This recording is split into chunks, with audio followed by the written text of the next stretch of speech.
despots must flee this tranquil haven of democracy. The blood of our sires which hollowed the sun brought freedom from slavery, oppression's run by the might of truth and the grace of God. No longer shall we be heroes of wood.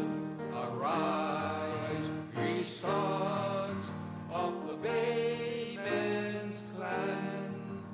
Put on your armor, clear the land, drive back the tyrants, let despots flee.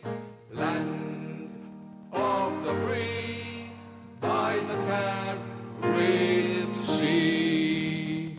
Nature has blessed thee with wealth untold, o'er mountains and valleys where prairies roll. Our fathers, the Baymen, valiant and bold, drove back the invaders, this heritage hold. From proud Rio Hondo to old Saskatoon, through Coral Island over Blue Lagoon, keep watch with the angels, the stars and moon, for freedom comes tomorrow's noon. Arise, ye sons of the Baymen's clan, put on your armor, clear the land, drive back the tyrants, let despots flee. Land of the free, by the Caribbean Sea.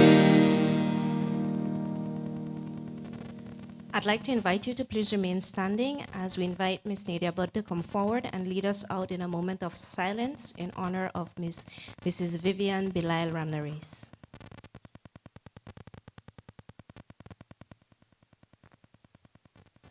Ixchel, good morning, everyone. I would like to just have a moment of silence in recognition of Vivian Ramnaris that passed away in January. Vivian was very instrumental to this process in advancing protection for blue carbon ecosystems, whether mangroves, coral reefs, or true marine protected areas. So if you could just take a minute to just give that acknowledgement for Vivian, we would greatly appreciate it.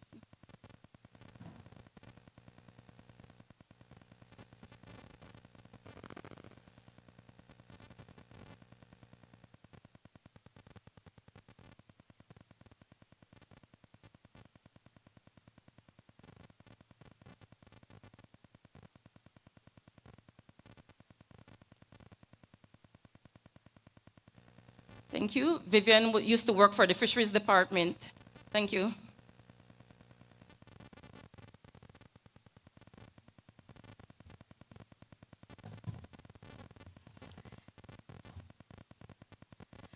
Good morning once again, everyone. As I mentioned, my name is Ixchel Pot. I'll be moderating for you for the next 2 days as we work through this very important session on the blue carbon knowledge sharing.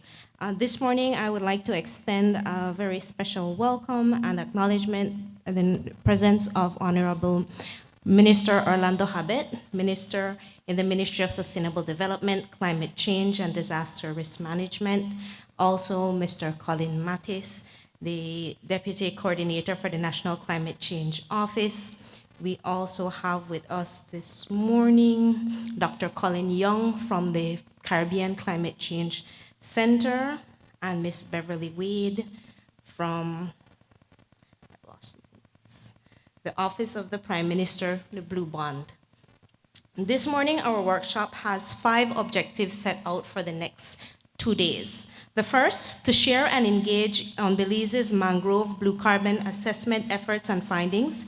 The second, to discuss Belize's approach, capacity needs, and progress toward implementing protection and restoration targets for blue carbon. Habitats in Belize's 2021 Nationally Determined Contributions Update, including through associated projects, policies, plans, and frameworks. The third, to facilitate integration of mangrove blue carbon assessment findings within Belize's REDD+ inventory. The fourth, to offer briefings and discussion on priority areas for Phase 2 of Pew WWF partnership in Belize. And finally, to share information on mangrove land tenure analysis initiatives, past and planned efforts. This morning, to set the tone for this two-day workshop, I would like to invite the Honorable Minister Orlando Habet to come forward and present to us remarks this morning. Minister Habet, the time is yours.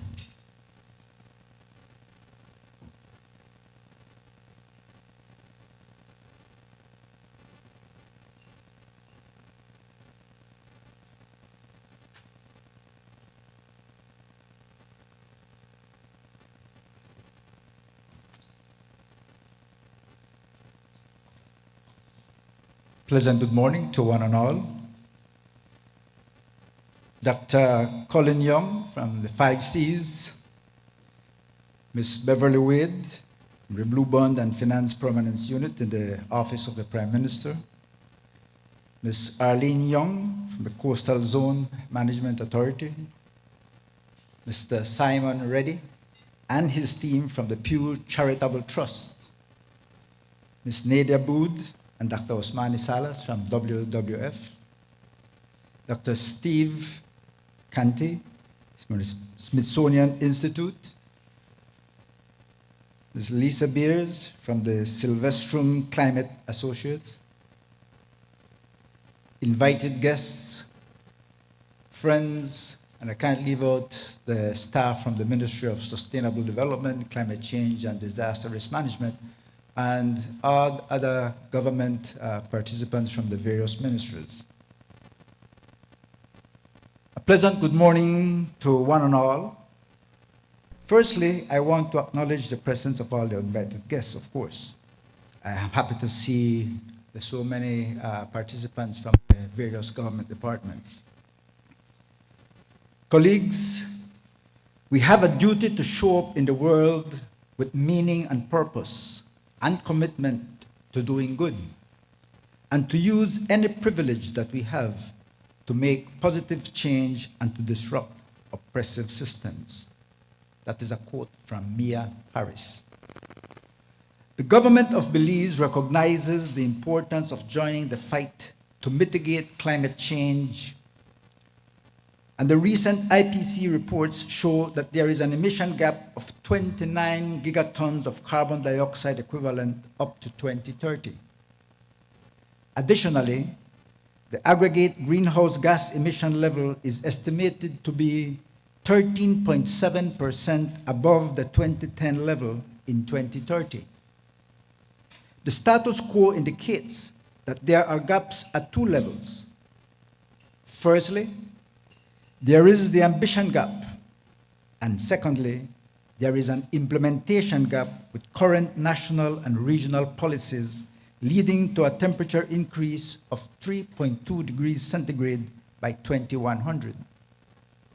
This signals that current efforts being made to reduce emissions are grossly inadequate for achieving the Paris Agreement's long-term goal, which could lead to catastrophic consequences for small island developing states such as Belize.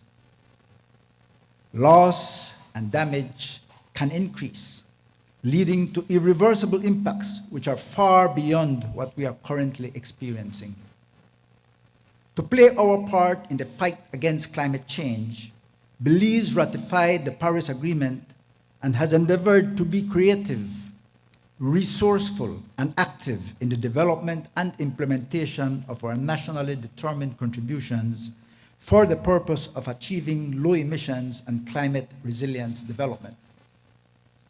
Within its updated NDC, for instance, Belize has set a target to protect 12,000 hectares of mangroves and to restore another 4,000 hectares by 2030. This is considered by some to be a mammoth challenge, since approximately 70% of our mangroves are found on private property.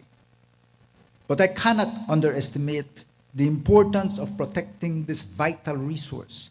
It is not only a key defense mechanism against natural hazards, It is also an important carbon sink that can hold up to 4 times more carbon than terrestrial forest.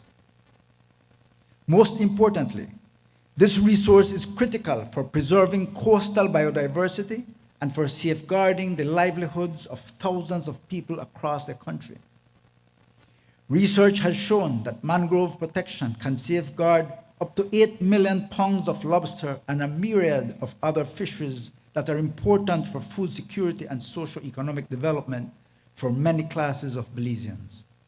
Additionally, mangrove forests can attract thousands of tourists, which can help Belize to generate nearly US $3 million on a yearly basis.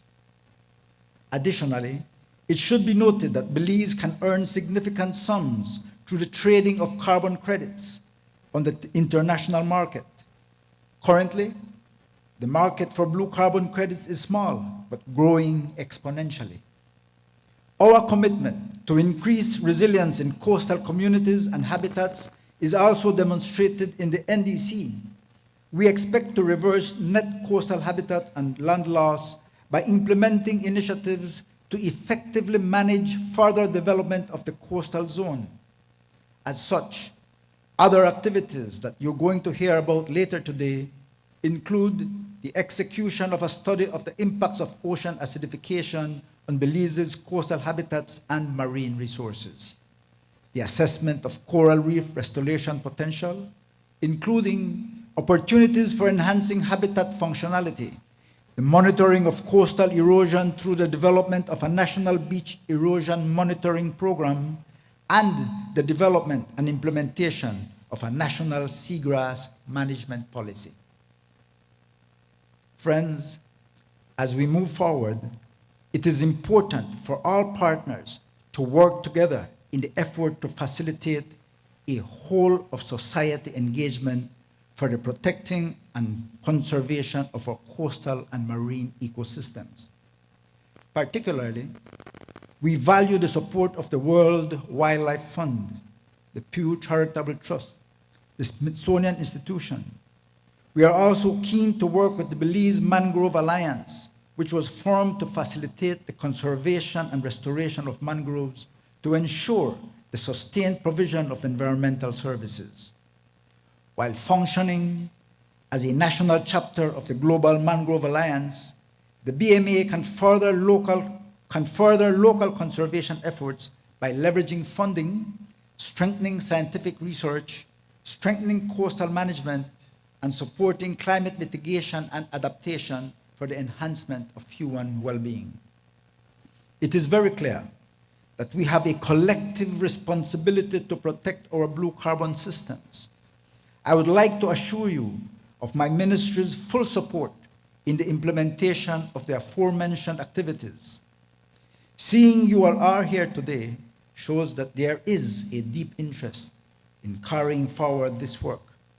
And since this is an information sharing workshop, I would like to encourage you to be fully engaged and to take every opportunity to participate in the relevant discussions.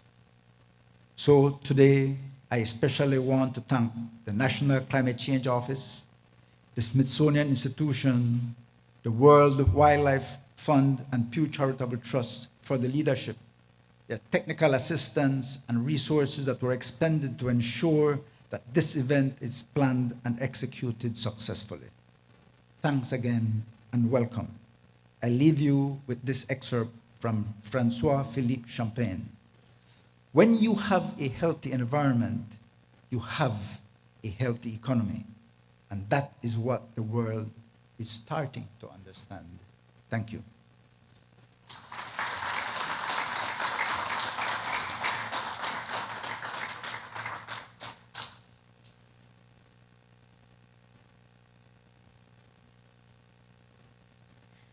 Thank you very much, Minister Habet. I believe you set the stage for the work that needs to be done over the next 2 days, reminding us of the commitments that have been made, highlighting key actions that need to be taken and areas for collaboration, and also reaffirming government's commitment to moving forward in this area.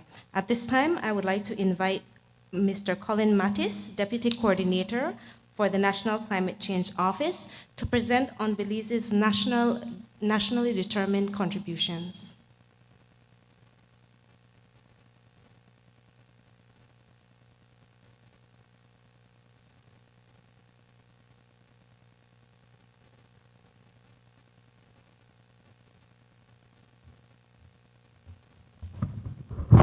Good morning, everyone.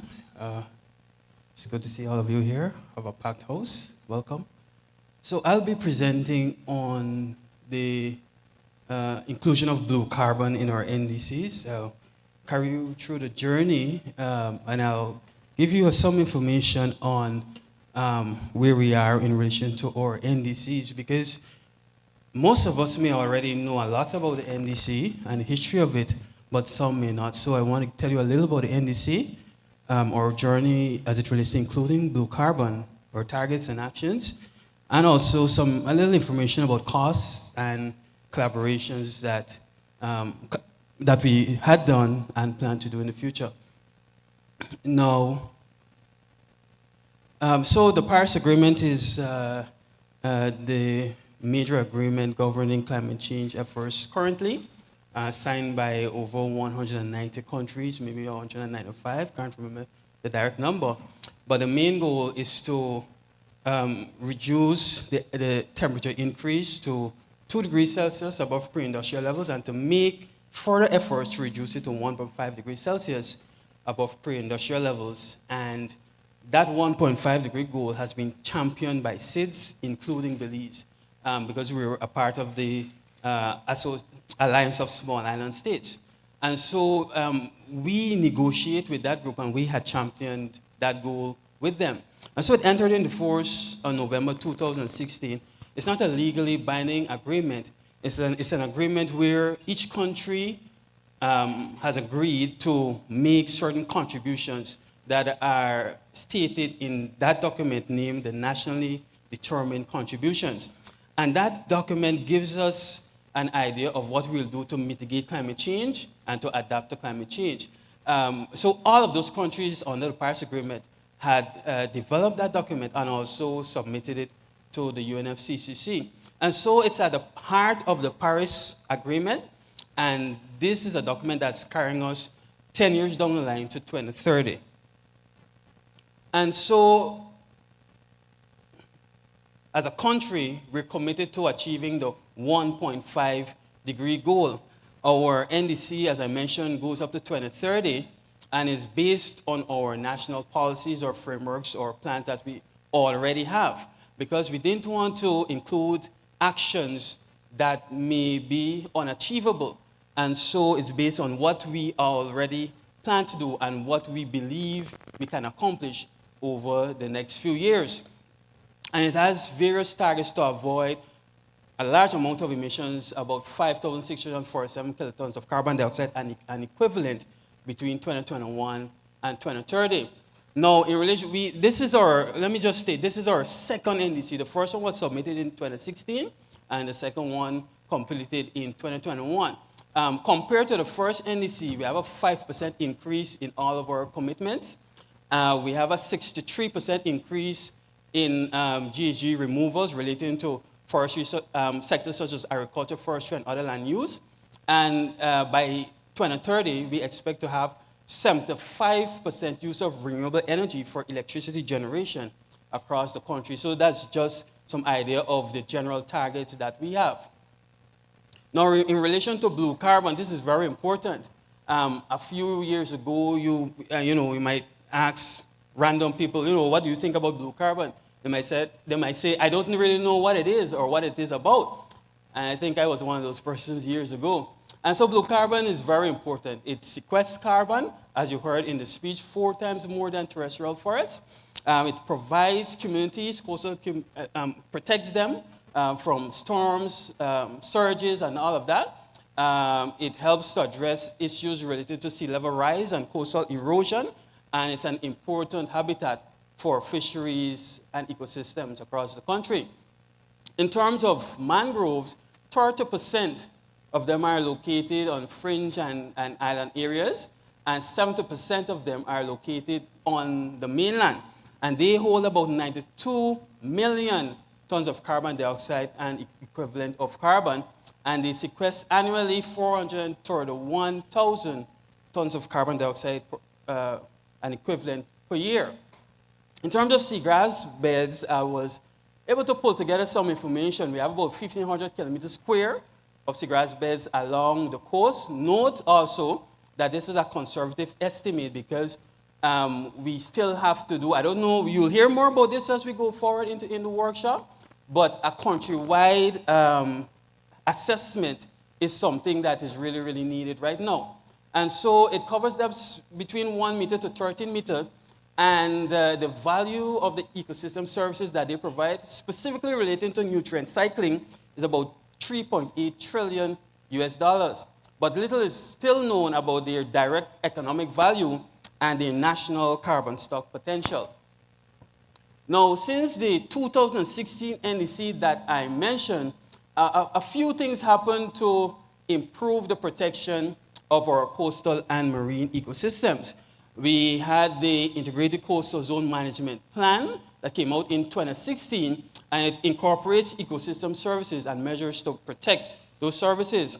The mangrove regulations of 2018 was as a direct result of our NDC and the efforts that we put forward to address certain things in that NDC to safeguard mangroves.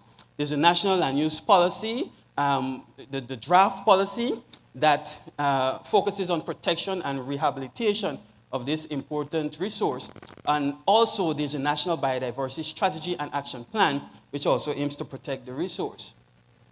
Now in 2020, I must say that WWF had reached out to us, right? And that's why we're so thankful to them and the other agencies, Pew, Smithsonian Institution, and all of them for reaching out to us, because from then we started to work with them in order to ensure that we capture blue carbon in our NDC. And so we formed the Blue Carbon Working Group, and that group is chaired by the World Wildlife Fund, co-chaired by the National Climate Change Office. And our work was merely to ensure that activities are implemented to value our blue carbon potential within the country. And those activities still continue up to today. You're going to hear about some further projects that are to be implemented, and they're continuously doing work along the coast to inform the targets in the NDC. The targets that you see in relation to blue carbon were not stated in the previous NDC, so the targets and the recommendations and the actions were included. And this working group includes members from across academia, government agencies, non-government agencies. I just never had enough time to list all of them there. And so, as mentioned, this effort was important in upgrading our NDC, giving us targets and actions that we were ever so proud of. In relation to the specific targets, now, of course, these are mitigation targets, not really adaptation targets. And so to improve our ability to reduce emissions and to increase removals, one of the actions is to have a stock taking of mangrove cover, and this is something that was done and continues to happen even at this time, especially we're going to go forward into seagrass beds and so forth. Another target is to enhance our capacity or the capacity of the systems, mangrove and seagrass beds, to act as a carbon sink. And so the actions under that is to ensure that we can protect more of our mangrove ecosystems, as you heard in the speech, 12,000 hectares by 2030, to establish new conservation measures in addition to what we currently have now, and to partner with our stakeholders all around the country, whether they're landlords or communities or IFIs, multilateral agencies, to partner with them, with everybody, so that we can protect the resource. Another action is to restore at least 4,000 hectares of mangroves in degraded areas, and also to halt the loss by 2025. This is very important, and I believe that our mangrove regulations, that's a key document to help us to achieve this action. Complete another assessment of carbon stock in relation to mangroves, right? You're going to hear more about that. That's something that has already happened. assessing the value of seagrass habitat so that we could not only have a seagrass map, but also to have a national seagrass management policy. And so this will be a force for us, and this is something that we hope to achieve very, very soon. Now, in relation to costs, just for the mitigation section of the NDC, it will cost us about 1.9 billion. I'm not even talking about the adaptation section here. And so there's a funding gap of 1.24 billion in relation to the overall achieving the mitigation section of the NDC. But in terms of mangrove protection, it will cost 330 million US dollars. We have identified about 15 million, so we have a gap of about 315 million going forward. In relation to blue carbon market participation, there's a funding gap of about 2.6 million US dollars. And so there's an important need, as you heard in the speech, to work with people and to explore new areas where we can get additional finance, technical support, and capacity building so that we could achieve our NDC. It can come from bilateral sources, private sector investments, blue carbon credits. I heard about biodiversity credits. That's something new that we need to speak more about, green and blue bonds, and so forth. Now, our recent collaboration, this was led by the Smithsonian Institution, partnering with the National Climate Change Office, Fisheries, Coastal Zone, University of Belize, and many, many others that I could not list here. And a comprehensive assessment of carbon was carried out, stored within mangrove forests. And so it included a range of different ecosystem types along the coast. And you're going to see more about this a little later on. And this information was key to providing the information needed to include the targets in our NDC. It also aided in the, in carrying forward certain actions to be implemented. And it gave us more information about the mitigation value of this important ecosystem. The map there shows areas that were surveyed during that assessment. Now, going forward, our office wants to work more with our partners, whether WWF, well, specifically WWF and others, across government and non-government agencies to reach out to stakeholders. We want to have a knowledge sharing program where we will talk to landowners, local communities, and other relevant stakeholders. This will be through our Climate Promise 2 project, so we're working with UNDP with that project. And so the aim is to promote inclusion. We want to include everyone in the conversation. And this is very important because I was just coming to, I was just coming to Belize City, and the policewoman, she stopped me and she's like, there's an Office of Climate Change in the government? And so she was shocked, and she looked at me, and I looked at her, like, why she didn't know that, right? But if she doesn't even know about that there's an Office of Climate Change in government, much less something like this. So speaking to people, across to all of our stakeholders is very important so we can increase that awareness. Now, this is still in the works, right?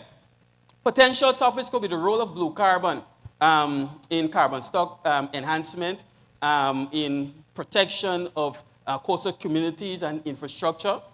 We could give information about our assessments that we carried out, and basically giving people general information about the importance of this resource and how we can work with them in order to protect it. But not only to protect it, but to ensure that everyone benefits. The landowners, the community members, the fisher folk, everyone. And so this is the end of my presentation. I think this is the end of my presentation. It even stopped working. So, yes, this is the end of my presentation. So thank you, everyone. And I look forward to any questions that you may have at any time.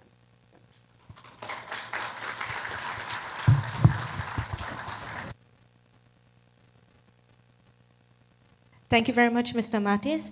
As we note in your program, we do have a section right now for question and answers. If there are any pressing questions from the presentation on the NDC's update.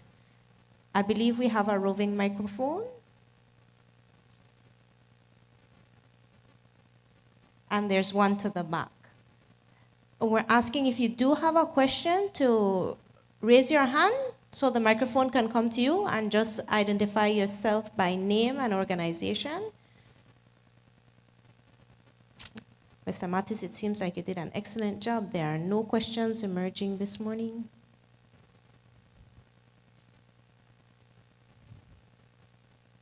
Well, if we have no questions on this presentation, we'll just move right ahead with our agenda for this morning. And next up, I would like to invite Mr. Simon Reddy, head of the Pew Charitable Trust Coastal Wetlands Program, to present an overview of Pew's Coastal Wetlands Program this morning.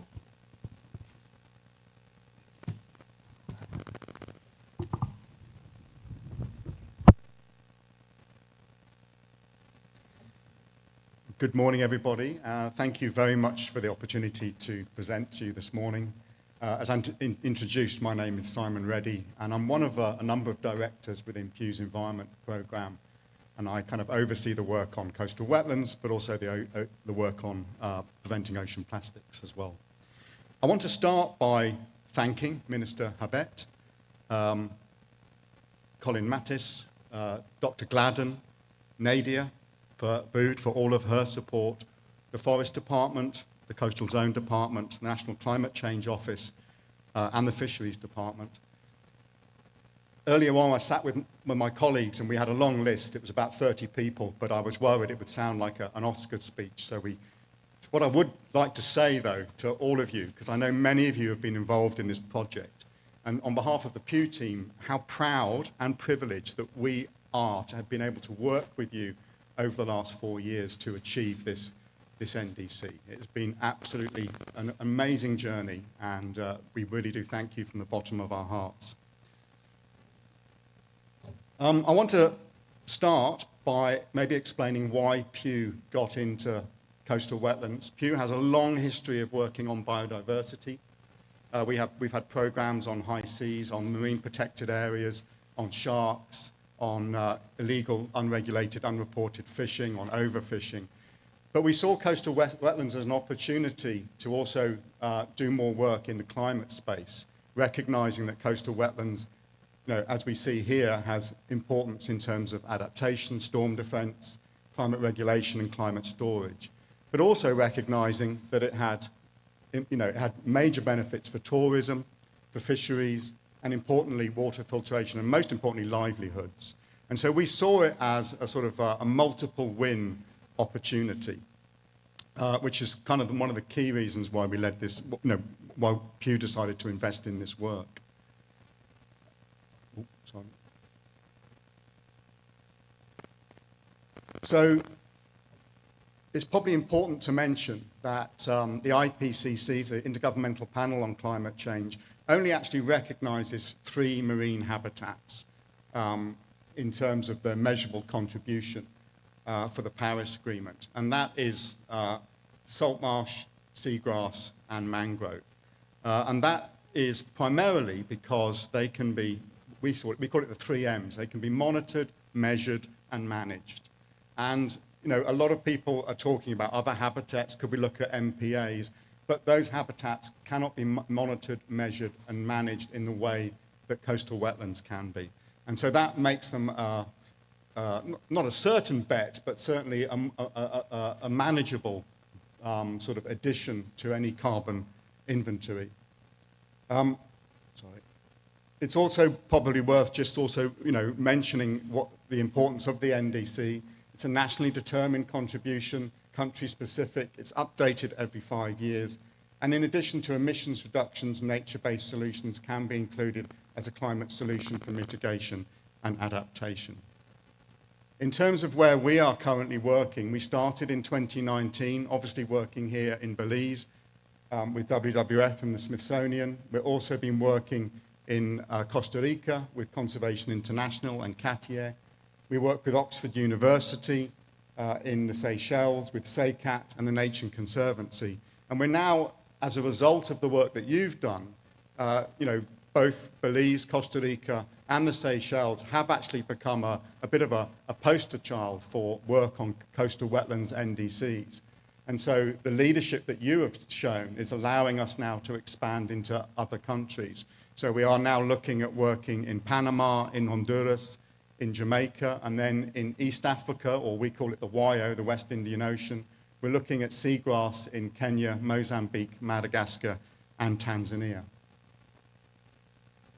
How do we work? Pew is always prided itself on doing good quality research, and behind good policy decisions has to be strong research. That's one of the key sort of pillars of the way in which we are working. And to give you a really simple example about this, when we first started working in the Seychelles, there were initial estimates that the Seychelles had 2 million hectares of seagrass. Well, having done the mapping with Oxford University and then worked locally, importantly, to do the ground truthing, we actually have now come up with estimates of 142,000 hectares. So I think for me, that shows how important sound science is, because if the Seychelles had put together their NDC and put together their commitments in relation to 2 million hectares, then they would have now a significant shortfall in terms of what they were planning to protect and to contribute. So for us, it is important to do the research. The research informs the policy support. There's obviously capacity development and community engagement. And all of that was the NDC development. And of course, the next step is the NDC implementation. And that is where we are now, which is research and policy support again, looking at finance options, looking at capacity building and community outreach. So, there we go. I just want to finish by, we've already had this morning, but just to remind everyone, Belize's NDC, which is absolutely groundbreaking in terms of coastal wetlands NDCs, and it's protecting 12,000 hectares, restore at least 4,000 more hectares of mangrove by 2030. It's halting net loss of coastal wetland habitat by 2025, and it's developing a national seagrass policy. And we certainly are very much looking forward to working with all of you in order to make this happen over the next 3 to 4 years. I'll stop there. Thank you very much.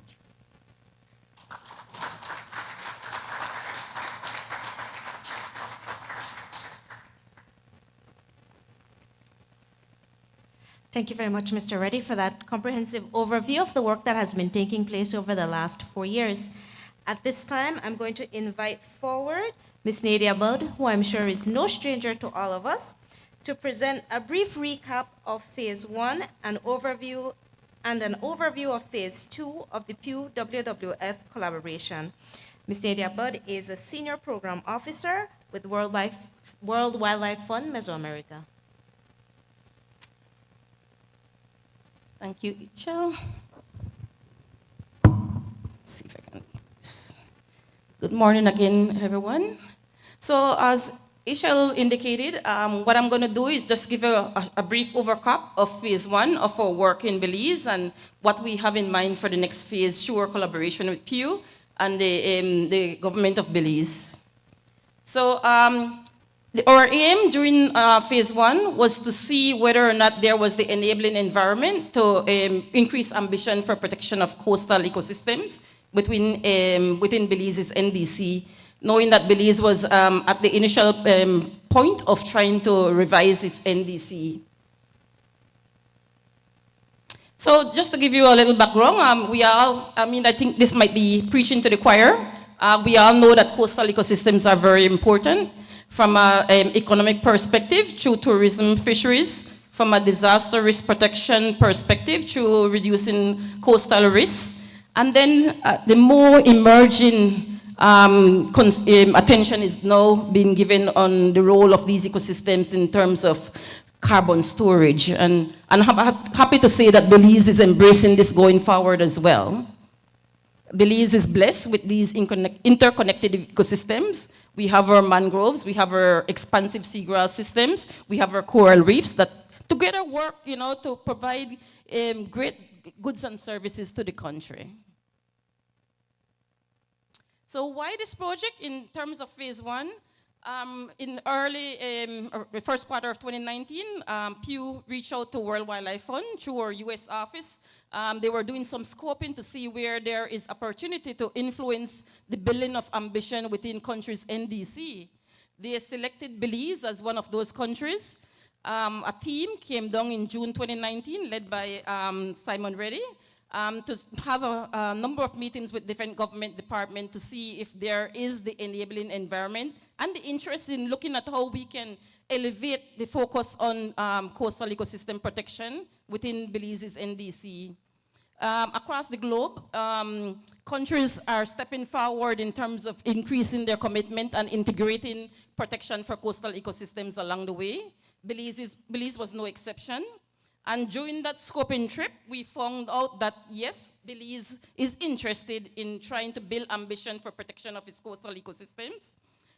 We also found out that coastal ecosystems in Belize could contribute a lot in terms of mitigation. So we've always been talking about them in terms of adaptation, with less focus on the role they play as, carbon sink. So the interest was expressed by the government during those meetings as well. We also found out that the government is willing to embrace this and ensure that we can effectively, as a country, integrate these coastal ecosystems within the country NDC, updating as we move forward. So in 2019, we formalized the relationship with Pew and the government of Belize through the National Climate Change Office, and I'm happy to say that Colin Martis and Dr. Gladden really and truly, paved the way for us to do this. So we are very appreciative of that.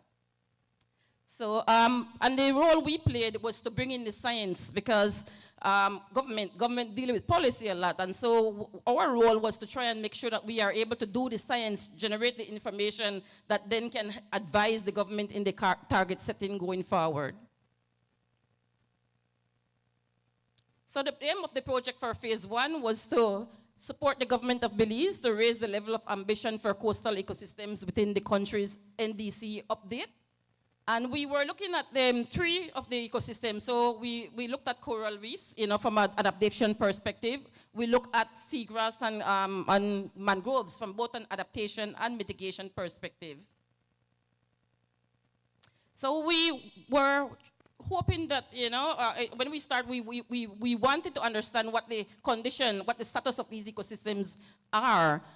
But we know that there have also been analysis along the way. So we integrated whatever information were available, identify where the gaps were, and then we did the research and the scientific investigation to help fill those gaps. So we also provide technical assistance during the NDC updating process. So we have all this information, we shared it with the government of Belize.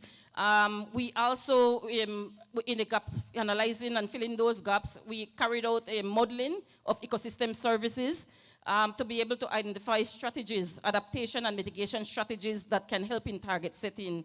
So we use the science to inform our actions on the ground. We then use those science to engage with the different government departments on how best they can integrate those information to influence policies, not only the NDC document, but also other national policies and frameworks as well, so that they can be climate smarted. And of course, by doing it this way, we are able to ensure that whatever is mentioned within the NDC can also be uptaked and included in other national policies and plans. And capacity building was a key thing along the way too. We do all this science, so we wanted to make sure that we are able to do capacity building training so that within country there are people with the skills to do some of this work. So a major portion of the investment was focused around capacity building as well. Through Smithsonian Institution, Silvestrum Climate Assessment, and with support, financial support and technical support from Pew, we were able to do and the first ever on-site analysis of carbon stock for mangroves. So that information will be shared later on by Dr. Hannah Morissette. And that, of course, as alluded to by both Colin and Simon, that it was a very collaborative approach in getting this done. We also we look at seagrass because coral reefs and mangroves are given a lot of attention, but seagrass less so. And seagrass is a very, very important carbon sink, and it also helps in terms of coastal protection and filtering effects of pollutants. So it's very important as a country for us to get a good understanding of where we are in terms of our seagrass. And so we had the Coastal Zone Management and Earthian Institute working on this in terms of doing a analysis of carbon stock. We had the University of Belize through the support of Dr. Leandra Cho and Ninon to help also in terms of doing some of the baseline research so we could understand where we are in terms of seagrass ecosystems within the country. And we created a document based on that too. So the next step is that we would use all that baseline research and information that we generated to help integrate into the plans to develop the national policy for seagrass management within the country. Stakeholder engagement was a key thing. So we work across scales, from local to national. We work with communities, we work with landowners to increase awareness on blue carbon ecosystems. Landowners in particular, because when we think about it, a large percentage of Belize mangrove ecosystems are in private hands. So it begs the need for us to also work closely with landowners to try to secure protection for mangroves on their property. So that's a very, very important action and something that we are building a full engagement strategy around. So these are two of the documents that we have. We created a document that talks about what the seagrass situation in Belize is right now. We also created an action plan for the Belize Mangrove Alliance, which was created under phase 1 of the project as well. And we, through our Belize Mangrove Alliance, we have been working a lot too with the Forest Department. And I would like to tip my head to Minerva Gonzalez from the Forest Department and Victoria who have been a key partner for us in terms of advancing efforts on mangroves. So the project, of course, was very collaborative. These are some of our partners for phase 1. Then Colin made mention of the Blue Carbon Working Group, which was very, very instrumental in providing some of the guidance for the project going forward, and that include representation from across the scale of government permitting agencies, even including the Lands Department through the mining unit. We had Michelle Alvarez, who was very instrumental as part of the Belize Mangrove Alliance as well. We had Arlene from, Young from the Coastal Zone. We had Vivian Ramnares from the Fisheries Department. And we had a number of NGOs that are participating as well. And then, for the science, we also collaborated with the Stanford University Natural Capital Project to do some of the modeling, for us to help identify strategies and to help set the targets along the way. So going forward, there's a phase 2. So the phase 1 was focusing on doing the science and setting the target and influencing the building of mission within Belize's NDC. This phase 2 that we are going to be supporting in collaboration with the Pew Charitable Trust and the government of Belize will focus around these 5 pillars. One, supporting development and implementation of a national mangrove restoration plan, and we are in discussion with the Forest Department on getting this done. We want to be able to continue our efforts on the Belize Mangrove Alliance, building membership, continuing our outreach, and we'll be working closely with the government on this as well. We're going to be looking at the actual support for the creation of the national seagrass management policy. So we have some scientific information that can already be included. Coastal Zone have been mapping the seagrass ecosystems. They've also been looking at the blue carbon, opportunity for seagrass. So all of those information will be integrated within the seagrass management plan, working with the Fisheries Department, working with the Blue Bond and Finance Permanence Unit to get this done as well. We want to support creation and implementation of a private protected areas framework. So as I mentioned before, we've been working with and engaging the Lands Department, realtors, And a lot of them have been saying that they want a way, some kind of framework for them to register their land. And we want this essentially. We don't want it to be something that they promise verbally. We want something in black and white somehow. So we're hoping to work with the Forest Department and working with the National Biodiversity Office to see if there is potential for developing such a framework going forward, so we can get the private landowners to register their land within this framework for the long term. And then we want to work with, we're going to be working with Pew and others to look at the opportunities for financing for blue carbon ecosystems. So that's my presentation.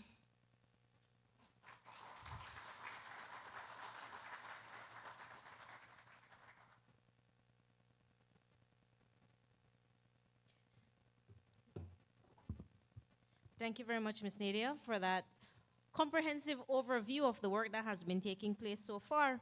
At this time, we have another opportunity for questions and answers based on the two presentations that we have had in this second session. So that is the overview of Pew's Coastal Wetlands Program and the brief recap of Phase 1 and an overview of Phase 2 for Pew and WWF collaboration in Belize. So at this time, if there are any questions, we do have the roving microphones available. So as we said before, you just need to raise your hands and identify yourself, and we can get those questions, concerns, observations noted.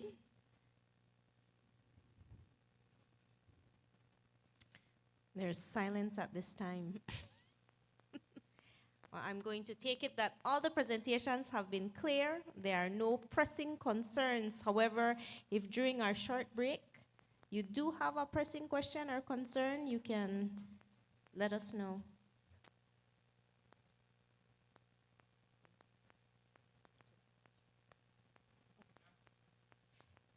Yes, I think we have a member of the press who has a question. Once again, let us get the microphone so they can.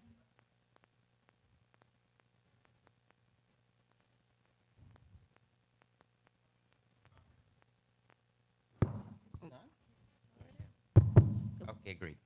I keep coming to these conferences, and the one recurrent thought I have, regardless of what is being discussed, is that it would be really nice if the organizers of the conference were to share the PowerPoint presentations as read-only PDF files, which are small enough to send by email. Yes? The reason for that being is that a lot of what is discussed here might be of interest to students who don't have the time to attend this forum, all right? But that it's really going to impact their lives in the future, and it's they who should be privy to this information. And this is not a military secret. It is being in the public domain, so it should be shared and disseminated as widely as possible. This is my feeling.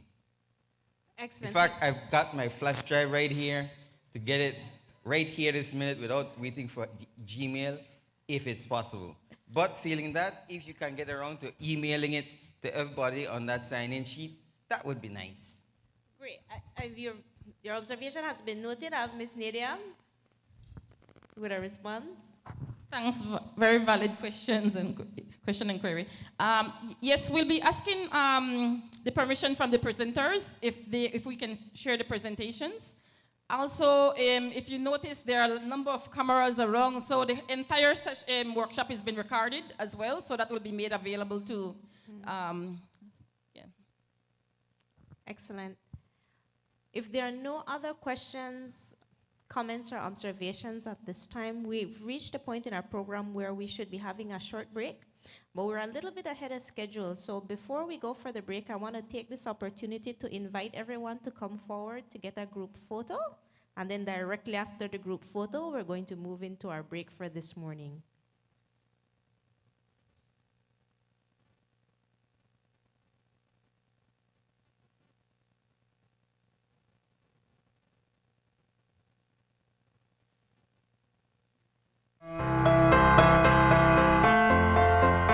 Mangroves and seagrasses, two of Belize's natural ecosystems, can be found in many places along Belize's coast. Globally, coastal zones with these ecosystems are considered some of the most productive places. They are important habitats, feeding grounds, and nurseries for numerous species. Turtles, manatees, birds, crabs, and various species of fish, from sharks to groupers, use these areas to feed, shelter, and reproduce. These ecosystems also provide nations with physical protection from storms and floods. In Belize, mangroves and seagrass are critical habitats and key to the local economy. It is estimated that mangroves alone contribute over $14 million in fisheries value, $176 million in tourism recreation, and $167 million in coastal protection per year. The benefit of these ecosystems extends well beyond their value for biodiversity. Coastal ecosystems can help communities mitigate against and adapt to climate change. Mangroves and seagrasses are natural carbon sinks, meaning they take in carbon dioxide, a greenhouse gas that is rapidly increasing due to human activities, and lock this carbon away, incorporating it in their tissues, roots, and soil. Mangroves such as these take CO2 out of the atmosphere. They extract it, it goes into biomass, and then some of it goes into soils where it can be stored for thousands of years. By removing carbon from the atmosphere and providing climate adaptation benefits, these ecosystems can play a role in global efforts to lessen the impacts of climate change. They buffer shorelines, they help stabilize sediments, and so as a result, they are nature-based solutions to climate change, and countries can include them in climate response policies such as the Paris Agreement. To meet this task, it is first helpful to understand the associated carbon stored within the ecosystem.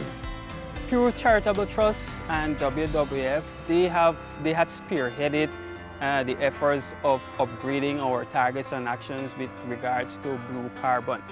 And they had proposed carrying out assessments on our coast to upgrade the actions and the targets in the NDC, and also to value blue carbon systems.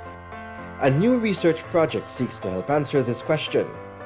This first-of-its-kind project in Belize is being led by the Smithsonian Institution, World Wildlife Fund, and the Pew Charitable Trust with expertise from Silverstrom Climate Associates, the University of Belize, and in collaboration with local NGO partners and national government, including the Belize National Climate Change Office, the Coastal Zone Management Authority and Institute, and the Fisheries and Forest Departments.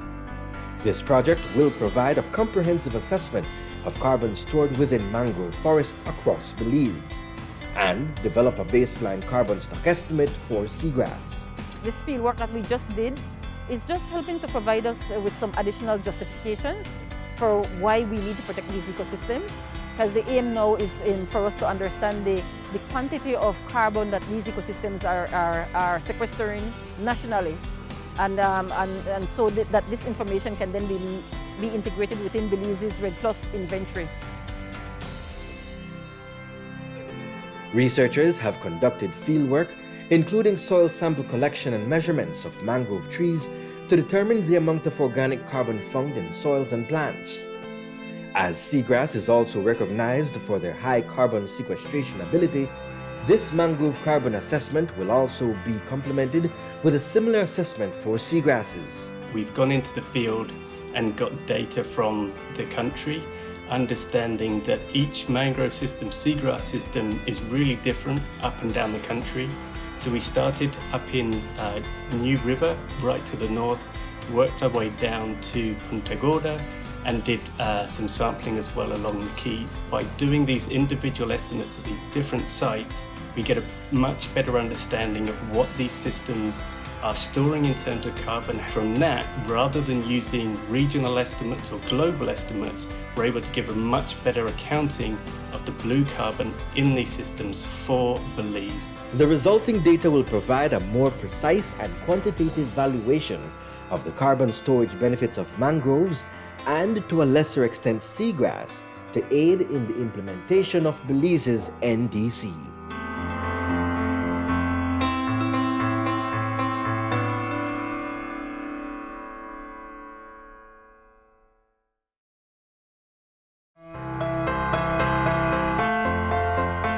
Mangroves and seagrasses, two of Belize's natural ecosystems, can be found in many places along Belize's coast. Globally, coastal zones with these ecosystems are considered some of the most productive places. They are important habitats, feeding grounds, and nurseries for numerous species. Turtles, manatees, birds, crabs, and various species of fish, from sharks to groupers, use these areas to feed, shelter, and reproduce. These ecosystems also provide nations with physical protection from storms and floods. In Belize, mangroves and seagrass are critical habitats and key to the local economy. It is estimated that mangroves alone contribute over $14 million in fisheries value, $176 million in tourism recreation, and $167 million in coastal protection per year. The benefit of these ecosystems extends well beyond their value for biodiversity. Coastal ecosystems can help communities mitigate against and adapt to climate change. Mangroves and seagrasses are natural carbon sinks, meaning they take in carbon dioxide, a greenhouse gas that is rapidly increasing due to human activities, and lock this carbon away, incorporating it in their tissues, roots, and soil. Mangroves such as these take CO2 out of the atmosphere. They extract it, it goes into biomass, and then some of it goes into soils where it can be stored for thousands of years. By removing carbon from the atmosphere and providing climate adaptation benefits, these ecosystems can play a role in global efforts to lessen the impacts of climate change. They buffer shorelines, they help stabilize sediments, and so as a result, they are nature-based solutions to climate change, and countries can include them in climate response policies such as the Paris Agreement. To meet this task, it is first helpful to understand the associated carbon stored within the ecosystem. Pew Charitable Trust and WWF, they had spearheaded the efforts of upgrading our targets and actions with regards to blue carbon. And they had proposed carrying out assessments on our coast to upgrade the actions and the targets in the NDC, and also to value blue carbon systems. A new research project seeks to help answer this question.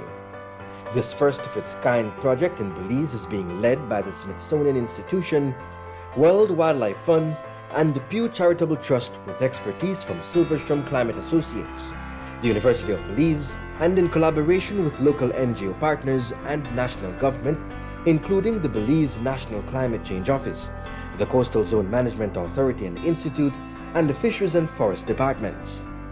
This project will provide a comprehensive assessment of carbon stored within mangrove forests across Belize and develop a baseline carbon stock estimate for seagrass. This fieldwork that we just did is just helping to provide us with some additional justification for why we need to protect these ecosystems, because the aim now is for us to understand the quantity of carbon that these ecosystems are sequestering nationally, and so that this information can then be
mangroves and, to a lesser extent, seagrass to aid in the implementation of Belize's NDC.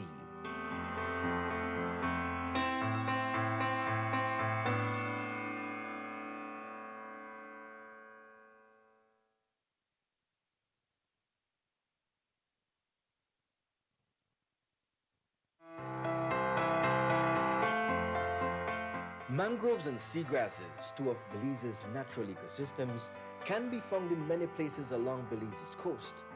Globally, coastal zones with these ecosystems are considered some of the most productive places.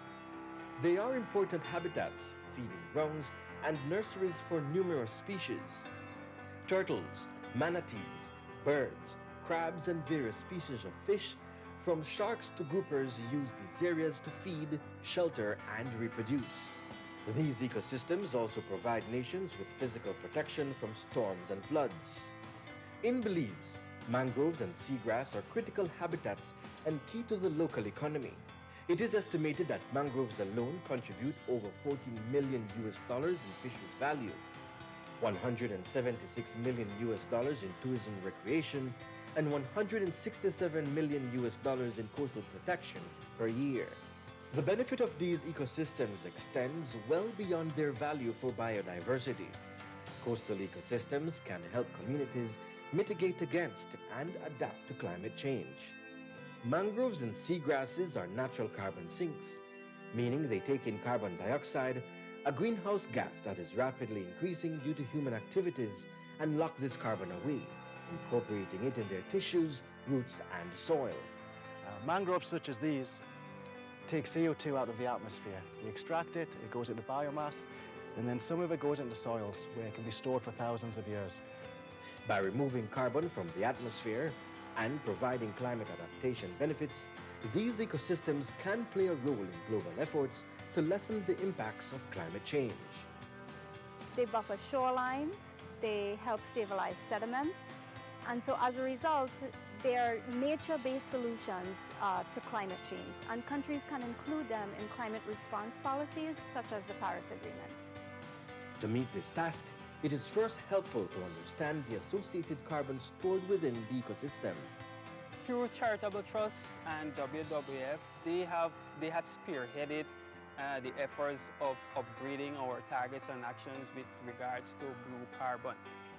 And they had proposed carrying out assessments on our coast to upgrade the actions and the targets in the NDC, and also to value blue carbon systems. A new research project seeks to help answer this question. This first-of-its-kind project in Belize is being led by the Smithsonian Institution, World Wildlife Fund, and the Pew Charitable Trust with expertise from Silverstrom Climate Associates, the University of Belize, and in collaboration with local NGO partners and national government, including the Belize National Climate Change Office, the Coastal Zone Management Authority and Institute, and the Fisheries and Forest Departments. This project will provide a comprehensive assessment of carbon stored within mangrove forests across Belize and develop a baseline carbon stock estimate for seagrass. This fieldwork that we just did is just helping to provide us with some additional justification for why we need to protect these ecosystems. Because the aim now is for us to understand the quantity of carbon that these ecosystems are sequestering nationally. And so that this information can then be integrated within Belize's REDD+ inventory. Researchers have conducted fieldwork, including soil sample collection and measurements of mangrove trees to determine the amount of organic carbon found in soils and plants. As seagrass is also recognized for their high carbon sequestration ability, this mangrove carbon assessment will also be complemented with a similar assessment for seagrasses.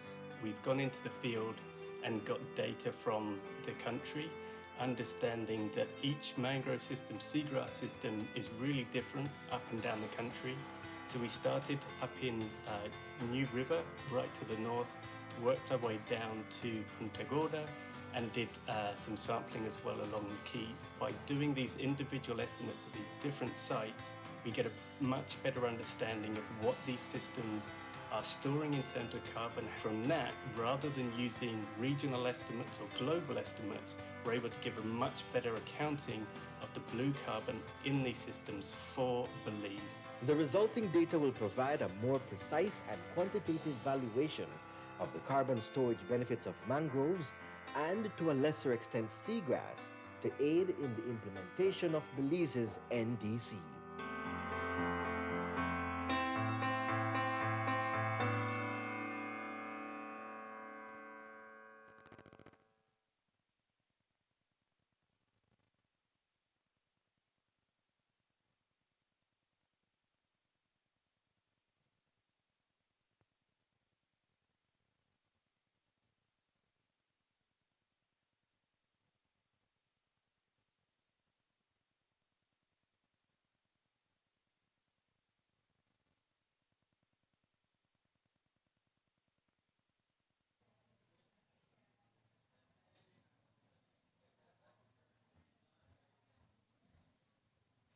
Testing.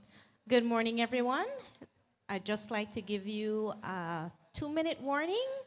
We're getting ready to resume, so I'd like to ask those of you who are still enjoying your snack to just start to make your way towards your seats so we can resume our program for this morning.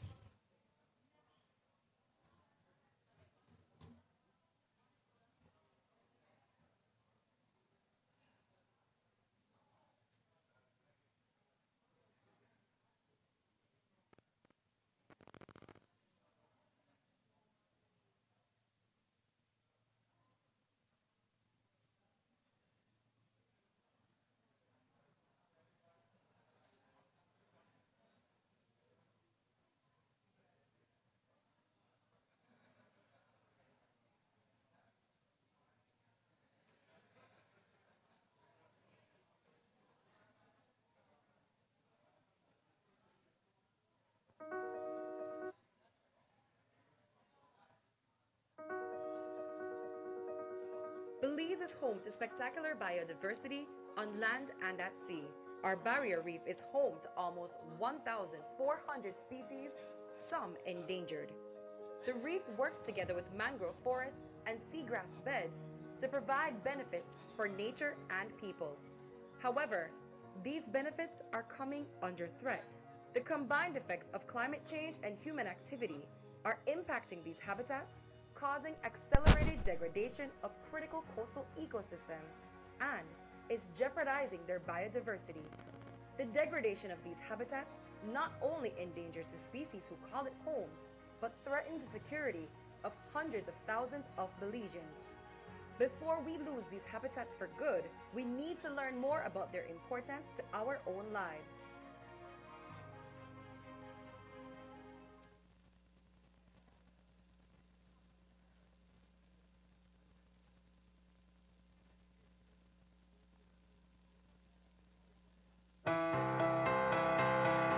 According to the Paris Agreement, every 5 years, each signatory country is expected to submit an updated National Climate Action Plan known as Nationally Determined Contribution, or NDC. Within their NDCs, countries communicate the actions they will take to reduce their greenhouse gas emissions in order to reach the goals of the Paris Agreement. Countries can consider protecting and restoring mangrove and seagrass ecosystems in their NDCs as a nature-based solutions to climate change. Belize has committed to protecting and restoring its mangrove and seagrass ecosystems within its NDC because of their benefits for carbon storage and coastal protection. A new research project in Belize seeks to contribute to this. Researchers have conducted fieldwork, including soil sample collection and measurements of mangrove trees to determine the amount of organic carbon found in soils and plants. The resulting data will provide a more precise and quantitative valuation of the carbon storage benefits of mangroves and, to a lesser extent, seagrass to aid in the implementation of Belize's NDC.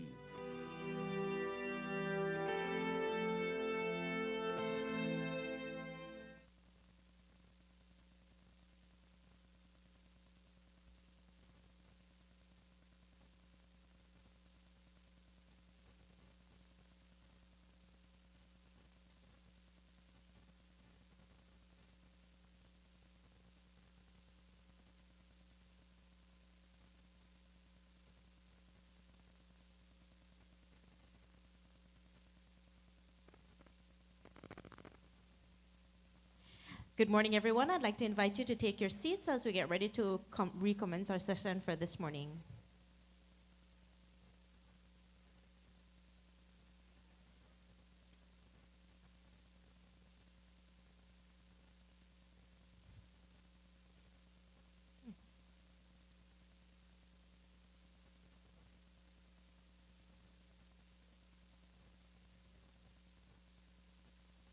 So just to recap the presentations that we've had this morning, the highlights that we've been discussing, we've had Minister Habet, who has talked about the NDCs that have been outlined, the ongoing research, the establishment and the need for partnerships, but also highlighting key actions that should be taken and reaffirming government's commitment to this cause.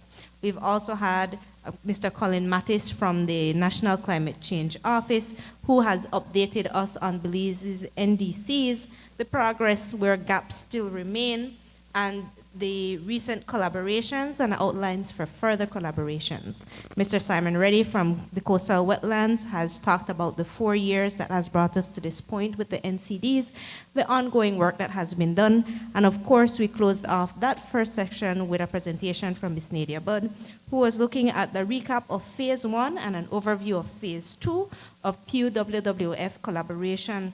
And she looked at the inception, the process, and the partnerships, community engagements, the importance of community engagements, and also highlighted the 5 pillars of Phase 2 that should be moving us forward. Before we move into our next session, I'd just like to open the floor again if there were any emerging questions from our first session this morning. If there are any pressing questions or comments, I have one to the back. One to the back, if I could get the microphone to Mr. Mattis.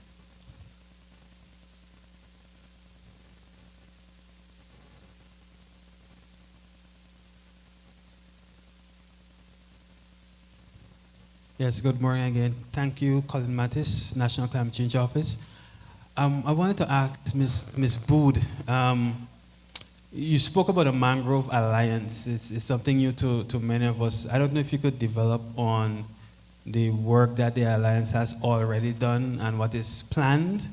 And also I want to know, I mean, we're doing a lot of assessments with mangroves and seagrass beds, but I wanted to ask if there are any plans to do any assessments in relation to mudflats and salt marshes. Those are my 2 questions. Thanks.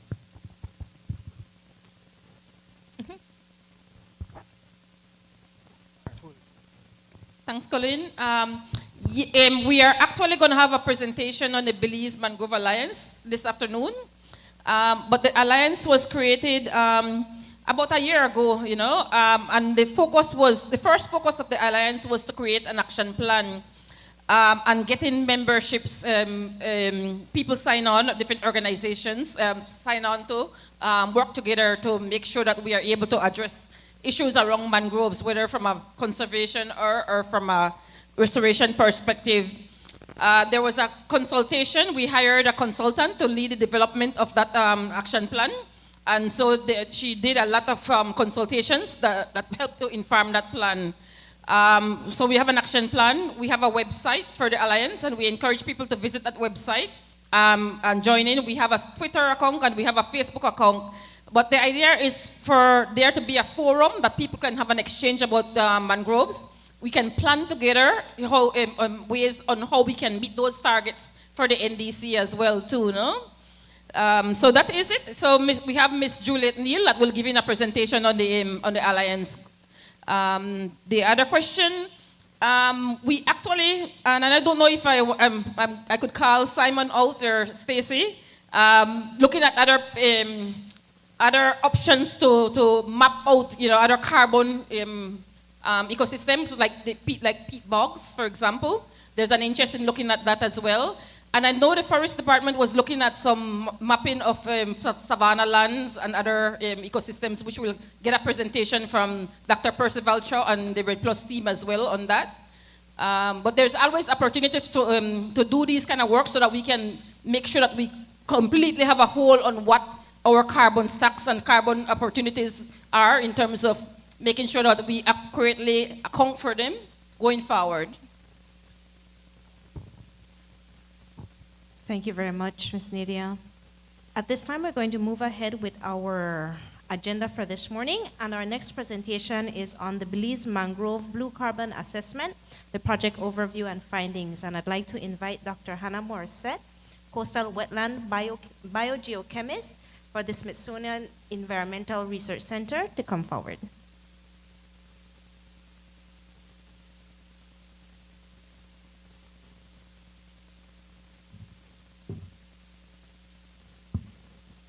Thank you, Rochelle, and thank you for everybody who joined us here today.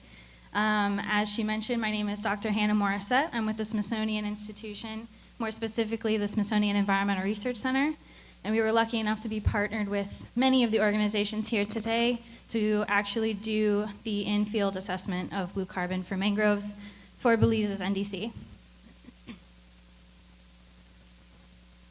Before I get into any of it, I do want to thank the entire field team that was joining me and throughout the entire process.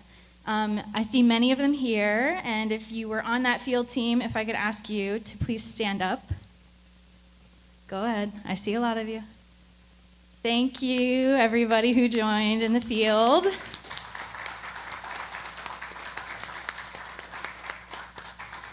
I feel lucky enough to have been part of this team and lucky enough to be sharing these results here with you today, but without the members of the field team and the many others on this slide, we wouldn't be where we are today.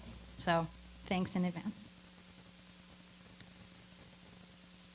So with the Belize Blue Carbon Project as a whole, we can kind of measure the success into 4 key measures here, and I have them listed as the actual carbon stock assessment, right, going into the field, getting those values, and then using that data into your NDC implementation. But then things like this collaborative effort of sharing that knowledge iteratively throughout the entire process and building that capacity not only in one specific area, but as many as we can in as far of a region as we can. Before the field effort began, there was a national assessment for mangrove cover. This one was done in 2020, published in 2021 by Jordan Sissel, and he found almost 58,000 hectares of mangrove, about a third of which were on the offshore mangrove keys.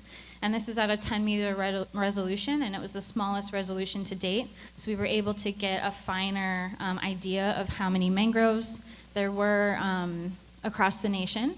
And we're using this value, as I present the data moving forward, we're using this specific value as we move up into the totals and the actual implementation. So of that extensive coastline you see and the network of offshore keys, 10 sites were chosen through an interactive, iterative process involving all the stakeholders for this project. And it captured a large range of the mangroves that you see here today to be as representative of a sampling as possible. And within that, we were able to capture a wide variety of ecosystems. So they differed, in example, by health. We had very healthy sites, but also the degraded sites. We wanted to get a range of the actual performance. But also in forest structure, we measured tall, dwarf, medium trees, but also ones with a variation in these species dominance. And also, there was a wide difference in distribution. As you saw on the map, we went geographically north to south and along a range of ecotypes, such as mangroves within a lagoon, but also along shores of riverine sites and offshore keys. These are in addition to hydrology, obvious geographic spread, and more. So we were trying to get as much different type of mangrove ecosystem as possible within these 10. So the main field sampling efforts, 9 of the 10 sites mentioned were, it happened in September of 2021. During that time, we had 36 field team members, 30 of which were Belizean, and we had 14 institutions, 11 of which were here. So we had a lot of participation on the ground involvement by NGOs, government, academia, and more throughout the entire nation. And again, thank you. Thanks to all. The site at Turneff Atoll, the 10th site, was skipped during the original field effort because of poor weather that day. But then we were able to sample that again the following March. It was led by our own Nanon Martinez and a lot of the original field members of the team who brought in additional participation and additional members. And it really, highlights that ripple effect of capacity building that we were showing in an almost immediate success. Okay. So the team in the field follow the methodology by the Coastal Blue Carbon Manual. This is pretty standard across many of the carbon efforts that are happening around the world today. And this is in both above and below ground carbon measurements. So this includes biomass measurements, which a lot of us are familiar with, but also soil coring. And within those, we have a lot of individualized measurements, but also things like water quality, site descriptions, et cetera, to get as much of a feel for that site as possible. We sampled 111 sites across the country, and from that we were able to gather biomass measurements that were non-destructive, but then we were able to take over 1,300 soil samples from around the country to do our analyses later. And so those soil samples were then dried in country as we were moving along down the sites. But then they were brought back to the Smithsonian Environmental Research Center for the rest of the laboratory analysis. This includes grinding to a fine powder for homogenization, and then you combust that sediment to get what's called a loss on ignition value, which tells you basically the percent of organic matter within a sediment sample. And then you test for the presence of carbonates via acid sampling, and then you do the all-important elemental analysis in which that gives you the specific carbon value that you're looking for that sample. If you want to know more about the details of these methods, feel free to ask me anytime, or read our manuscript that we have out on this project. But from all of that, once we have those carbon values and all of that is procured, we are able to find those averages, really explore the patterns, and then scale up with the total mangrove cover to get that coveted total ecosystem carbon stock value, the TECS. So, without any further ado, here you have it. The total mangrove ecosystem carbon stock for Belize's mangroves is 25.7 teragrams of carbon. And that is, a teragram is 1 million metric tons. So you have 25.7 million metric tons of carbon wrapped up in the biomass and sediment of the mangrove ecosystems of Belize. And now this, with the caveat of we only sampled the sediment down to 1 meter. Well, the sampling of the sediment down to 1 meter is what's included in this value. We did sample down to 3 meters where possible, and we can talk about that later. But you restrict the sediment depth to 1 meter as is IPCC standard, and that's what you use for your reporting values. So this is what, this is the number to come out of that field effort.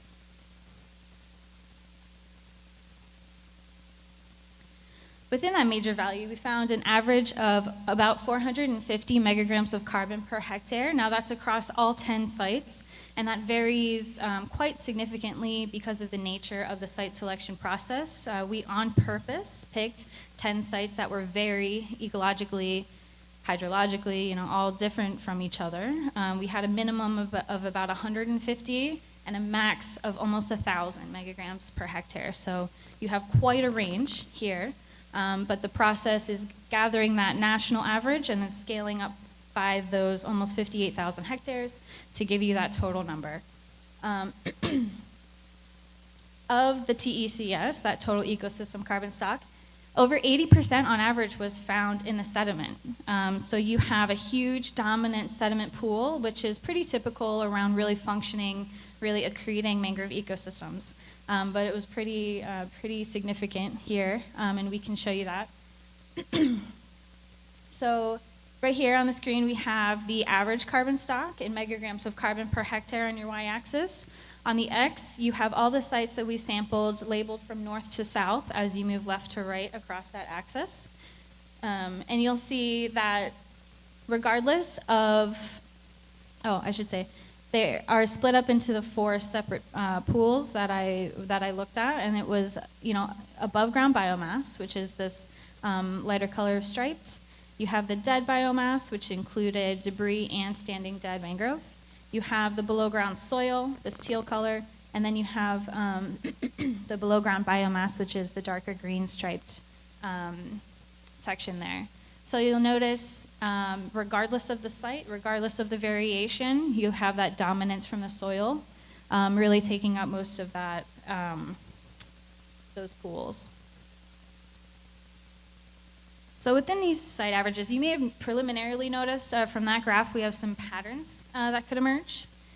A few characteristics that were found to be important when looking at the difference in carbon stock across the nation is the distribution. So mainland was found to be significantly different than the offshore when you're looking at total ecosystem carbon stock, but also habitat. The lagoon sites had significantly lower amounts of carbon than our riverine and key ecosystems. And then tree height, those sites with dwarf trees, on average within our data set, were significantly lower than the medium and tall trees.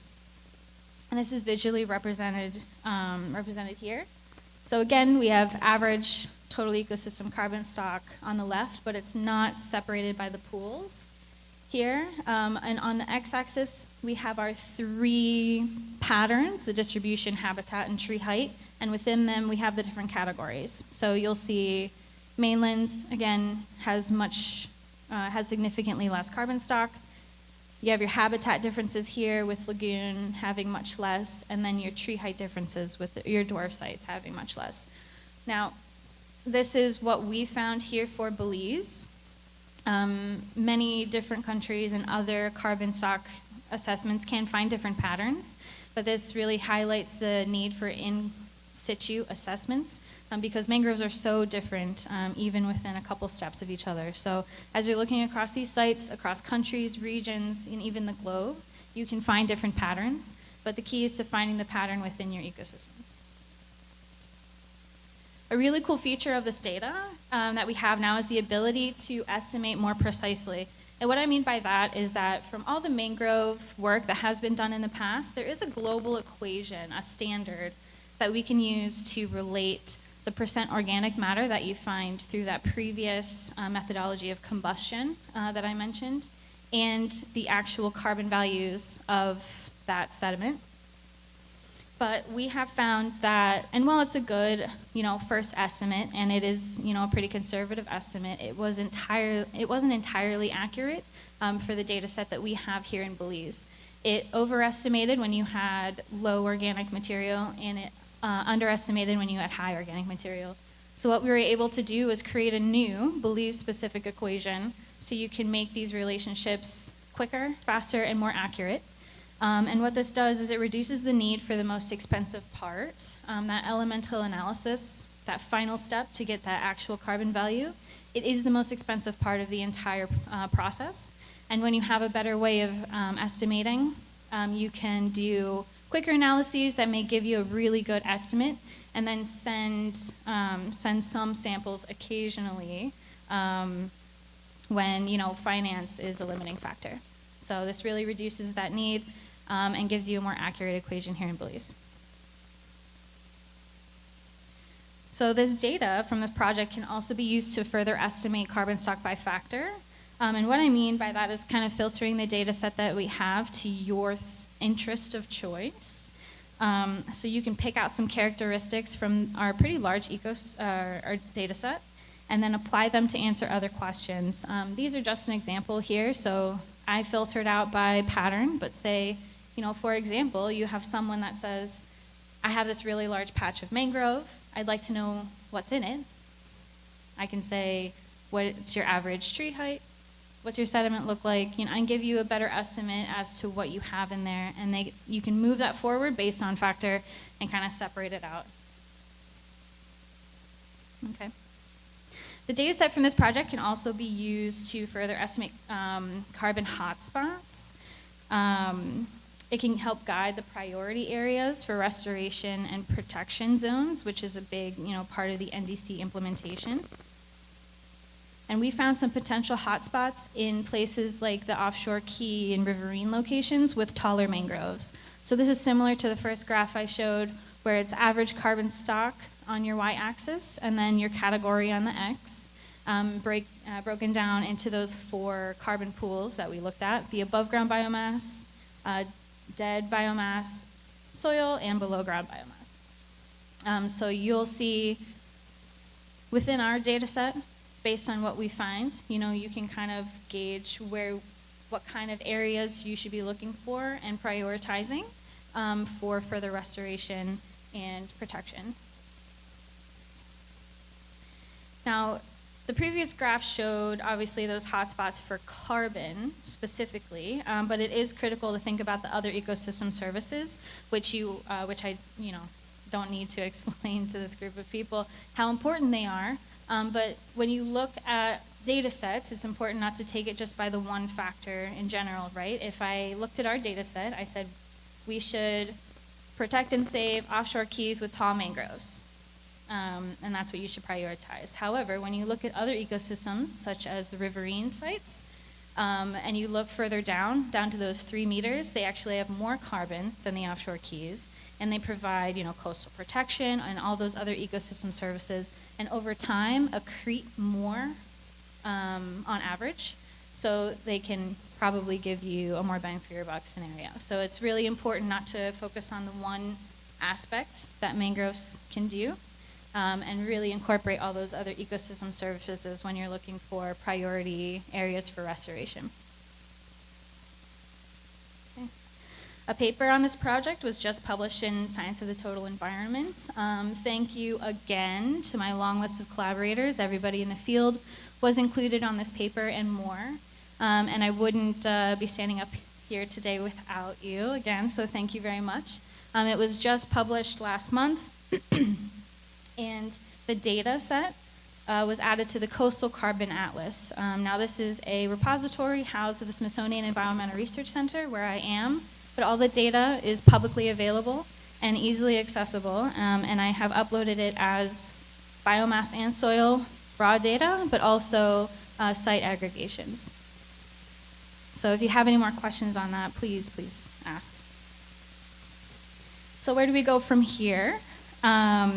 We have a lot of current and future efforts. We like to think big on this, but we took some of our data and some of our samples and analyzed them for carbon sequestration rates, which is the speed at which mangroves are accreting their sediment and carbon over time.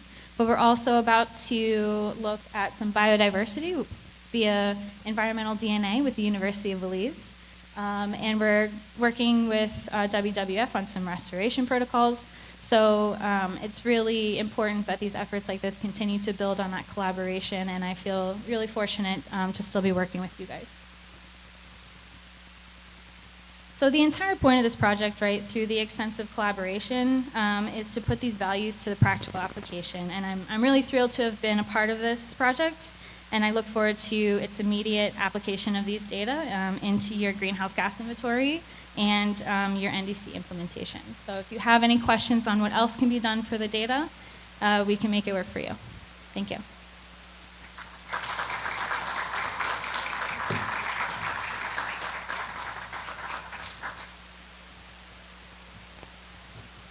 Thank you very much, Dr. Morissette, for that very comprehensive presentation. At this time, we do have a section in our program for any questions and answers on the Belize Mangrove Blue Carbon Assessment, the project overview and findings. I have one question to the back.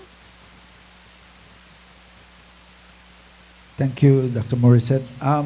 Just one question. I was just wondering if during the assessment and the sampling, whether or not there was any consideration, or at least if you had looked at age, because just to find out if there's one area where you have mangroves, and if there's a higher sedimentation, was that relative to the age of that mangrove patch?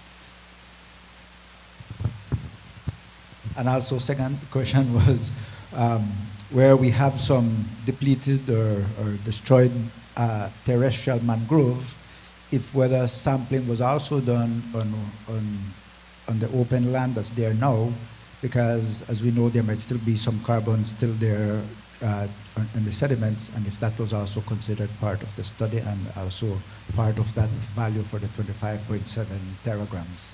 Thanks. Thank you for your question. To answer the first part, I'd like to say that we chose sites collaboratively based on the interests of the regional, the government, the academic partners, but also the regional NGOs. Really put those sites forward as ones to select, and we only had, we were able to get to 10, which doesn't seem like many, but it does in the field, I promise you. But we were able to capture areas that were almost always mangrove, if I'm correct on that.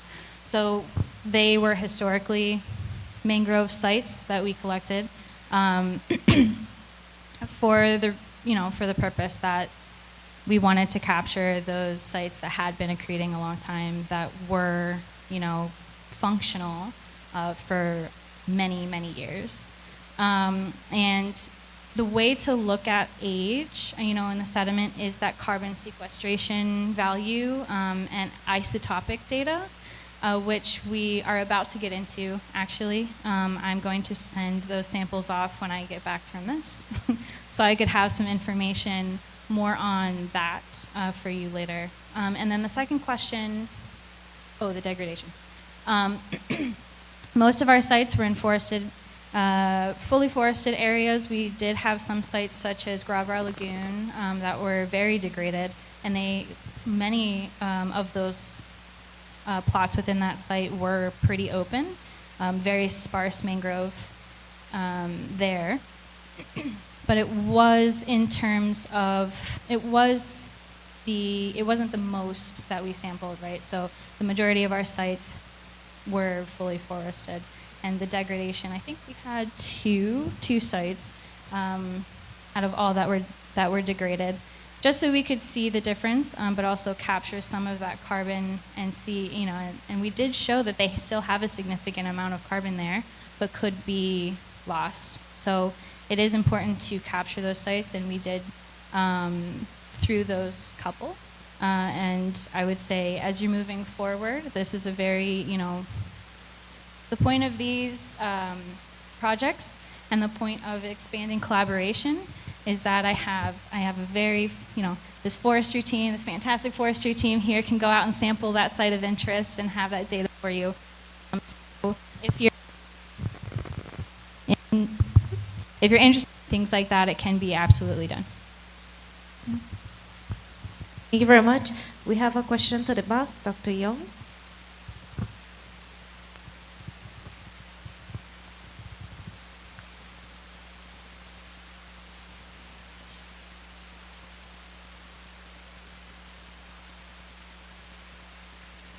Testing. Thank you very much for the excellent presentation, and let me congratulate all of those involved in doing what I think is a fantastic attempt to quantify Belize's carbon stocks. I don't know if you can go back to the slide that had the graph with the habitat mainland and the dwarf. One more, a couple more, I think. That one. So, as you noted in the presentation, that riverine and key mangroves, they're not significantly different in terms of carbon stock, but there is a significant difference between the lagoon carbon stocks and those two other ecosystem types. Have you looked at what other variables may be contributing to that? Is it just the height? Is height explains most of that variation between, say, the lagoon and the two other systems? That's the first question.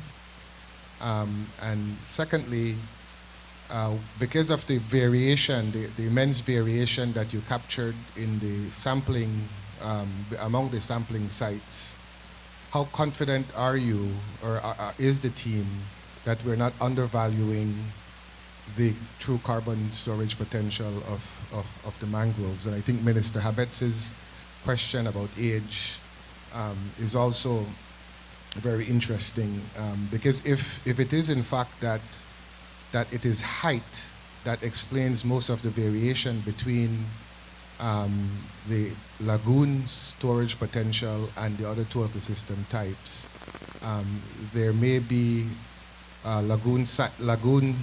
mangroves in lagoons that have considerably larger heights than the one that's were sampled. Let me stop there.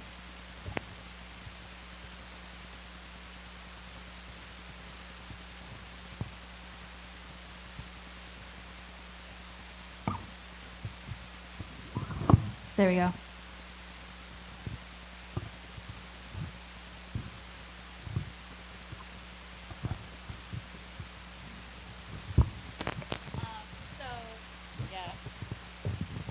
So to answer your height disparity question, we sampled 2 lagoons. One had dwarf mangroves and one did not. So the difference between those two was significant even in itself, but even the one with the taller mangroves did have less than what you're seeing with the other kind of sites. So no, from the data set, I do not believe that height is the factor, the only factor that you can push towards that.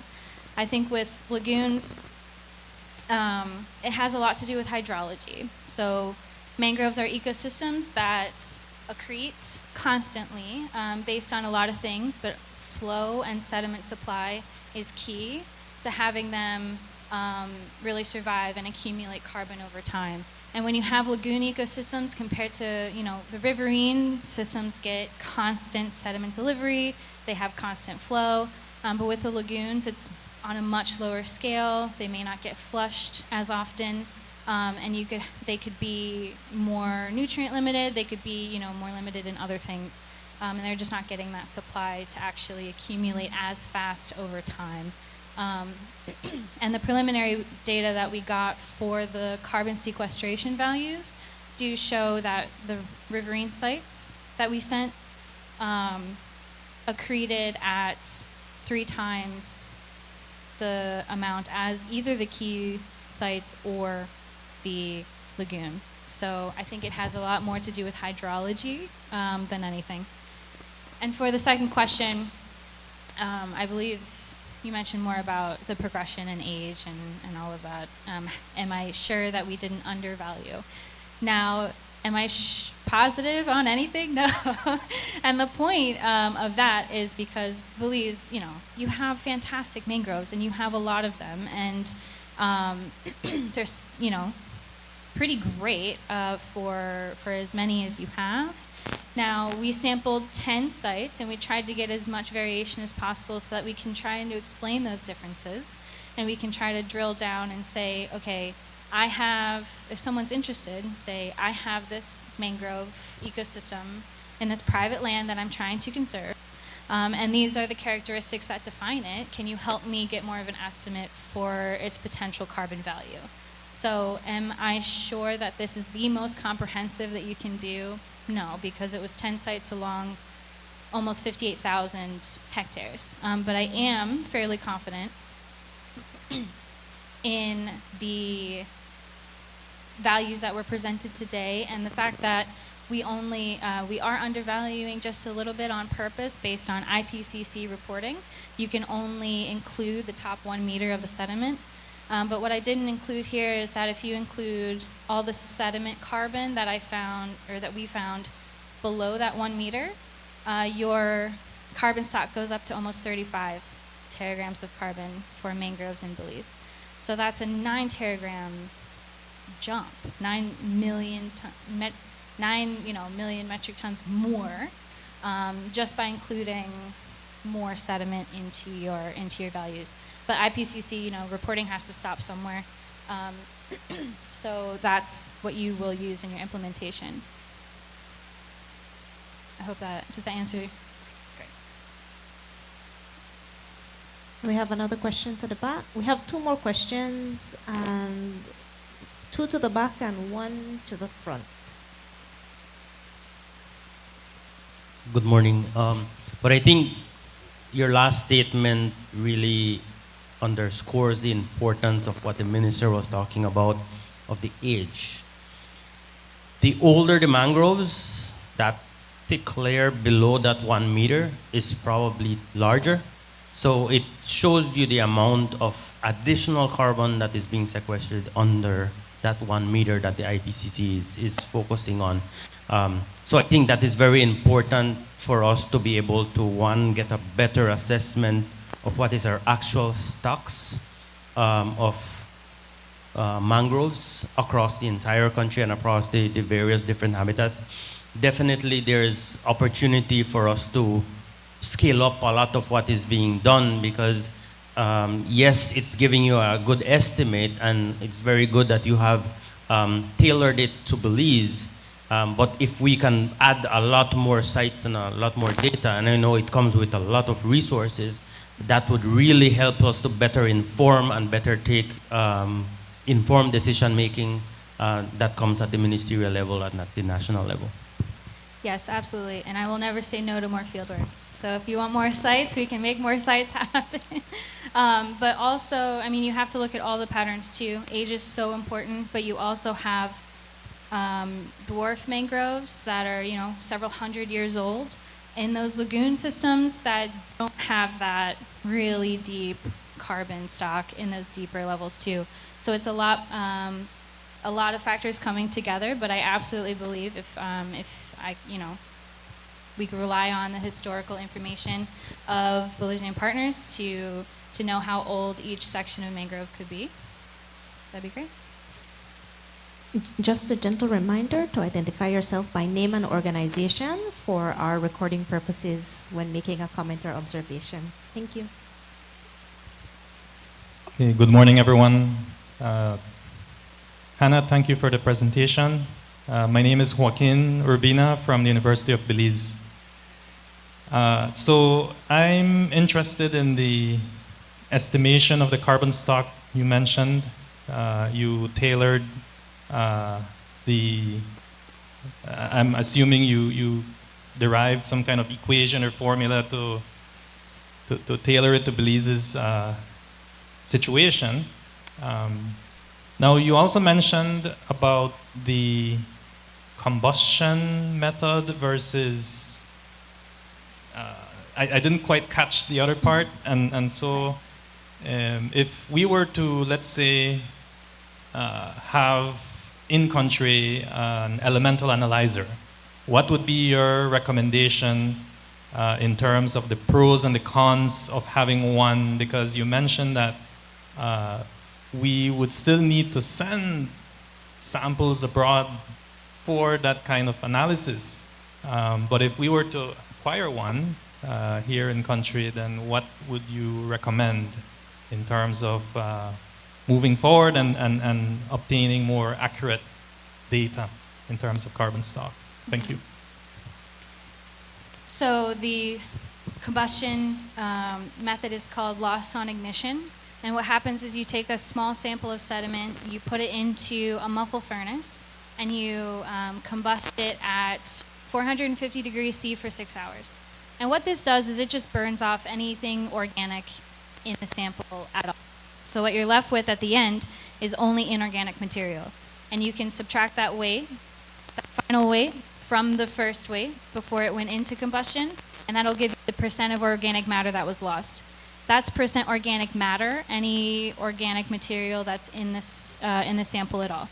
And what the elemental analyzer does is it takes that sediment, it then combusts, it flash combusts at over 1,000 degrees C, and it vaporizes anything in that sample and turns it to gas, and then can select, okay, this is the carbon gas, nitrogen, hydrogen, and you can get a percent carbon specific value. So the first one gives you percent organic matter, the next gives you percent carbon. And within those two methods, you can derive a relationship. And what I was mentioning there is that if you have you have your percent organic matter, I have a standardized equation for Belize, and there is a global equation that you put in that value, and you can get an estimate of carbon, which would be what you would get from the elemental analyzer. So I will say elemental analysis is expensive. It's tricky. The machine itself costs a lot of money. So a lot of labs don't have it on hand.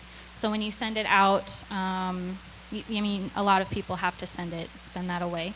And the point of having that relationship with LOI is that you can only do those first couple steps with the sediment, and it can give you a really good estimation of carbon without having maybe to go all the way to the elemental analysis step, if that's making sense. So my recommendation, and I think I've said this before, is that if we could have some muffle furnaces, with our partners down the coast, across the country, we worked with NGOs in all the regions. Maybe they could have a hub in each region. You get the LOI, you can get an estimate of carbon, and then you can send off the occasional sample to actually get that real value. So having an elemental analyzer in person it's really great, but there's a lot of costs associated with it, and you just have to know the next steps.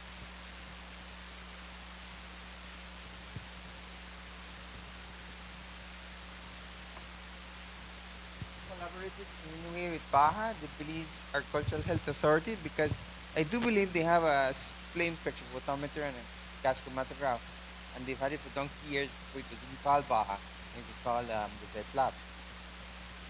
Sorry, could you say the organization name again? BAHA, Belize Agricultural Authority. Mm-hmm. Yes, but they used to be called the Veterinary Lab, right? So BAHA didn't exist before formed that organization, joined that profession, and they had some equipment like that. And the gentleman that was operating at the time was a graduate from my same high school. His name was Kesley. Right?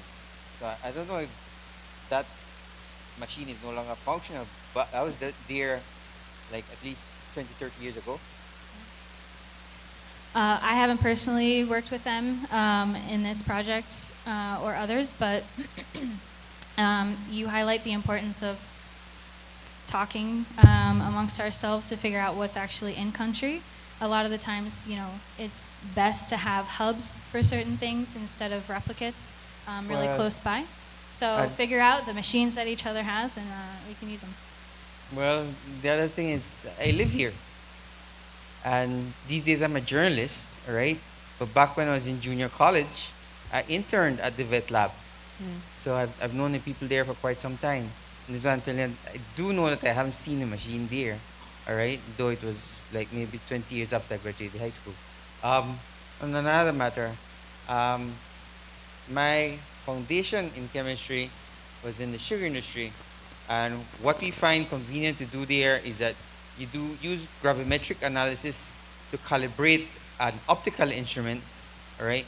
But for the amount of samples that you need to process of different farmers' cane and to know the amount of sugar that's in their juice, it's faster and easier to use an optical method, and you calibrate it using your gravimetric samples, right? And by the same token, I would imagine that it'd be possible for you to use that same approach to your gravimetric analysis that you're doing on some samples that you're doing at spot locations to calibrate an optical method that could then cover the entire country at light speed, right?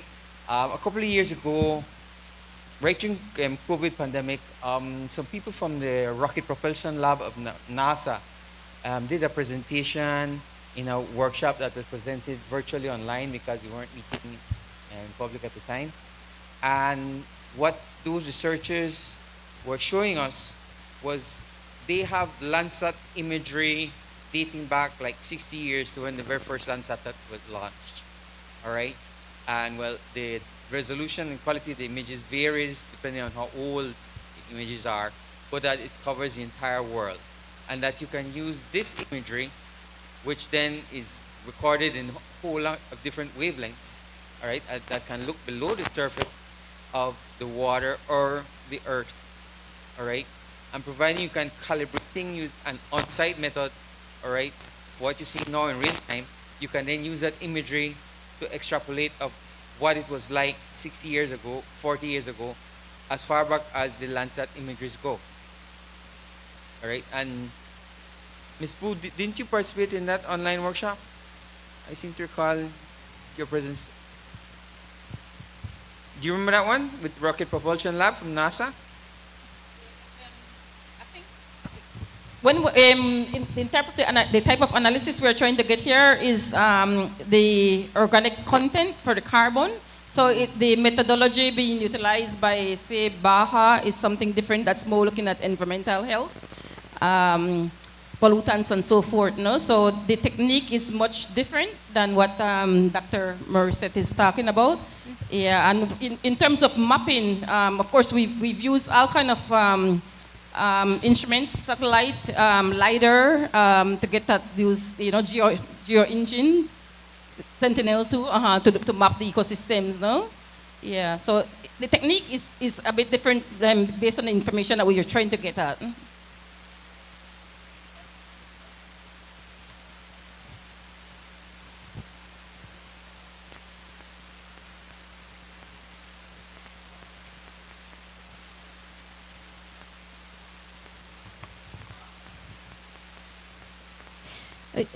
Thank you very much for the observation. We've made note of it in the minutes of the meeting for today, the observations that are taking place. We have time for one more question or observation, and I know someone already has the mic. Go ahead. Yeah, thanks, Ishel, and great work, Hannah. And this is part of the conversation that we started before the presentation, because this is fantastic collaboration, fisheries, forestry, UBERI, WWF, Smithsonian, and with the support of Pew. Going back to the question that Dr. Urbina asked, which is trying to sustain what, because we want to replicate this work, so trying to decide on what facility we should install. And I know you said the cost, but we didn't really talk about the dollar figure, and maybe it's hard to talk about how expensive it is. Could you share a little bit more about what would be the best option for Belize? Because I think we have forestry and ERI, or not ERI, but the NRM. And I have to say that Ceci Castillo and Dr. Urbina convened a call earlier this week, and so this all seems to be coincidental, but the discussion about what we should do as a country and what would be the best investment in terms of equipment to be able to continue this monitoring, which we would probably need to do as part of the NDC.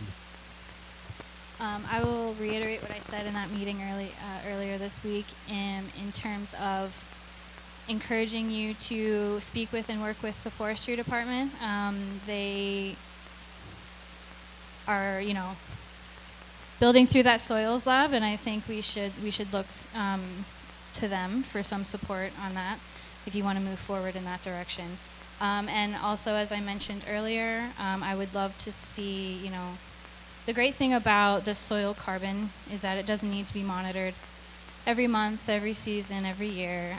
It can be a 5-year sampling. And from that, it doesn't necessarily, unless you are constantly looking for new sites to sample, doesn't necessarily give you the output of samples that you need to be running through something like an elemental analyzer. So as I mentioned previously, it'd be great to have those steps up towards that in multiple places down the country, so you can do more in situ sampling and faster estimations, such as the elemental analyzer is the last step in a long process for laboratory analysis for carbon. So if you could have grinders, if you could have muffle furnaces, if you could have drying ovens, if you could have those sorts of things set up in little, smaller labs down the country, you could have maybe that faster estimation and then look towards bigger scale projects, most likely the Forestry Department. And I'll leave it up to them to talk more about that, I'm sure, and you can get a sense of that. But that's what I would recommend. Thank you very much, Dr. Morissette, and for all our participants in this session. I think it was a very dynamic question and answer section. an excellent opportunity for more learning after an excellent presentation. At this time, we're going to move forward to our next presenter, Dr. Percival Cho, who will be bringing to us the mangrove biomass assessment towards understanding emission factors. We'd also like to acknowledge the work of Edelma Grijalva and Luis Balam of the Belize Red Plus team and the government of Belize.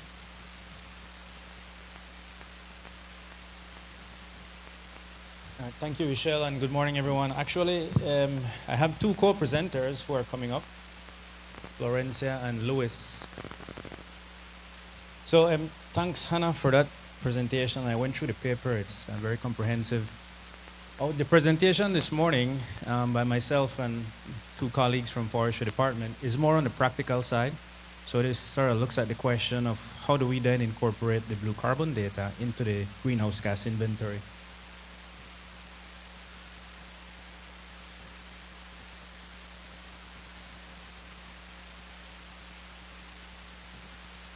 There we go.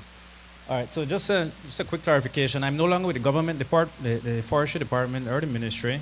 So I'm private sector, but at the same time still supporting the work of the MRV unit at the Forestry Department.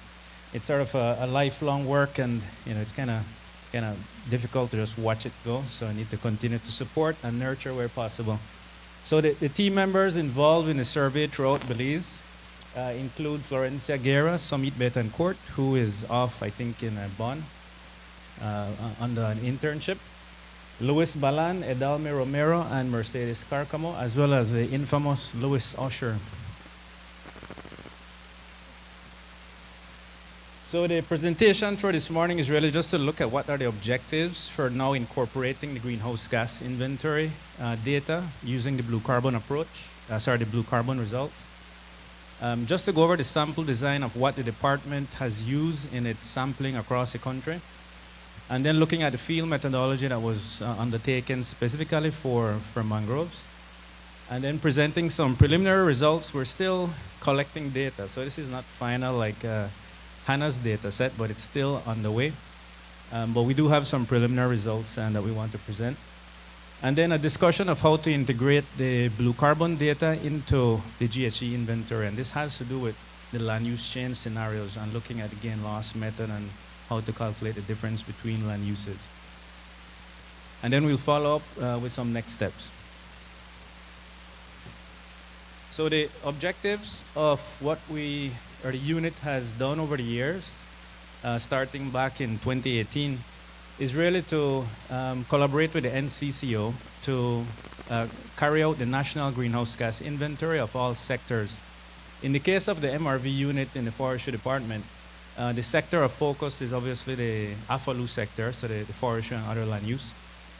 And what they have done, or how it works when you do a greenhouse gas inventory, is you look at the area of change across the landscape. So what's under forest, what's under non-forest, and how that changes over time. And then the other half of it is to calculate the carbon stocks within different land use categories, and then do a quick calculation as to what the change is. And then you get emissions or you get removals. So essentially you have activity data, which is the land use area, and you have the emission factors, which is the value of the amount of carbon in a particular land use through time. What we are looking at with this presentation is the calculation of emission factors for mangroves. Did somebody do that, or was that changed by itself? So the greenhouse gas inventory is used to generate the forest reference level and the REDD+ results, as well as the NDC projections. So it's an all-encompassing data set that is developed by the NCCO in collaboration with all partners. The idea for the FOLU sector is to work towards a Tier 2/Tier 3 greenhouse gas inventory, which means we need national estimates of carbon stocks in various ecosystems and in various states of those ecosystems. So being used, natural, degraded, etc. So primarily what I want to highlight is that in the case of mangroves, what we're trying to ensure is that we match a land use category to the most suitable stock estimate at that point in time for that particular land use category. So in the case of, say, for example, dwarf or medium or tall mangroves, if you have the area of that throughout the country, you multiply it by the AGB, in this case just looking at one carbon stock, the above ground biomass, in order to get the ecosystem C stock. In the case of Hannah's work, they call it TEC, so total ecosystem stock. In this case, it's just the above ground component that we have been looking at. Another example, when you're looking at now change, is if you have the area of red mangrove deforested, and you multiply that then by the change in the carbon stock states at the 2 different times, so before deforestation and after, you then get an estimate of the emissions from that change, from that deforestation, right? If you're reforesting mangrove, you look at the difference between the non-mangrove state versus what the carbon stock is when a mangrove begins to grow, and then you get a rate, annual increase, right? So these are what are referred to as change estimates. In the case of mangroves, this is just one of the ecosystems that the MRV unit is tasked with monitoring. There's permanent plots across the country in savanna, in thickets, in palmetto, in pine, in broadleaf forest as well. So it's quite an extensive endeavor to undertake. All right, so I'm going to hand over to Florencia to guide you through the sample design. Good morning, everyone. So as it pertains to the sample design, we looked at the national mangrove classes, and here on the slide, you will see that we have 2 data sets, one that speaks to the mangrove cover in 1990 and one that speaks to the mangrove cover in 2017. These were from 2 studies, one published in 2003 from Murray et al. And Zisman, and Charrington et al. In 2020 published the ones for the 2017 mangrove cover. And as you can note, the majority of the mangrove that Belize has is within the dwarf mangrove and the medium mangrove category. And the reason why this is being presented is because this will give you more or less like the overview of the reason why we did the sample design that we did for these mangrove plots. So the sample design took into account a priority based on the 4 following facts or results of these data sets. So we know that the majority, or 73% of the mangroves in Belize is located on the mainland. Of these mainland mangroves, 71% are dwarf and medium mangroves. And we also know that dwarf and medium mangroves account for 77% of all mangroves. The 4th is that dwarf and medium mangroves account for 78% of cleared mangroves. And the reason why this is important is because these are the classes that are most affected by land use change. These are the mangroves that are cleared. So when it comes to the permanent sample plots, I guess the difference here with the plots that were done with the previous research that was mentioned earlier is that these plots are intended for remeasurement. So we're looking at permanence for these plots. And so one way that we ensure permanence for these plots is that we have established these within protected areas. And so for the first round of sampling, unfortunately due to limitations, we were only able to do 1 plot in each of the protected areas. And these protected areas are the Gragra Lagoon National Park, which had white mangrove, Freshwater Creek Forest Reserve, which had red dwarf mangrove, Burlon Canal Nature Reserve, which had a mix of red medium and red dwarf mangrove, and Manatee Forest Reserve that had red dwarf mangrove.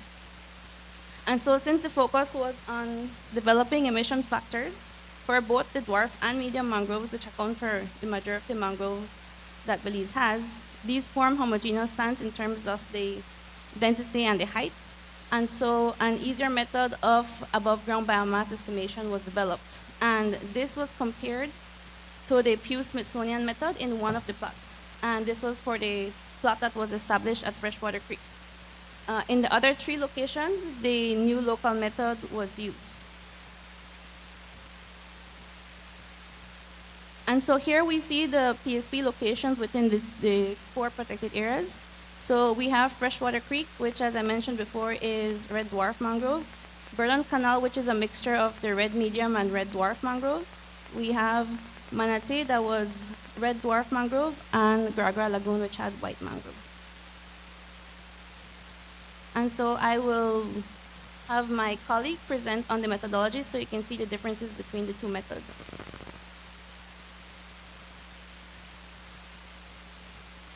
So going to the field and laboratory methodology, we develop a local volumetric equation for estimating above ground biomass for medium and dwarf homogeneous mangrove stands.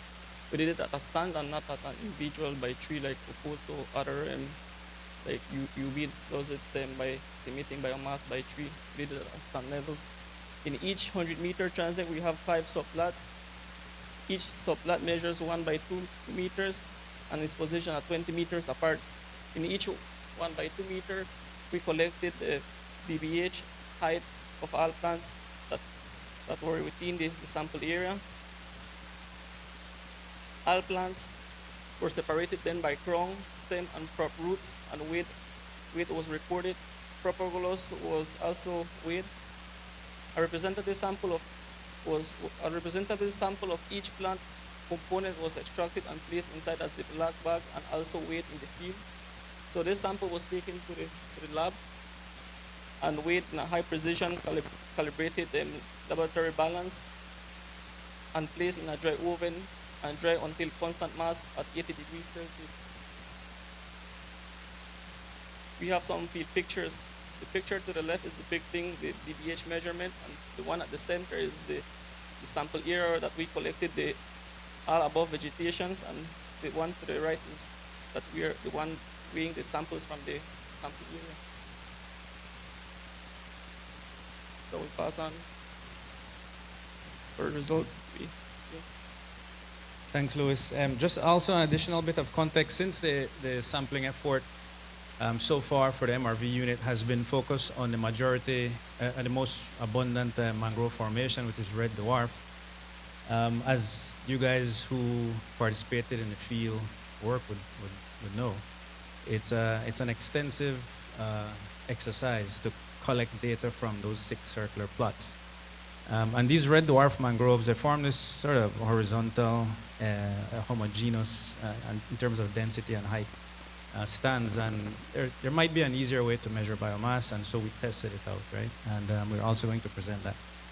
So the results, for the 4 sites, and they mentioned 1 plot per site, but each plot had 5 subplots. So essentially, it's a transect. It's the length of almost a hectare, so 125 meters. So the method collects data at the same scale as what the blue carbon method that Pew collects at, which is also 125 meters, right?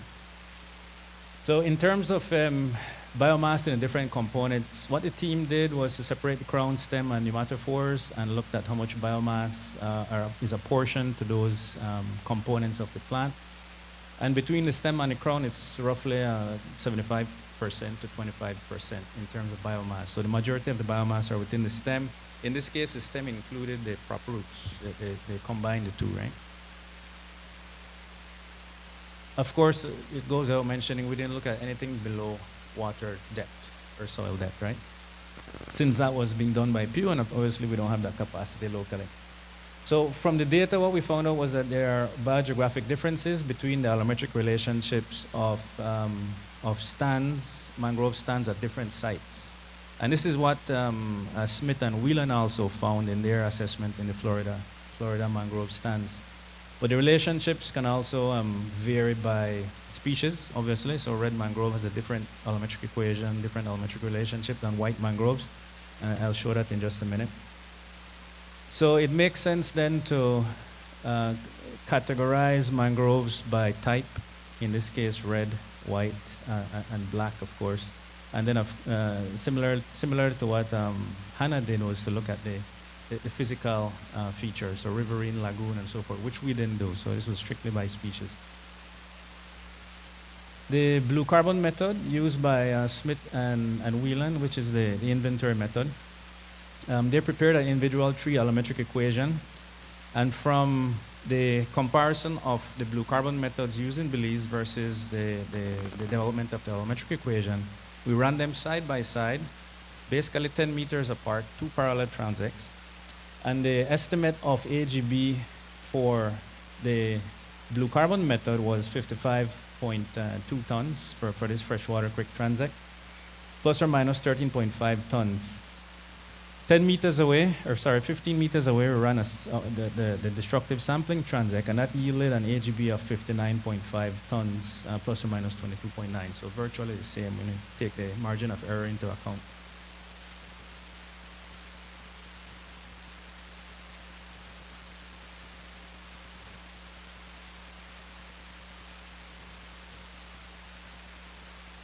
So overall, the tons of dry mass, and the last column is tons of carbon across the different sites.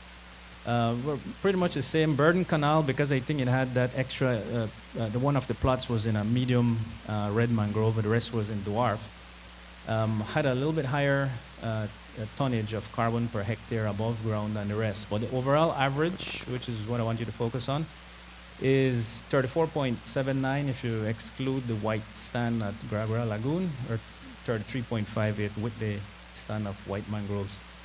The comparable estimate from Morissette et al. Is 34.34 for red dwarf mangrove. So virtually the same estimate was produced using the two different methods, right? Our 34.79 is using the destructive sampling method. So looking at stand biomass based on two variables, which is mean diameter and mean height, converted into a basal volume variable, right? So basal volume was used to predict biomass, and it's coming out to pretty much the same as what was found through the other study. So this is the allometric equation. Now you can't see the line, but this is just preliminary. So this is based on 15 subplots across 3 sites. Obviously, more needs to be collected. This was done in 2021, so we missed 2022, and hopefully 2023 with this new project on the way, they will be able to collect additional plots, and we can further develop this allometric equation. The advantage of the allometric equation, because you don't have to measure every individual tree across 6 subplots of 7 meters radius. Instead, you count, in this case, after you do the destructive sampling. You don't need to do that every time. You can simply count the number of stems, estimate the average diameter, and estimate the average height in a 1 by 2 meter block in a homogeneous stand of mangrove. And so it would be easy to apply over large areas, which the department has to do. So we're looking at an additional maybe 15 plots across the mainland. Again, focusing on the mainland, I think we'll be able to use straight out of the supplementary material attachment to Hannah's paper, use the estimates into the greenhouse gas modeling, greenhouse gas inventory, for the offshore keys. But for the mainland, there needs to be additional data collected. So the idea behind the using of the new method is that it's easy to apply. We don't have to spend, how long did it take us in Freshwater Creek? A week to do one plot. Instead, it can be done in a day. So you can do greater sampling intensity of the most abundant mangrove class. You can increase the sample area as well. The disadvantages of this developing a new model like this is, well, currently it's only based on 3 transects, and it's, of course, destructive sampling. So you have to cut some mangroves, you have to break some eggs to make an omelet, right? So, but the overall benefit is now we have a national allometric equation applicable to the most dominant mangrove class that we can then use to upgrade our greenhouse gas inventory to tier 3, right? At least for that component. Just for your knowledge, the range of input parameters so far in terms of average height, so the mangroves we've looked at to parameterize the allometric equation, range from about 1 meter and 30 centimeters to about 4.6 meters in height. The average diameter is 1.3 centimeters to about 6.6. So this is the range that we have at the moment. We need to expand that with additional sampling.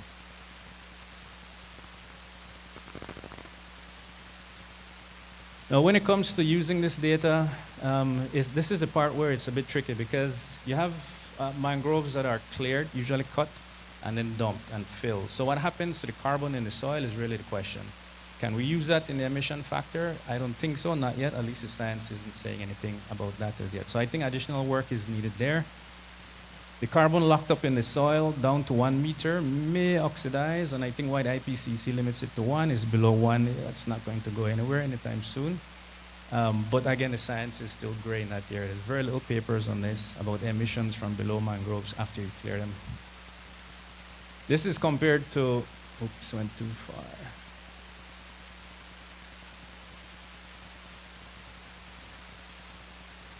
This is compared to a tropical forest where, for example, you would clear, burn, and so you have this soil organic carbon being emitted over a period of typically 20 years, right?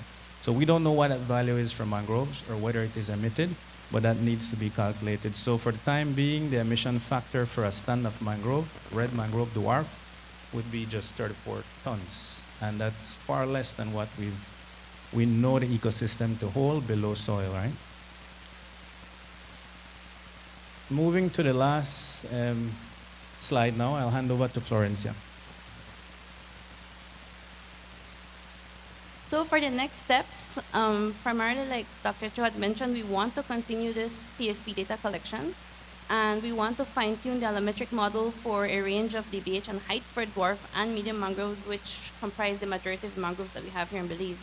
One step towards this is that the Forest Department has submitted a project titled The Expansion of the National Forest Monitoring Database in Belize to the GSA, and we are hoping to get funding of $2.5 million Belize dollars to fund this work. It's going to be spread across 5 years, and our intent is to increase the plots that we have and get more data so we can do this, continue this kind of work. We also need to determine mangrove carbon sequestration rate and carbon transfer rates across one pool to the other, which is currently, unfortunately, out of our scope at the moment. And we do want to carry out a full process method in terms of gains and losses for carbon accounting for the greenhouse gas inventory. So, thank you.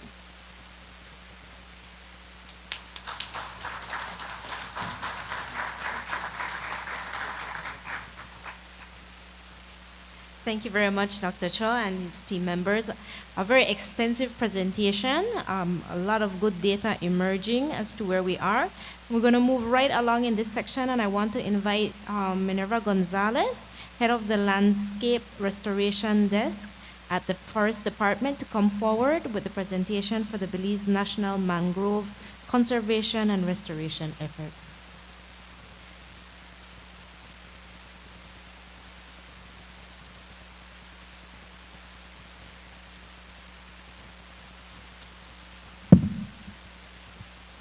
Morning. Minerva Gonzalez from the Belize Forest Department at the Landscape Restoration Desk. I love how this conference/symposium meeting is directly towards mangroves, because that is my area of work, along with other colleagues of the Forest Department. And today I will discuss a little bit on what we are doing to accelerate mangrove restoration and management at the national level.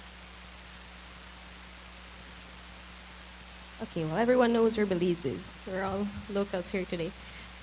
To provide a bit of historical context, we look at the study that was done by Sherrington, talking about the mangrove extent comparison of 2010 and over the next 36 years from 2010 onwards.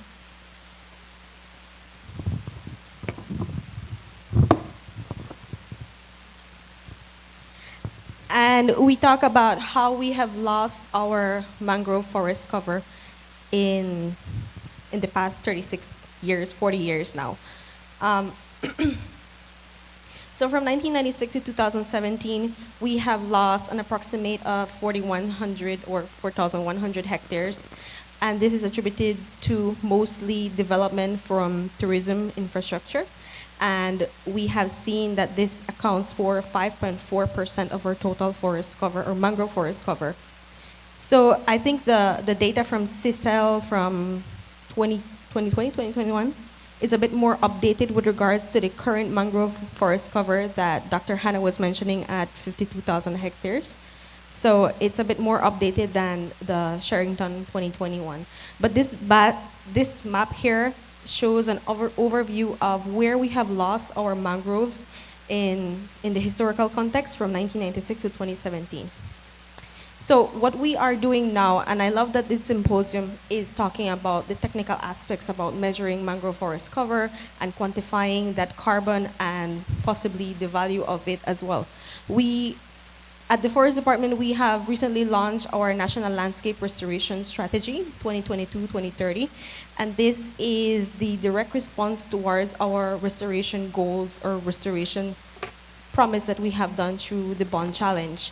This also incorporates, of course, mangroves, because mangroves are forests too, as we have promised to increase restoration activities in 6,000 hectares, 2,000 hectares from 2020 to 2025, an additional 2,000 hectares from 2025 to 2030, but overall it includes as well 6,000 hectares of riparian forests where mangroves are included as well. And I know that we have already talked about the NDCs, our National Determined Contributions, but this is to reiterate that we have committed these restoration goals through management as well as reforesting or replanting activities. So overall, the National Landscape Restoration Strategy encompasses mangrove forests, riparian forests, broadleaf, and any other ecosystem or forest types that we have in country. And we talk about restoring 130,000 hectares. This is split up between the agricultural landscape and the forest landscape. So, the Stanford University, along with the World Wildlife Fund, Coastal Zone Management Authority, and a bunch of other organizations recently worked on a study trying to determine where restoration opportunities would be most feasible to conduct in country. And this was done through a root analysis and an invest analysis. The restoration opportunity optimization tool took into consideration ecosystem services to increase protection from coastal risk, to increase tourism or recreation, and to increase, to increase livelihoods in terms of fisheries or lobster catch. The integrated valuation of ecosystem services and trade-offs also incorporated a way to determine the best strategies and which areas would be best to have restoration activities being conducted. So it's the highest potential of areas that we could identify for restoration. And this would be either through protection or restoration. Protection is also included as a kind of restoration activity.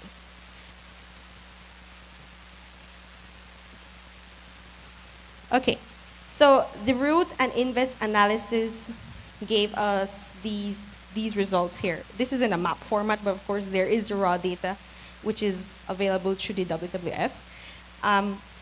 So this highlights here the three different criteria that was incorporated in the analysis to increase coastal protection, to increase visitation, and to increase lobster catch. And it highlights which specific areas would be best or most feasible to incorporate restoration activities, whether it would be through protection or active restoration.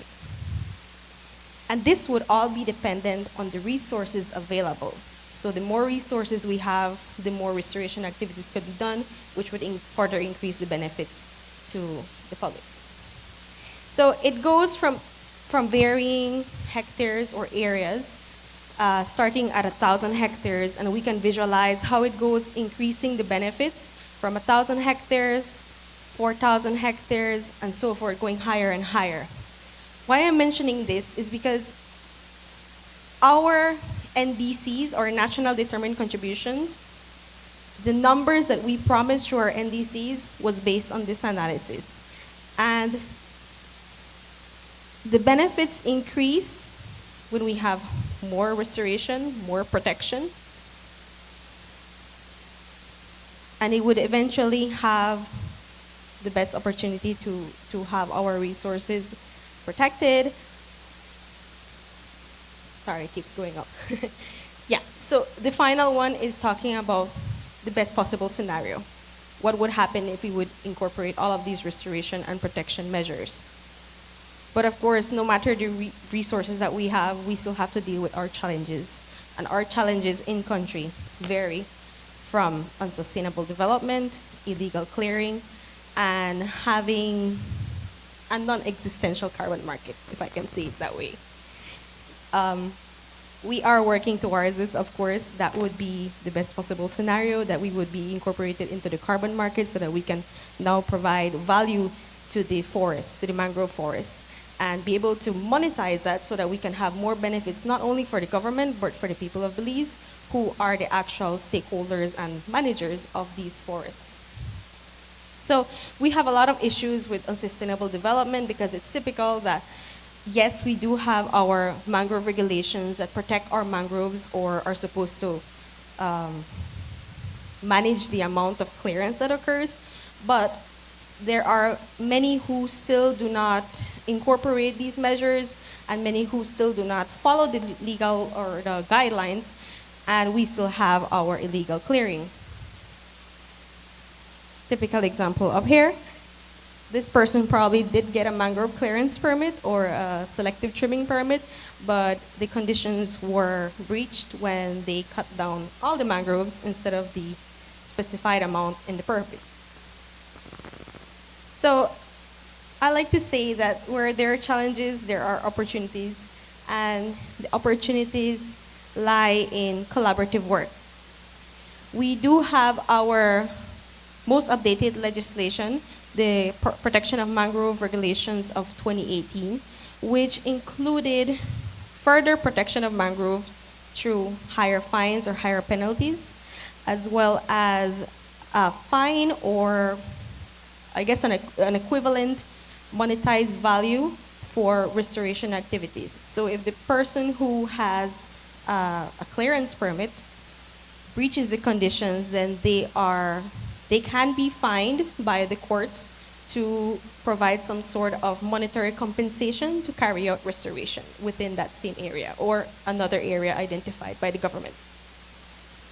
So we are working with our partners, with the Fisheries Department, with the Coastal Zone Management Authority and Institute, and many other NGOs in the country to carry out, first and foremost, sensitization of our regulations so that everyone is aware of what can or cannot be done with regards to mangrove selective trimming and cutting, as well as providing some trainings on restoration techniques. This is still in the trial period because we are experimenting, I could say, on which would be the most feasible restoration techniques. So far, we have tried the Riley encasement method with the PVC pipes. Not all the situations have been successful. We have tried doing it with the more eco-friendly solution of bamboo poles, but they have not been completely successful as yet, and we welcome any other person who has had success with these kind of restoration techniques. We would welcome the opportunity to work together and try to be successful with this, but it's still in the trial period. We do have some success with several of our partners on the ground who manage these lands directly or live on the lands, and they have been doing direct planting from the propagules for the red mangroves. It's a bit more tricky with the white and the black because they are more inland species and they would require a better combination of hydrology, which is still, like I said, in the experimental or trial period. So we have been working on trying to perfect or trying to get success with restoration techniques.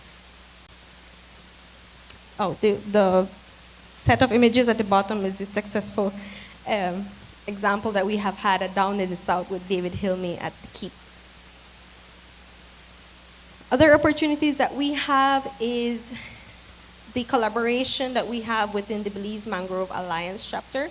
This is the Belize chapter within the Global Mangrove Alliance, and we have a combination of many private entities, non-governmental organizations, the government departments that we have been working together with regards to determining the best ways to protect our mangrove ecosystems, to manage them, as well as coming up with sort of a restoration plan of how we can start instituting these restoration activities to meet our NDCs. We do look out for opportunities from external funding as well as internal funding. We do have our the Blue Bond. I can't remember the entire name, but the Blue Bond is a very general term that we use in Belize for this line of funding that has been acquired by the government through a debt for nature swap. And we are able to access funding from this funding opportunity to do mangrove restoration and protection. Projects as well from other NGOs that they get external funding as well. Private entities that can support these kind of activities, and community programs, which is very important because it is the communities that have the most impact on the protection of these mangrove ecosystems.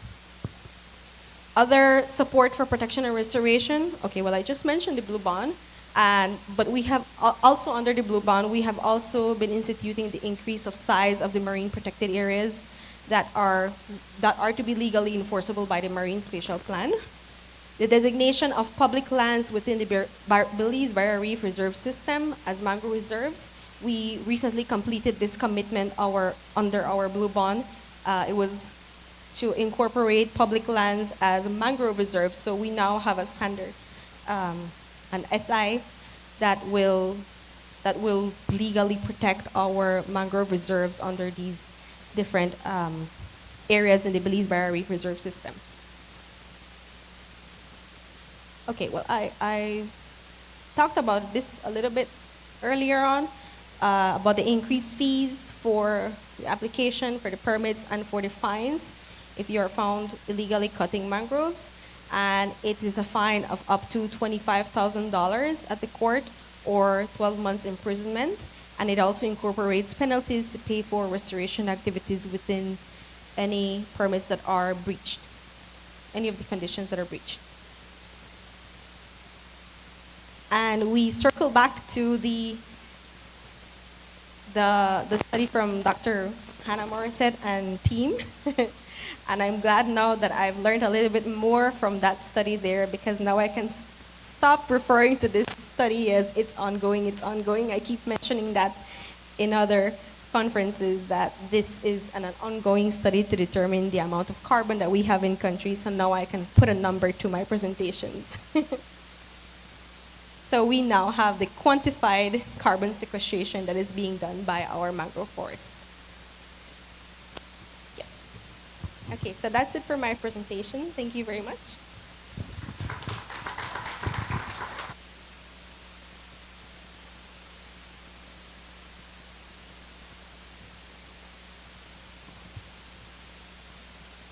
Thank you very much, Ms. Gonzalez, for that overview of the work being done towards the restoration of mangroves in Belize. We're going to move along in this section, and next I'm going to invite Anthony Mai, Chief Environmental Officer with the Department of Environment and Chair of the Belize Coastal Advisory Council, to come forward. And the next presentation is the Belize CZM Advisory Council's Coastal Management Approach.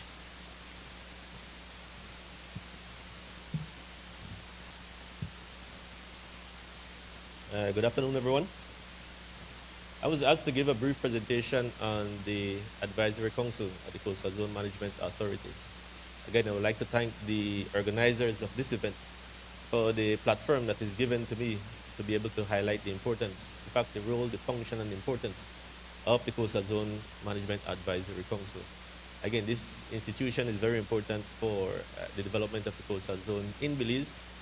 And I think that more light needs to be shed on the work that the Advisory Council has been doing in the background, basically. So again, thank you for this platform to be able to share that.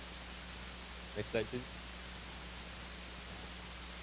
So the Coastal Zone Advisory Council was established under Section 6 of the Coastal Zone Management Act, Chapter 328 of the Laws of Belize. The law has specific functions of the Advisory Council. As you could see, there are 6 of them.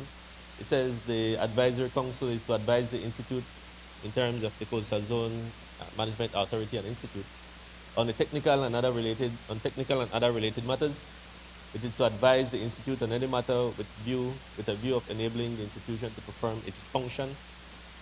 At the request of the authority, formulate draft policies, plan programs related to coastal zone management, etc. and they facilitate and encourage the sharing of information among government agencies, non-government organizations, educational institutions with regards to coastal zone matters. And then review coastal zone management plan prepared in accordance with Part 5 of the Act, and lastly, perform any other duties that may be required as it relates to the functions of the authority. Now, if you look at these 6 functions, you could see the importance and the very vast mandate that is being given to the advisory council. I just recently took over as the chair of the council, and immediately I recognized some shortfalls. And so within the, in fact, there is some of the council members I'm present here today, and what we have discussed is how could we strengthen the advisory council to play a more leadership role with regards to coastal zone management in Belize. Again, the Coastal Zone Advisory Council, as you will see in the next slide, is composed or consists, next slide please, of several key senior and high-level technical experts in Belize with regards to coastal zone management. As you can see, the Fisheries Administrator sits on the Advisory Council, along with the Chief Forest Officer, the Chief Environmental Officer, the Ports Commissioner, the Commissioner of Lands, the Director of Geology, Petroleum Department, a representative from the Belize Tourism Board, the Physical Planner of the Lands Department, so you have 2 representatives from the Lands Department, which is good. The Principal Public Health Officer, representative from the Housing and Planning Officer, and then 2 members from the private sector, the Director of UB with regards to Marine Research Center, and then the Director of Coastal Zone Management Authority and Institute, who acts as the Secretary to the Council. Now just take a few minutes to look at the composition of the Advisory Council, and you can see the vast level of expertise actually sits in the Council. Right? In terms of the 2 private sector representatives, again, the information that has been shared this morning is quite extensive. It's comprehensive, it's detailed, it's right on point. Again, it's science and fact-based. And I'm glad also, as the previous presenter, that today's session is focused primarily on mangrove, because again, I'm speaking to the choir, but we all know the importance, the important role that mangrove play within Belize and within, especially our coastal zone areas. And so I won't go through that. But just to highlight that a lot of the conversation that occurs within, especially the conservation group, basically sticks within the group. One of the things that we try to do in the Coastal Zone Advisory Council is to kind of branch out a bit, and through the 2 private sector representatives, we brought on board a representative from the Association of Real Estate Brokers of Belize, and we also have a representative from the, I think, Association of Professional Engineers. And so during the deliberations of the council, the discussion is quite interested as it relates to these 2 perspectives and the input that these 2 individuals provide to the discussion. I would encourage the conservation group to again branch out and have discussion and speak to some of these other key stakeholders in Belize. Again, the real estate, the Association of Real Estate Brokers are very critical partner in terms of the preservation, protection of mangrove, etc. And similarly, other partners. Next slide, please. In terms of the management approach, obviously it's a top-down, bottom-up approach. So we have the Coastal Zone Management Authority and Institutes Board that basically governs and kind of runs the institution in terms of guidance and directive. Right below that, you have the Coastal Zone Management as an institution. And then the Coastal Zone Management Advisory Council is kind of on the side advising the institute and the board in terms of scientific related matters, right? Coastal zone related matters. The idea then is, in terms of the structure, is that the coastal zone, as you could see in the map on my left, I think there are 9 coastal zones within Belize. There is the northern section, the central area, and also the southern section. The idea is that each of these 9 coastal zone areas should have its own management structure, and it should have its own sub-advisory council, right? The idea behind that is that at that specific level, at that localized level, everything that occurs within that area, within that level in terms of management and any issues as relates to coastal zone management should be brought to the attention of the management organization, and then information should flow up to the Coastal Zone Management Authority as an institution. And if any technical advice, recommendation, or guidance is needed as it relates to those issues, the Coastal Zone Advisory Council should be the lead in terms of providing that guidance, and similarly to the institution and to the board. What I'm trying to explain is that there is a structure in place where information is fed from the lowest level to the mid-level to the advisory council, and then technical guidance is provided back to that level, right? And so as I mentioned, one of the things that we want to do is we want to strengthen the advisory council. And we are looking currently at all the gaps that exist within the structure. For example, one of the things that we are discussing is how could we strengthen the management framework for these coastal zone areas? And then how could we strengthen the establishment of an advisory committee within these different zones, right? So we need to connect all of that space together. Again, the approach is definitely multi-sectoral. As you could see in the composition of the board, we have a vast level of expertise from many of the key sectors in country. Again, in terms of the advice that the council gives is scientific in nature. And again, that has been shown this morning in terms of how extensive the science-based knowledge is in Belize as it relates to coastal zone management. It's also an inclusive approach. As you can see, we reach out to private sector, we reach out to community-based organizations, etc., and we work together with key partners. And then we focus primarily on the coastal zone, but also look at the bridge to reef approach. In fact, the coastal zone, as defined by the Coastal Zone Management Authority, extends, I think, if I'm not mistaken, 1 kilometer inland. Is it 1 kilometer or 3 kilometers, excuse me, inland? And so when you look at the coastal zone, it does not exist in isolation of what occurs in the watersheds, etc. And so the focus at the council has been looking at that, has been looking at the need for us to protect the coastal zone by managing what occurs in the headwater within the watershed part of land. And so while we're here discussing primarily on mangrove, in terms of like the broader concept of coastal zone management, that is what the council is kind of aimed at targeting these broad specific areas. Next slide. So in terms of some of the accomplishments of the council over time, I'll just name a few. I mean, there's much more activities that we have been doing, but these are some of kind of the highlights of what we have been doing recently. And so obviously one of the functions of the advisory council is to kind of guide the update of coastal zone management plans. And in 2016, through the council, we managed to update in 2016 the coastal zone management plan. And I think through the greater push of the MSP, there is intention to, again, legislate some of these processes, which from a management standpoint is always the best. We also discussed and guided the strategic dredging plan for the Northern Kikaka project. So this is a project that was initiated through the Department of Environment, and what the project did was, along with the mining unit, and Ms. Alvarez is here to attest to that. So over the years, the Department of Environment has been,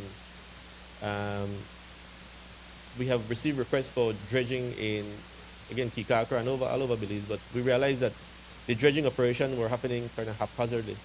And so through this project, we were able to identify one borrow site in Northern Kikaka where any person who applies for a dredging permit at the mining unit, right, would only be considered if you use this one borrow site. And so we kind of localized and isolated all the potential negative impacts from dredging to one area, as opposed to having people just dredging, randomly throughout the area. So this project has been so successful that we intend to replicate this project now in San Pedro. And then the following year, we want to do the same in Placencia, etc., etc. And so from a management standpoint, these are some of the things that we need to put in place, right? More structure, we need to put better guidelines in place to be able to guide the decision that the regulatory agencies need to take at the end of the day. Another activity is to coordinate the updating and share files of the maps of the marine protected areas. I think this is currently, I think we just recently reached out to the Lands Department to kind of ask them to share the shapefile as much as possible, because, again, these information are critical for regulatory agencies. At the Department of Environment, for example, the environmental regulation states that any development within a protected area requires, and it requires to undergo the environmental impact assessment process. And so if the DOE does not have an updated map as it relates to marine protected areas, again, it might skew the decision that we make at the end of the day. And so the work that the council has played as it relates to this is key as well. We also reviewed the strategy for resilience in Belize. And again, we've been discussing this project with the project management at every council meeting. And we also, in terms of the technical guidance for Coastal Zone Management Authority and Institute's milestone, we have the MSP, the Coastal Zone Management Plan, under the conservation commitments of the Gibbon. And so we do provide some guidance to that as well. In fact, as you all know, the level of expertise within the environmental field in Belize is quite limited, and so you will see that several persons sits on more than one committee. And so, for example, at the Coastal Zone Management Authority, again, because the expertise in Belize is so limited, you kind of know everybody, already, and so you kind of have that good working relationship and be able to push more. So again, my presentation was brief. I was asked to present all this information in 10 minutes. But one of the critical things that I want to leave you guys with is to remind you that the Coastal Zone Management Authority exists, and to ask that you utilize the expertise within the advisory council, right? And so moving forward with some of the projects that you have in mind, feel free to reach out to the council through the Coastal Zone Management Authority and the Institute, so that we could provide some guidance as it relates to any research, any type of matters within the Coastal Zone area. So thank you for the time, and thank you to the organizers for the platform to be able to share, again, what we have been doing at the Coastal Zone Advisory Council.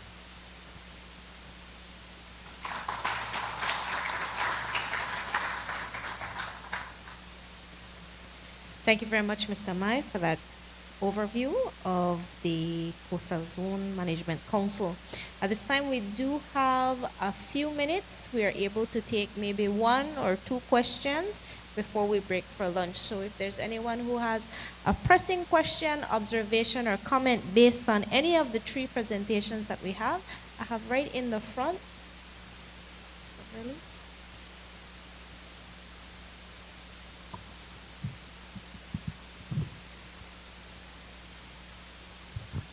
Thank you, Beverly Wade, Blue Bonds and Finance Permanence Unit. First of all, I want to give a huge shout out to all the presentations this morning. It is really exciting and eye-opening, and a lot of pride, really, to see all the great work that is being done in Belize with regards to mangrove conservation and blue carbon. This information is invaluable, because as we're looking at charting a way forward for blue carbon in Belize, the information that is being gathered is really giving us an understanding of what our potentials are, what we have, and basically what it could mean to us. But I have a observation and a question to our partners in the room in particular, and probably even some of the government officials, because as we are now assimilating this information and also looking at blue carbon strategically, most of the presentations here is about, yes, blue carbon, and how do we look at blue carbon and the excitement around blue carbon as a potential game changer, really, in our efforts, whether it's to fulfill our NDCs, whether it's to look at the maintenance of the goods and services that these important ecosystems maintain for us nationally. How do we now approach blue carbon in Belize from a strategic standpoint? So we all know we want to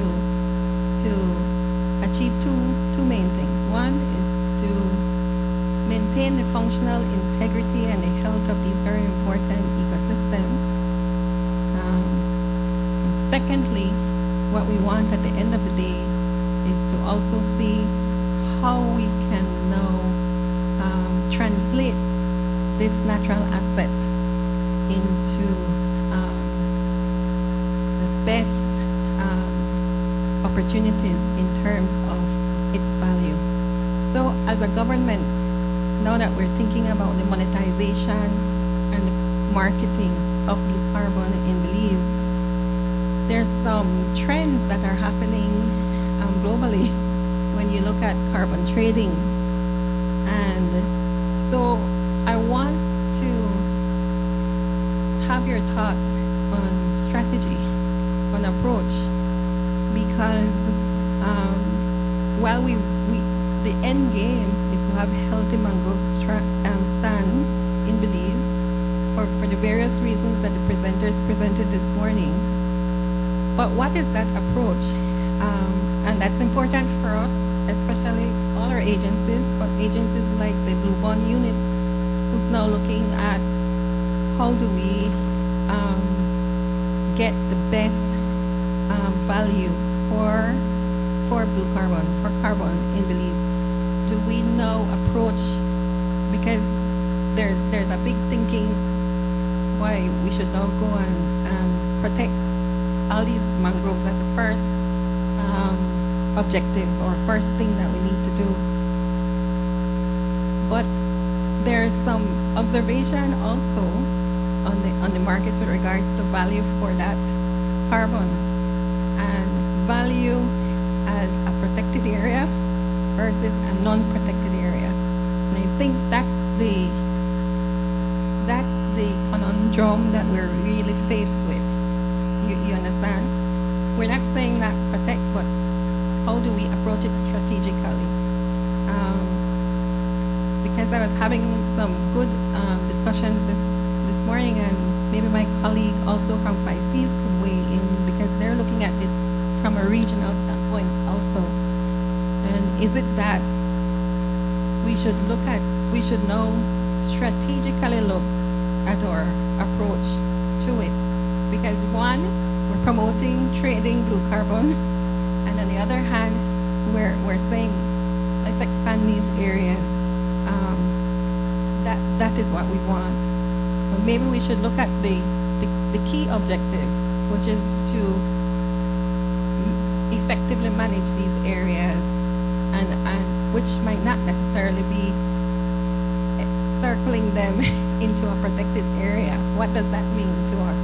Management effectiveness, is that what we're saying? And at the same time be in a position to capitalize on the fact that we might get a bigger value for money depending on the approach that we take. I think these are important considerations for us as advisors and also for the policymakers and the decision makers at the end of the day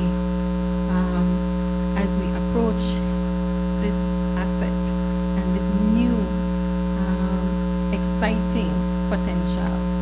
So I know it's a mouthful, but it is a discussion that we need to now start having so that we could all reach our end goal, and at the same time ensure that Belize strategically positions itself as we now engage in this new emerging natural asset potential. Thank you.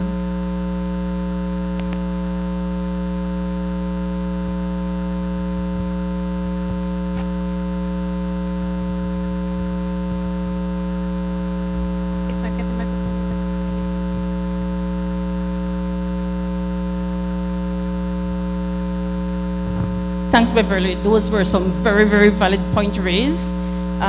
Certainly, we cannot look at just locking off these ecosystems in, public protected areas, for example. One thing to consider is that, as was mentioned by some presenters before, that when it comes to mangroves, for example, about 70% or even more are already in private hands.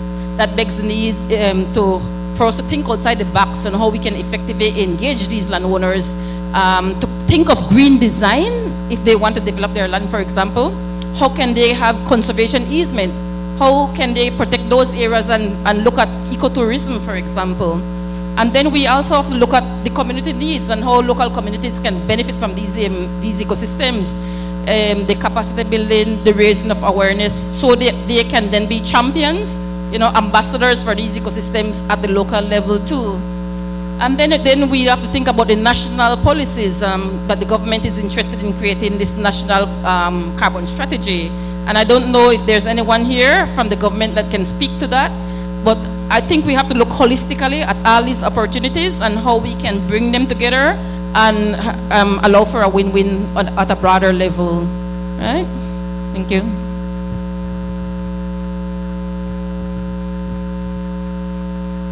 Is there any other question, comments, observation from this last set of presentations that we had this morning?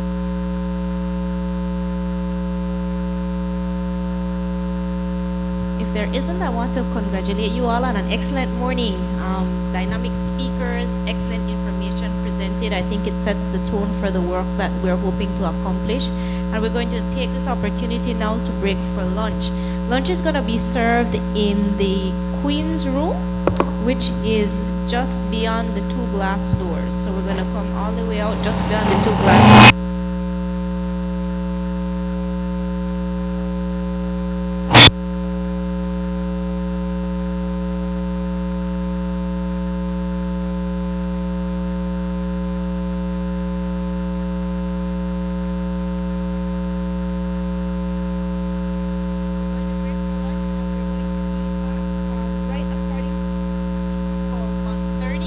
Right here, just before head over so we can start on time this afternoon. I want to thank you for your time. A round of applause for all our presenters this morning. And we look forward to another productive session this afternoon.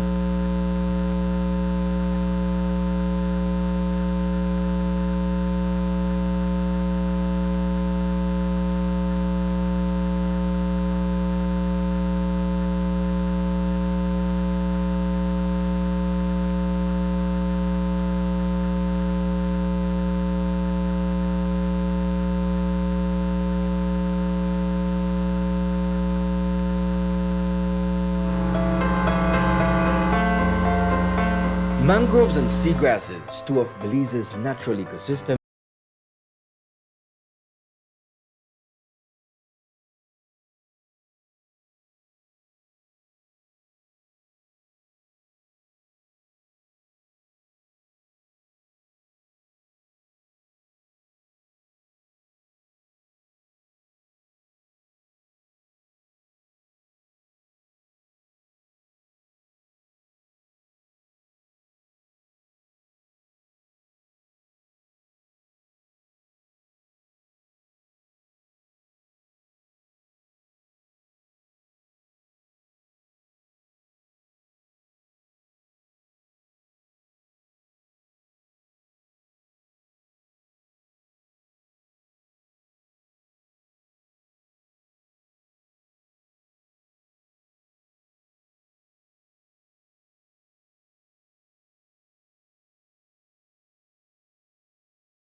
Mangroves and seagrasses, two of Belize's natural ecosystems, can be found in many places along Belize's coast. Globally, coastal zones with these ecosystems are considered some of the most productive places. They are important habitats, feeding grounds, and for numerous species. Turtles, manatees, birds, crabs, and various species of fish, from sharks to groupers, use these areas to feed, shelter, and reproduce. These ecosystems also provide nations with physical protection from storms and floods. In Belize, mangroves and seagrass are critical habitats and key to the local economy. It is estimated that mangroves alone contribute over $14 million in fisheries value, $176 million in tourism recreation, and $167 million in coastal protection per year. The benefit of these ecosystems extends well beyond their value for biodiversity. Coastal ecosystems can help communities mitigate against and adapt to climate change.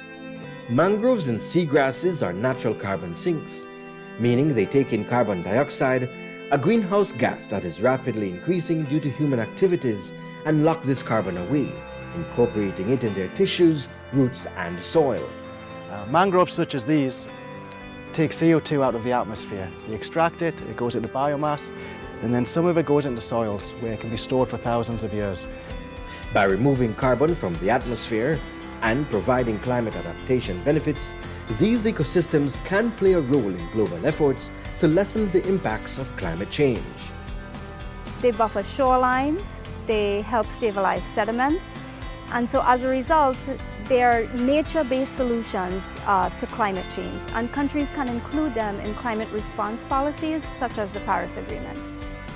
To meet this task, it is first helpful to understand the associated carbon stored within the ecosystem. Pew Charitable Trust and WWF, they had spearheaded the efforts of upgrading our targets and actions with regards to blue carbon. And they had proposed carrying out assessments on our coast to upgrade the actions and the targets in the NDC, and also to value blue carbon systems. A new research project seeks to help answer this question. This first-of-its-kind project in Belize is being led by the Smithsonian Institution, World Wildlife Fund, and the Pew Charitable Trust with expertise from Silverstrom Climate Associates, the University of Belize, and in collaboration with local NGO partners and national government, including the Belize National Climate Change Office, the Coastal Zone Management Authority and Institute, and the Fisheries and Forest Departments. This project will provide a comprehensive assessment of carbon stored within mangrove forests across Belize and develop a baseline carbon stock estimate for seagrass. This fieldwork that we just did is just helping to provide us with some additional justification for why we need to protect these ecosystems, because the aim now is for us to understand the quantity of carbon that these ecosystems are sequestering nationally, and so that this information can then be integrated within Belize's REDD+ inventory. Researchers have conducted fieldwork, including soil sample collection and measurements of mangrove trees, to determine the amount of organic carbon found in soils and plants. As seagrass is also recognized for their high carbon sequestration ability, this mangrove carbon assessment will also be complemented with a similar assessment for seagrasses. We've gone into the field and got data from the country, understanding that each mangrove system, seagrass system, is really different up and down the country. So we started up in New River, right to the north, worked our way down to Punta Gorda, and did some sampling as well along the Keys. By doing these individual estimates of these different sites, we get a much better understanding of what these systems are storing in terms of carbon. From that, rather than using regional estimates or global estimates, we're able to give a much better accounting of the blue carbon in these systems for Belize. The resulting data will provide a more precise and quantitative valuation of the carbon storage benefits of mangroves and, to a lesser extent, seagrass, to aid in the implementation of PCC.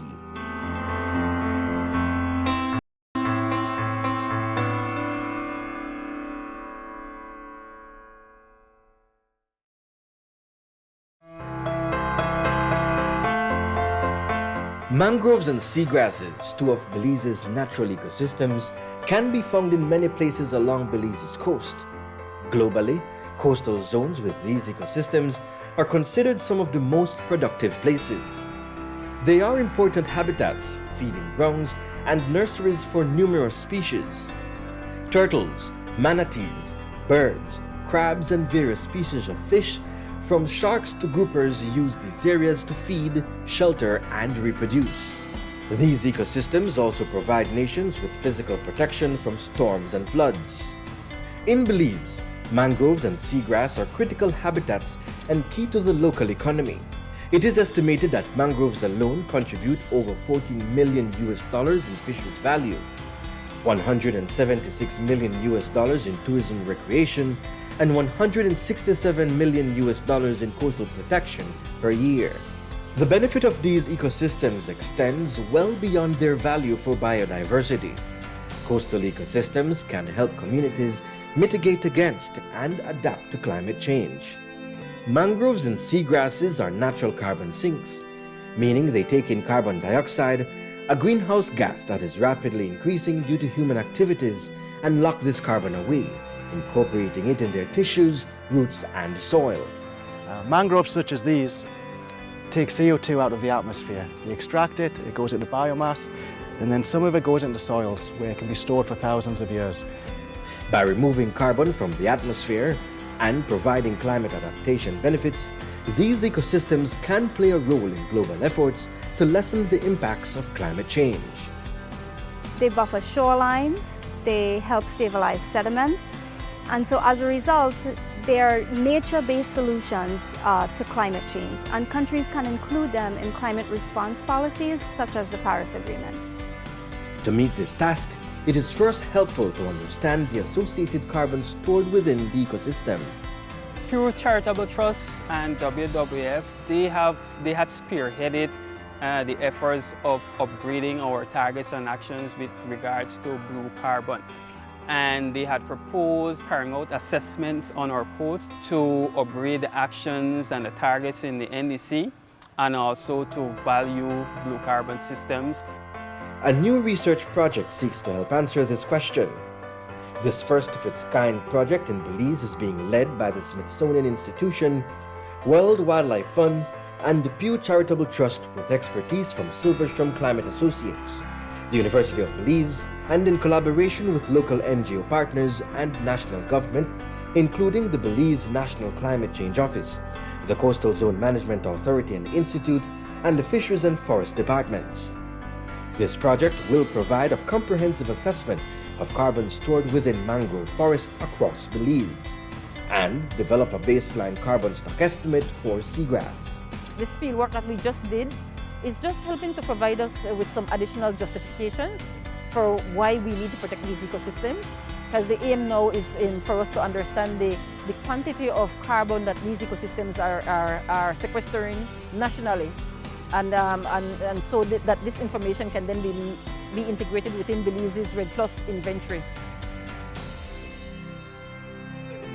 Researchers have conducted fieldwork, including soil sample collection and measurements of mangrove trees, to determine the amount of organic carbon found in soils and plants. As seagrass is also recognized for their high carbon sequestration ability, this mangrove carbon assessment will also be complemented with a similar assessment for seagrasses. We've gone into the field and got data from the country, understanding that each mangrove system, seagrass system, is really different up and down the country. So we started up in New River, right to the north, worked our way down to Punta Gorda, and did some sampling as well along the Keys. By doing these individual estimates of these different sites, we get a much better understanding of what these systems are storing in terms of carbon. From that, rather than using regional estimates or global estimates, we're able to give a much better accounting of the blue carbon in these systems for Belize. The resulting data will provide a more precise and quantitative valuation of the carbon storage benefits of mangroves and, to a lesser extent, seagrass, to aid in the implementation of Belize's NDC. Carbon knowledge sharing, and the discussions that we're having towards greater collaboration. This workshop has five objectives attached to it as outlined on your program. We're looking to share and engage on Belize's mangrove and blue carbon assessment efforts and findings. And if you look at this morning's presentation, you really see how the program has zeroed in, looking at how we have been assessing mangroves, what the findings are, and how these findings are translating into a larger database of knowledge, but also how it is going to inform the next steps as we move forward in this very important area. This afternoon, we have outlined speakers who will be furthering this discussion. And the first presenter that we have up is Arlene Young, Director of the Coastal Zone Management Authority and Institute. And she will be presenting for us on seagrass and Belize's ICZM. So at this time, while she gets ready to come forward, I'd just like to remind you of the brief housekeeping rules. Our phones on silent, to respect our speakers. We'll also be having questions and answers after the two presentations in this section. So we remind you to just have your questions ready to go. And there are two presentations in this section so that we can continue the dynamic discussion that is taking place at this time.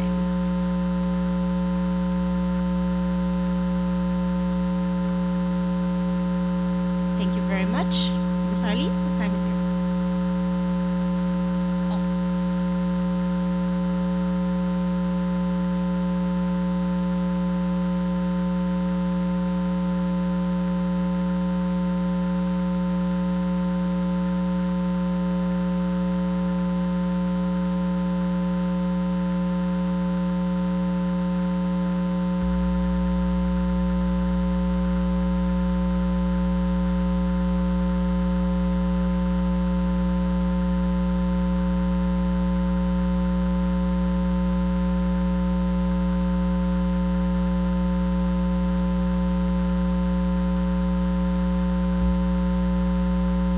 Good afternoon, everyone. I hope you're all energized after a good lunch. So this afternoon, I'll be speaking a bit about some work that we've been collaborating on with partners both in Belize and in the region and our international partners to try and improve the mapping efforts of specifically seagrasses in Belize.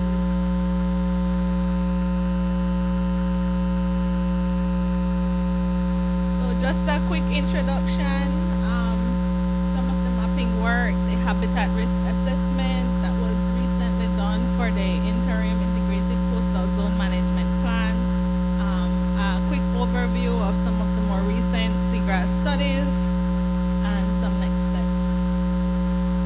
So I know this morning we focused a lot on mangrove, but in the earlier presentations we heard about, the commitment and the interest, for both government, non-government, and all the partners here in working on blue carbon and seagrass being one of the important ecosystems, providing those ecosystem goods and services that, are very important and actually, for functional and healthy livelihoods.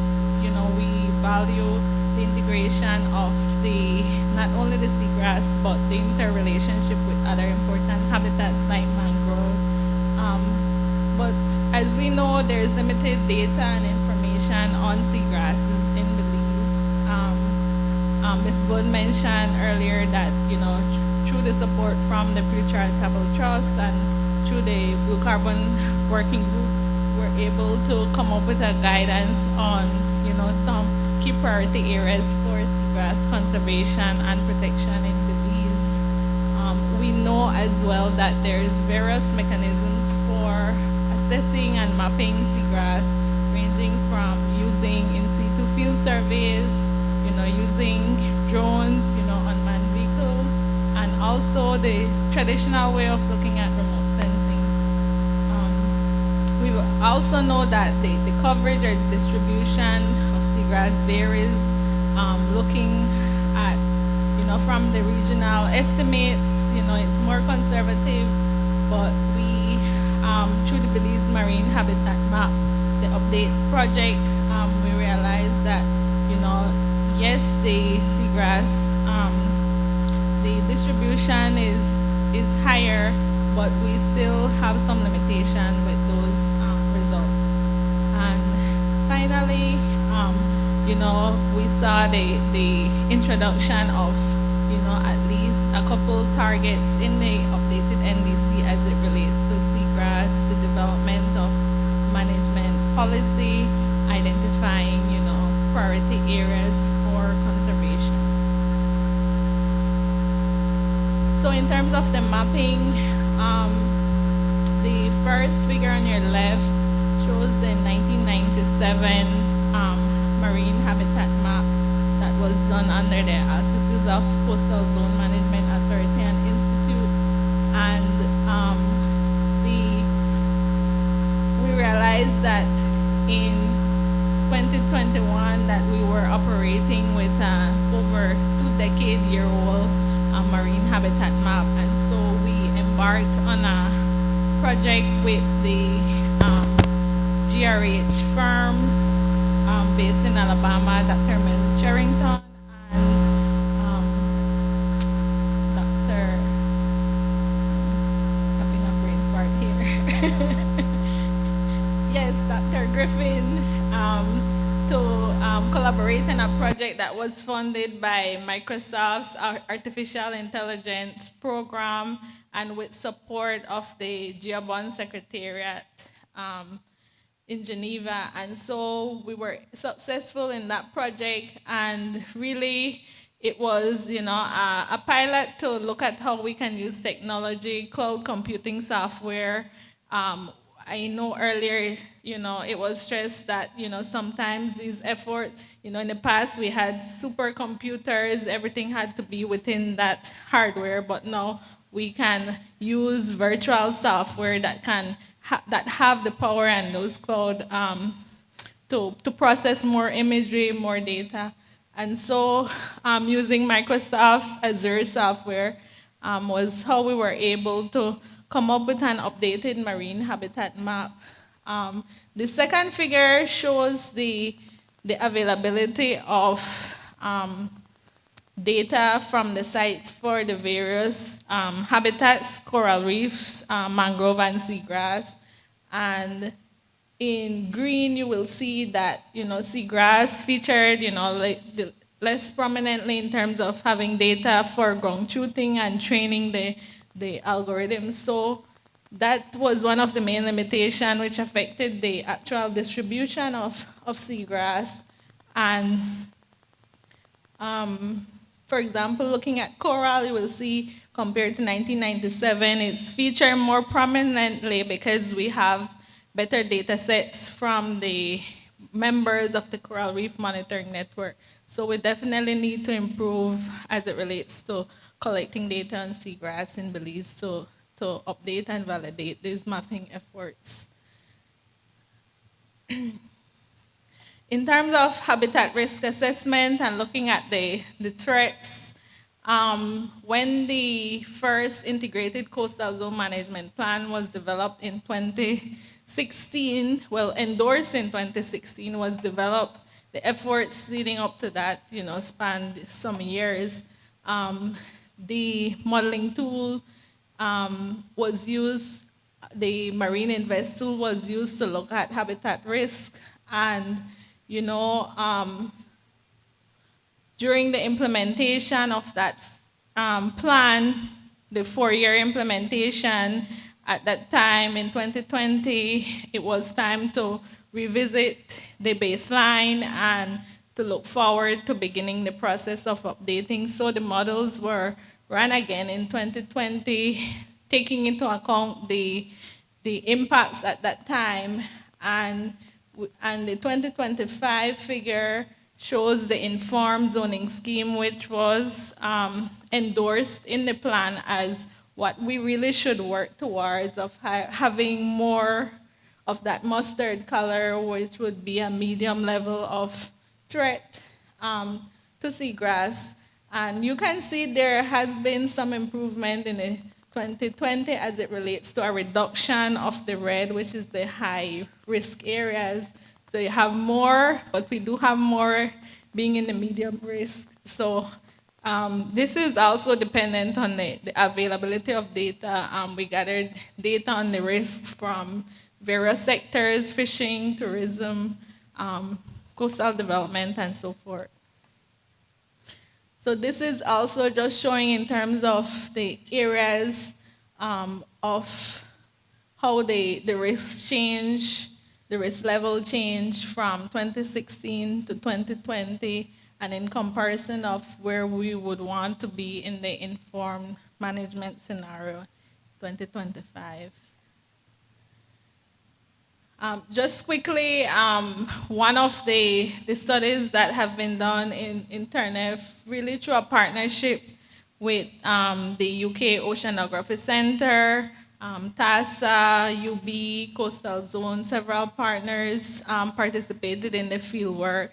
And this was, I think, was a good pilot to look at a low-cost method of gathering data and mapping seagrass, because it's, as I said, it's a challenge using satellite imagery, and the use of drones give us those high-resolution imagery at that site level. In addition, with ground truthing data, of course, using the plots to look at the variation within the seagrass habitats for a particular area.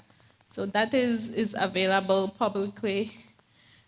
And finally, in 2022, around the time when the National Mangrove Assessment was started, Coastal Zone, along with some of our partners on the ground, also embarked on a National Seagrass Assessment.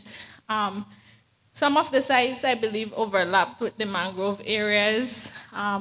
That work had already begun, and so we thought that it was complementary for us to look at seagrass throughout the country. So these sites is where our field team, along with co-managers, collected cores, and all in an effort to come up with a specific seagrass map, focusing on more data, ground truthing data, and also using the data collected to inform or identify, the blue carbon value within those cores. So a protocol was developed through our partners at the NOC, and it involved, collecting the cores, taking samples, identifying the site characteristics, processing at the lab, drying, weighing, and then eventually we collected the data and sent the samples over to our partners for the analysis. We don't have that capacity in country, so that is one area where I know we're working with partners to identify how we could improve in terms of the analysis part of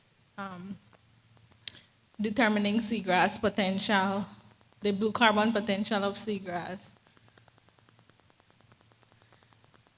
So it's just a quick snapshot to show that we are making some strides in gathering, some much needed data, to inform some of the commitments. For example, in the NDC, all these studies will inform the updating of, specific maps for seagrass, identifying those priority areas to enhance protection and to meet the targets outlined in our commitments.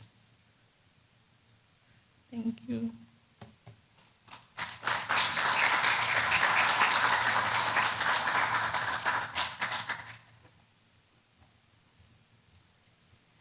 Thank you very much, Mrs. Young, for that presentation, bringing us up to date on seagrass and Belize.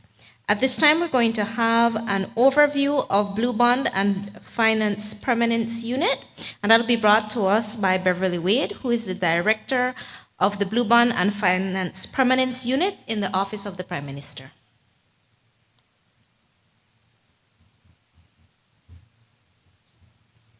Good afternoon.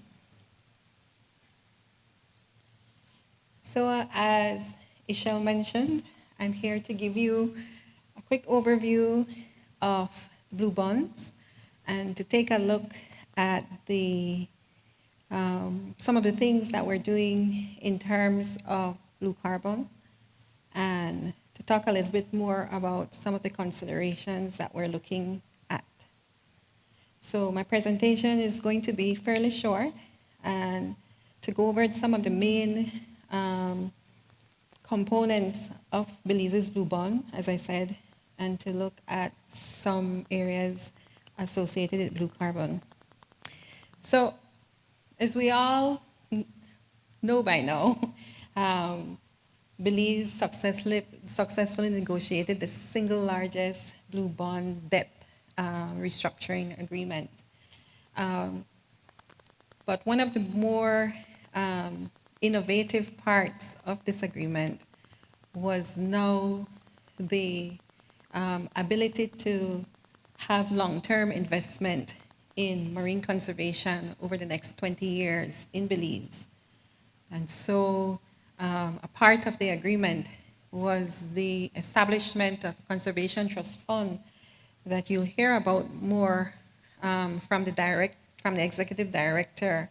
That's now called the Belize Fund for a Sustainable Future, but where we have dedicated inflows into that conservation fund of approximately $4 million a year to support the conservation commitments and targets associated with the Blue Bond, and also the capitalization of an endowment to further add to long-term financing, which is being projected to be of some value of $90 million upon maturity in 20 years' time. So the Blue Bond loan is complemented by a conservation funding agreement. And the main thrust of that conservation funding agreement are these conservation commitments that were agreed on by government of Belize. And these commitments are referred to as conservation milestones. They're expected to be delivered after year 8 and the 8th anniversary after signing the agreement. And so basically, in year 2029, we are expected to have delivered on our commitment. These commitments, as you see from the slide, are time-bound, and they're also tied in terms of compliance with the agreement. So in other words, they're expected to be delivered upon, and it really represents, I think this slide represents a good snapshot of national policy in terms of the conservation policy direction and targets that government of Belize have committed to. The main central to these conservation milestones is really the development of a marine spatial plan, which is being led by the Coastal Zone Management Authority and Institute in Belize. And that marine spatial plan, now dubbed the Belize Sustainable Oceans Plan, which you'll also hear more about from the people in the Coastal Zone Management Authority later, is to look at ocean space that would have up to 30% of it under protection, and to basically rationalize the activities that we would want to see happen in that blue space that are aligned with the framework for blue economy development in Belize, and also aligned with our other targets for conservation and restoration, and even our climate ambitions at the end of the day. Along with the conservation milestones, there are other conservation commitments that are not necessarily time-bound, but government of Belize is also encouraged to also make inroads in these areas. And they primarily focus on watershed management, fisheries management, the Managed Access Program, which is really looking at the access to resources in fisheries, aquaculture, World Heritage Sites to ensure that the governance framework promotes the integrity of the outstanding universal value of our World Heritage Site, the environmental impact assessment regulations to strengthen that regime, and blue carbon. The marine spatial planning, as I said before, is central to the Blue Bond's conservation milestones and commitment. And it's basically expected that by 2029, we would have a marine spatial plan. Actually, 2026, we would have a marine spatial plan that is endorsed for implementation, which would really result in us implementing it by 2029. So the government of Belize, on signing the Blue Bond Agreement, realized that the delivery on the conservation commitments were really multi-sectorial. They were interministerial in terms of mandates, in terms of governance. And so there was a need for, at a very high level, a coordination for the delivery on these commitments, which the government of Belize has stated clearly that non-delivery is not an option for us. And so the Blue Bond and Finance Permanence Unit was established under the Office of the Prime Minister. It comes under the direct responsibility of the CEO in the Office of the Prime Minister, CEO Narda Garcia, and it is led by a director and of course supported by the team. The coordination is across ministries, is supported by a CEO committee, which is chaired by the CEO in the Office of the Prime Minister. And that CEO committee is made up of key agencies whose mandates are directly related to the delivery of the various milestones and conservation commitments. And so the main role, as mentioned earlier, of this unit is to coordinate with the relevant parties to ensure the timely payments, and to fulfill the requirements under the Blue Loan Agreement and the Conservation Funding Agreement, and also to lead the work planning and program management for the Blue Bonds program. We're also expected to coordinate the government strategic allocation disbursements under that fund, under the Belize Fund for a Sustainable Future, because government plays a key role in delivering and coordinating the delivery of these commitments, and also to create the necessary interface and coordination for the design of the Project for Finance Permanence, which we are currently embarking on with the Enduring Earth Partnership and with WWF as the lead organization, lead counterpart. So in terms of blue carbon specifically, I think as mentioned by Ms. Minerva, I hope I have her name correctly, she did mention that one of the early milestones that Belize delivered on was the designation of all national lands within the World Heritage Site as mangrove reserves. Part of the Blue Bond was really to support Belize's programs and policies and commitments that it had in key areas. And one of them was in terms of the World Heritage property and also in terms of mangrove protection. And so we were able to deliver on that early last year.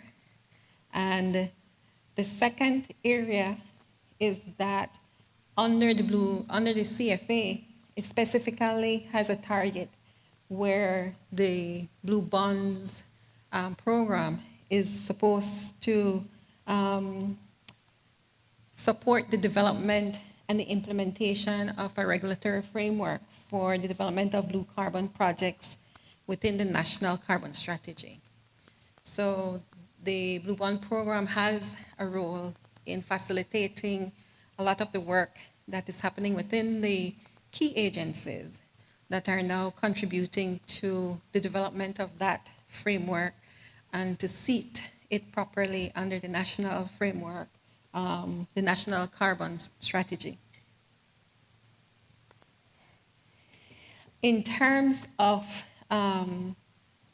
direct support from the Blue Bond program itself and through the government strategic allocation and the grants program under the Belize Fund for a Sustainable Future, as mentioned by our colleagues within the Forest Department, we have submitted as a part of this first submission to that fund to support the improving the monitoring and reporting of mangrove cover and ongoing restoration activities while supporting the compliance of newly designated mangrove reserves and regulations.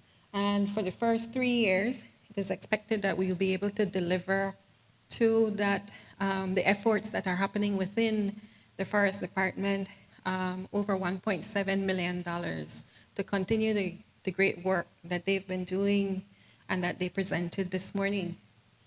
I just wanted to mention that the Blue Bond unit was able to coordinate and to work with one of the key partners, WWF, to co-finance that project that we have submitted to the GSA. And so it was important for us in playing that coordinating role to ensure that the initiatives that are happening with our partners like WWF and the work that's happening within government, that there's coordination and that we are actually maximizing our efforts and the resources that we're putting to this one objective. And so we're hopeful that this will also strengthen the work that's happening and allow us to continue to gather the information that would then lead to the development of that blue carbon management and system. We're also looking at WWF partnering also with the Forest Department to look at another facility under the Belize Fund for Sustainable Future, which is the GAP program with the Forest Department as a co-implementer and WWF as the lead. And we're hopeful that we will be able to see that project going through, which is really to, again, to look at enhancing protection and management of mangrove forests in Belize. And that's looking at a budget of a little bit under 2.8 million Belize dollars over the next 3 years also. So through the Blue Bond program and through the monies that are now being available through the Belize Fund for a Sustainable Future, we're hoping that we could have these support and these interventions that will continue to build on the work that's being carried out by the Forest Department in particular, and the unit that's now looking at helping us to characterize what we have on the ground and to support the development of that system. Finally, as mentioned earlier in my presentation, the Blue Bond unit is working very closely with WWF to now carry out the planning and the design for a project for finance permanence for Belize's marine and coastal areas. It will be a first PFP that's concentrated primarily on marine and coastal areas, so we're very excited about it. But under the PFP, there are a lot of opportunities and potential. One of the areas that it will be looking at are coastal wetlands. And so through this conservation planning process, it's about us looking at what will be our targets in those areas. And naturally, how do we look at blue carbon as a part of that finance permanence mechanism, as a potential part of it. And finally, a big concentration or an area of focus for that PFP will be looking at natural capital accounting for the marine and coastal natural assets. And so these are key blocks that will really help to inform the policymakers and the decision makers in terms of a strategy for blue carbon and a strategy on a whole on how do we approach the natural assets, whether it's mangroves, whether it's other wetlands, and also looking at potential with seagrasses in terms of their value to us from an economic standpoint and also from all the goods and services that they provide for us. So just my final slide to give a quick rundown on what the Blue Bond program means for us. Yes, it resulted in a very successful debt restructuring, but it also looked at funds, long-term funding for marine conservation over 20 years, some estimated $180 million US. It also is looking at the endowment fund further long-term. It is looking at having improved management, healthier oceans, and sustainable economic opportunities. And it has now created credibility for future private sector investments with ambition, which is an area that is key to us in terms of looking at finance permanence. And it is now a tested model. It's a proven model that there is now an opportunity for such investments and such interactions with varied stakeholders to approach long-term financing for our conservation needs in our marine and coastal space. Thank you.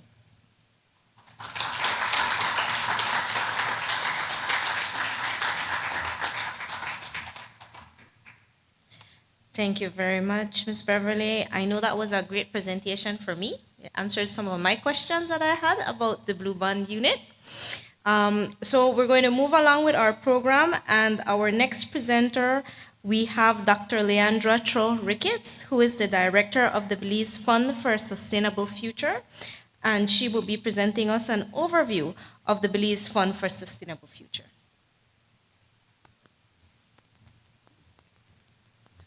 Okay, good afternoon. And I'd like to thank Nadia for inviting me to provide a brief overview of the Belize Fund for a Sustainable Future, because it gives me the opportunity to share what the fund is about, and I think many people might still have lots of questions. Beverly helped a little just now, and I will add a bit more to that. Let me see if I can get this to work. All right, so who is the Belize Fund for a Sustainable Future? Well, we are the Conservation Trust Fund, as we are referred to in the Blue Bond Agreement that was established in March of 2022. And we're a private not-for-profit entity as a fund. So, and we have or are applying for 501 C3 status in the US. And so it places us in a strategic position to be able to fundraise and build and grow the fund. The main objective of the fund, as in its establishment, in its bylaws, is to undertake charitable scientific activities that support conservation and climate change adaptation in Belize. So, and right now it has mostly a marine focus because it's supporting the Blue Bond.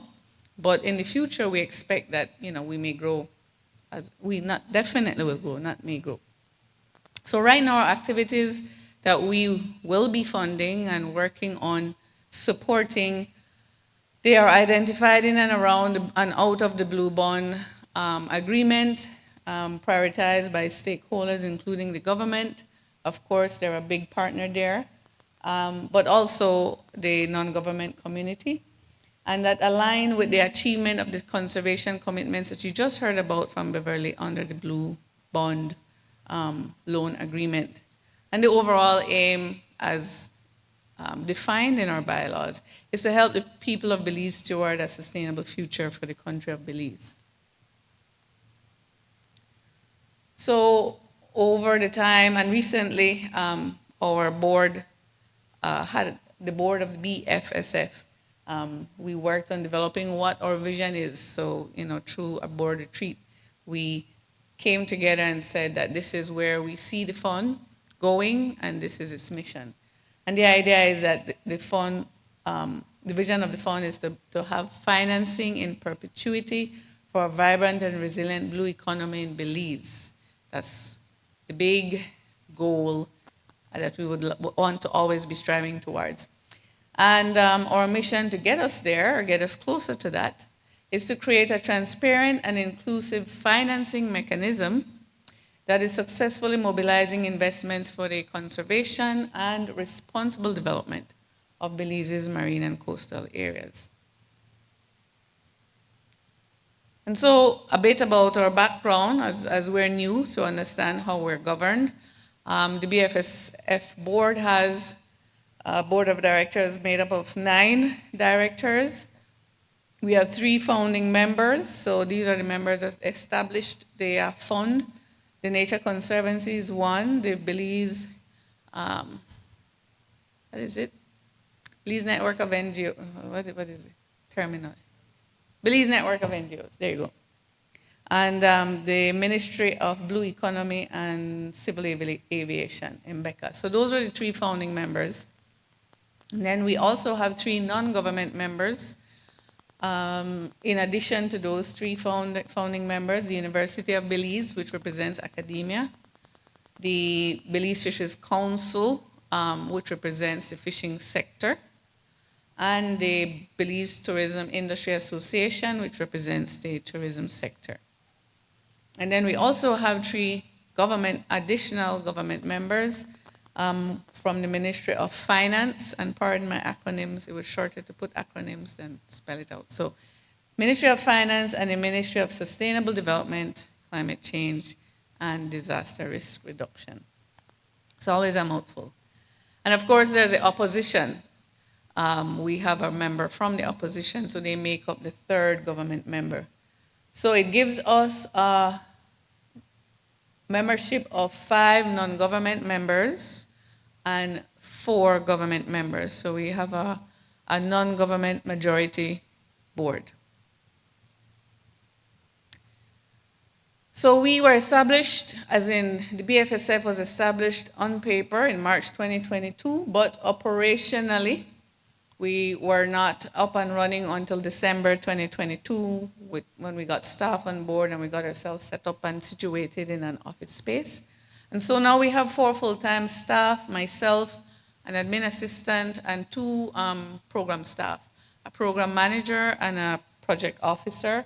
And we're in the process of recruiting a monitoring and evaluation officer currently, who will help us as we begin rolling out our grants to assist us in the monitoring of those. We have worked through in developing the systems and policies in place. So, we now have our operational policies and procedures in place, and our environmental and social safeguards framework, and our grievance procedure. And these are important policy documents that, all conservation trust funds need to have. In December last year, we awarded about 560,000 Belize to 5 NGO co-managers that manage about 8 marine protected areas as a request that came forward to address some urgent gaps in funding that they were facing, and in recognition that we wouldn't have, we didn't have that grants award program running as yet. You know, seeing that it took some time to really get the entity up, the fund up and running. So that was approved for the period November 1st to March 31st, which in April 1st, then the funding under the GAPS, the Grant Award Program, the GAP program, would be available then for application by these NGOs and others, of course. And so now we have our call out and open, and we have had actually applications from several of those NGO co-managers. So a brief overview of our programs. There are 2 main programs as they stand currently that are here to support the implementation of the conservation commitments. One is the Government Strategic Allocation, or the GSA, as you heard Beverly mention.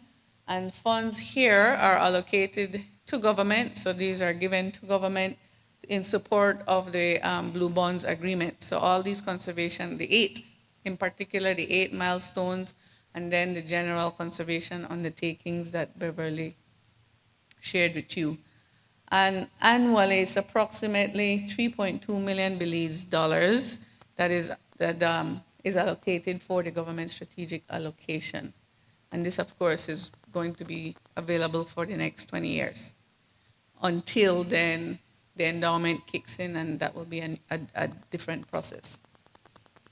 The GSA is implemented through the Blue Bonds and Project Finance for Permanence unit. And so they are the one that submits a submission for this funding. It's awarded to them, and then they implement that through the system and the mechanism they have set up working with the various government departments. For the Grants Award Program, or GAP, as we refer to it, these funds are allocated to non-government institutions aligned with 4 thematic areas that I will touch on shortly. And similarly, there are 3.2 million Belize dollars available annually to this, and this is a competitive grants program where you apply annually to access these funds, and it's implemented through a call for proposals, an annual call. In terms of the government strategic allocation, we just saw these, but these are the criteria that guide then the approval of the submission to ensure that they're aligned with these milestones, and the funds will be supporting what government needs to, commitments they need to meet, and to help Belize achieve those commitments. So it's one combined application, and it's not that it's a proposal, you know, they're applying, it's a proposal type situation, it's a submission that is submitted through the Blue Bonds unit. And I think Beverly shared her structure and how that process works. And so we received that from the Blue Bonds unit. It is reviewed internally just to check and ensure that there's no missing information. And then we have a technical review committee made up of a range of experts under the 4 main thematic areas that we're focusing on right now. And they will review the proposal and forward it to the board for approval. And these submissions are for 2 to 3 years with scheduled disbursements every year. So it's over a 3-year period, and at the end of that time, we evaluate the submission, the implementation, and they would then submit a new, provide a new submission. For the Grants Award Program, these are the 4 thematic areas that we are focusing funding or support on, and they align in general also with the conservation undertakings that you heard, and support in general the conservation commitments. So protection for biodiversity, which looks at protecting marine biodiversity to prevent depletion or loss of biodiversity. Sustainable fisheries, which supports fisheries management initiatives that help to promote sustainable fisheries. Climate resilience, and this is under where initiatives like Blue Carbon would be able to access funding or projects related to blue carbon. So climate resilience that looks at building and strengthening resilience of our coastal and marine ecosystems to adapt to climate change impacts. And then lastly, the Blue Business Innovation thematic area that is looking more at incubating and supporting the growth of blue businesses such as mariculture and ecotourism. So this is where we're looking to support the fisheries sector and the tourism sector, the industries themselves. So who can apply under this grants award program? We have 5 main groups or categories. Academia, so universities, colleges, schools, non-government organizations, private corporations or other companies. And of course, the projects need to have conservation focus. It can't be a profit project necessarily, right? It has to be aligned with our mission. Local community associations and other community bodies and any other local entity working towards the vision and mission of the BFSF. And so these we're looking at are to be local entities working in and operating in Belize. Under the GAP, we have 3 main grant award categories. As I mentioned, it's about 3.2 million invested annually. And we have small grant awards up to 50,000. And for the last call, we were allocating for about 200,000 towards that for 4 projects. Medium size awards between 50,000 and 150,000 Belize. And we were allocating at about 500,000 towards that. And then the remainder is going towards large projects or large awards, which are over 150,000, but there's no upper limit because it's going to be based on the extent of the projects, and we want to ensure those larger projects can really have more effective longer-term impact. So that's why we don't have an upper limit. But if you were to ask us internally, yes, there is a guide, because we're also not wanting to just disperse one large grant to just one entity. So we still have some flexible limits, I would say. Call for proposals. Under the GAP, we are focused mainly on coastal and marine areas of Belize, but of course, any proposal that shows a direct link to how it supports coastal and marine outcomes aligned with our thematic areas would also be considered. So watershed issues, of course, if the direct nexus is demonstrated. Our annual call for proposals are early August to October, but seeing that in our first year we were trying to get off the ground, we had a first call that was in December, and so that's the call that we're reviewing proposals for currently. So last slide, I think, is program updates. So for this call that came out December, we received 15 applications, 7 advanced for review, and those will be presented to the board at the end of March for approval. And because we had, so the funds from the Blue Bond kicked in the late 2021, and we didn't get operational to December 2022, we have a little more than the 3.2 million available for the first year. So we have about 4 million available for both the GAP and the GSA for 2022. And that's it. Thank you.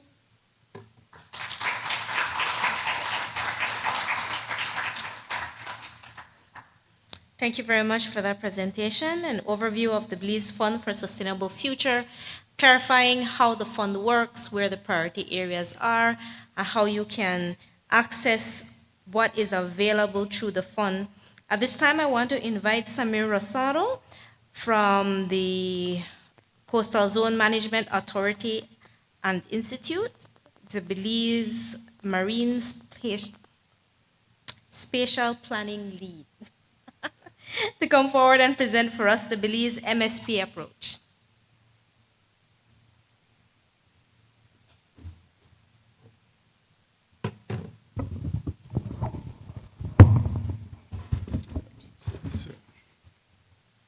Hi, afternoon, everybody. My presentation is giving a little bit of trouble this afternoon, so just bear with me for a second.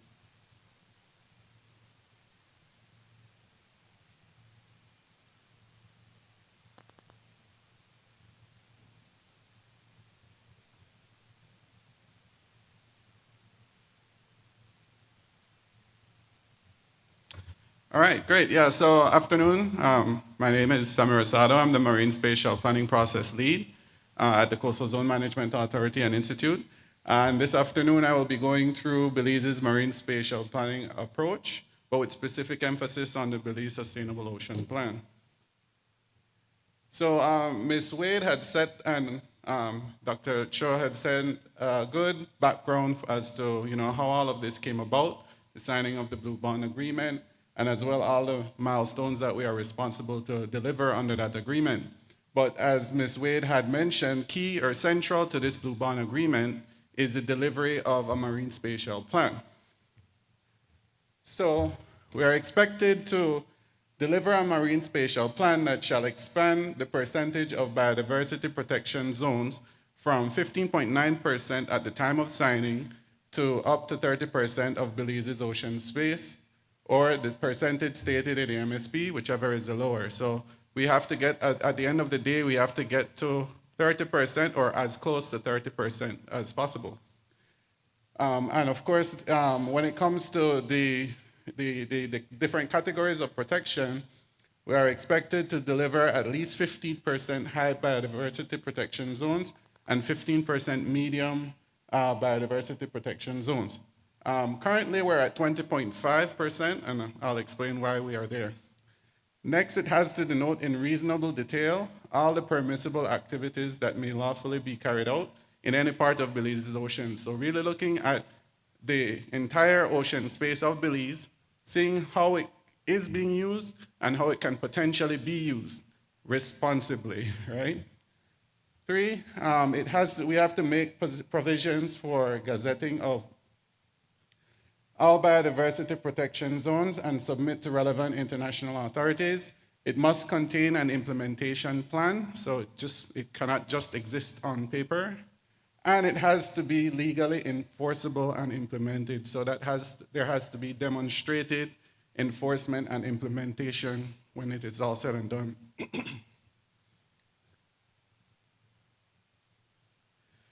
So I'll backtrack a bit and get into the essence of essentially what are we dealing with. So we're creating a marine spatial plan, but what is a marine spatial plan, and what is marine spatial planning?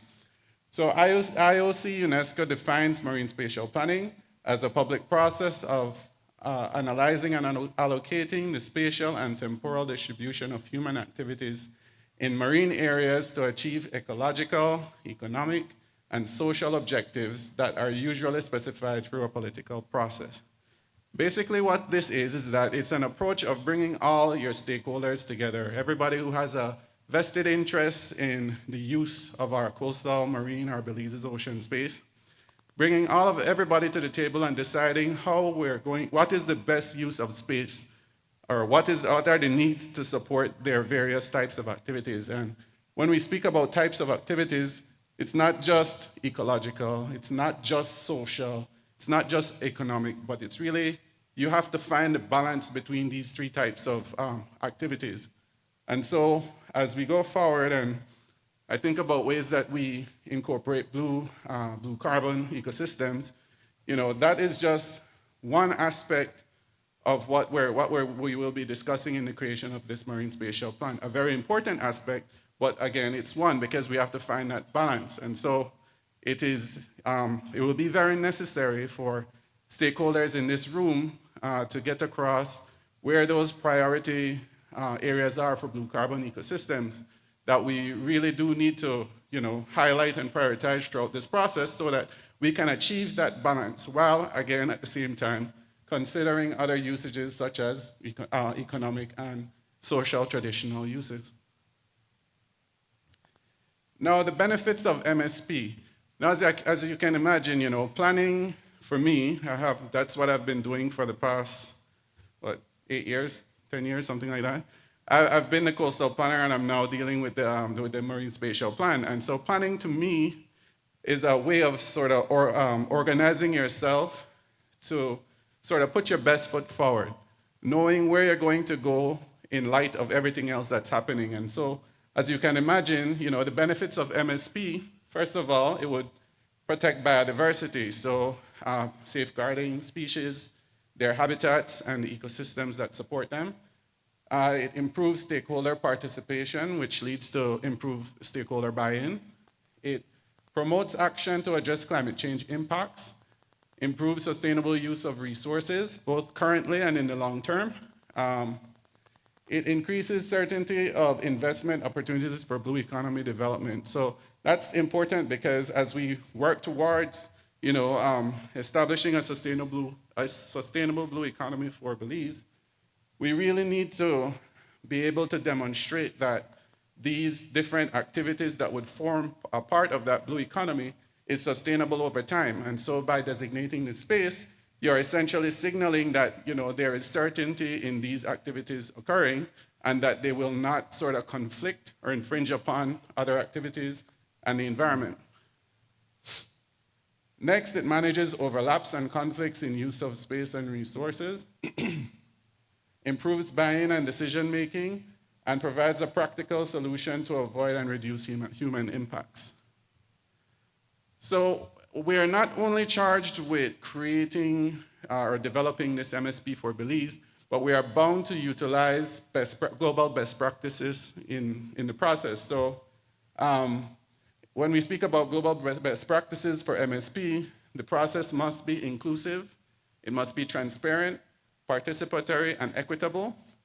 It must contain spatial and aspatial components. It must address current needs, but also be forward-looking and anticipatory. There must be smart objectives because we must be able to monitor and evaluate over time. It must be evidence-based, so containing the best science, information, and knowledge. And when we mean evidence-based, yes, we want the data, but we also need the local knowledge because the data is one thing, but the experts live and breathe those ecosystems, that environment every day. It must have adaptive systems and frameworks because, you know, over time we learn more, we understand a bit more every day, and so it must be that we are able to adapt these plans as we move forward. It must satisfy the multiple objectives, as I mentioned, you know, balancing ecological activities, economic, social, traditional, cultural. It all has to be representative of all these activities and provide a nice balance that allows, for the most part, for all parties involved to benefit from the process. It must have long-term sustainable financing and must be legally enforceable to support the implementation. Now, the MSP for Belize, you know, when we first started, it was generically known as the Belize MSP process, but we went through an exercise of having the public vote on both a name and a logo to ensure that there is public participation the entire, every step of the way, that the public feels connected to this process. And so the public voted, and the name of this process for Belize is the Belize Sustainable Ocean Plan. And this is the logo that was selected by the public to represent this huge undertaking. Now, looking now at the vision for this, so we got together, we assembled a steering committee, which again is made up of a multi-sectoral group, both from private and public sector, NGOs, academia. And we actually sat down and came up with this vision for what we want to see from this process. And so the vision is a healthy, resilient, and equitably shared ocean that supports a thriving national economy and nurtures the culture and well-being of all Belizeans. our overarching goal now is to enact and publish legislation required to legally enforce the Marine Spatial Plan that guides the sustainable development and designates up to 30% of Belize's oceans as biodiversity protection zones. So going back to what we had agreed to do. And for this process, 4 goals were developed.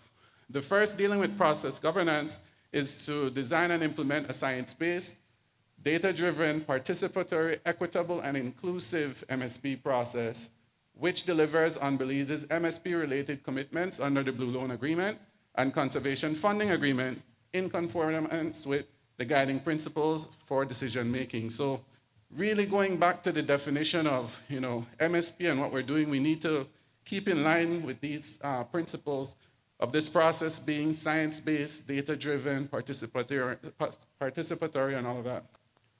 Goal 2 has to deal with marine conservation, and this again goes back to the agreement. That goal is to legally protect up to 30% of Belize's oceans as biodiversity protection zones. The third goal has to do with the blue economy, to support the sustainable growth and development of Belize's blue economy in alignment with national legislative, policy, and planning frameworks. And then finally, the fourth goal has to do with equity. So to ensure fair and equitable access for all Belizeans to benefit derive from marine resources and spaces with respect to traditional, social, environmental, cultural, and economic uses. So that one for equity is very important, and to me sort of sets it apart from a lot of other processes in that we are ensuring that people, their culture, their traditions are included in this process, that they're not missed. And I think that is very important for the way we move forward. It is important for what will be the eventual outputs. So to sort of guide the way the BSAP will be developed, a governance framework was developed. At the top, we have the executive management, and for the government of Belize, the Coastal Zone Management Authority and Institute was designated as the lead agency. And at the top as well, so we're really responsible for the day-to-day sort of generation of outputs. So we're taking the lead on creating this on behalf of the government. At the top, the executive committee that Ms. Wade had mentioned, which is that sort of CEO level committee, is in charge of sort of that final sign-off on all the outputs that are generated from the process. So once it gets that final sign-off from that committee, then it would be submitted to the TNC towards the fulfillment of the various milestones. Below that, we have the more development level. So the day-to-day, month-by-month development of our outputs of the plan, of the things or the information that will feed into the development of this plan happens at that level. And that is comprised of both a core team, which is made up of the main implementing partners, the Blue Bonds Unit, the Coastal Zone Management Authority and Institute, Fisheries Department, Ministry of Blue Economy, the TNC, the WWF is also on there through the PFP. And so that group really is responsible for generating the outputs, doing the day-to-day work of developing the BSAP. Then we have a steering committee, a BSAP steering committee, which is then responsible for validating, for providing technical input into those outputs and ensure that it is sound and it is in a state where it could be passed on to the executive committee. And that steering committee really is made up of senior level government officers, non-governmental stakeholders from sectors including fisheries, coastal zone management, tourism, water resources, shipping, environment, finance, academia, and energy.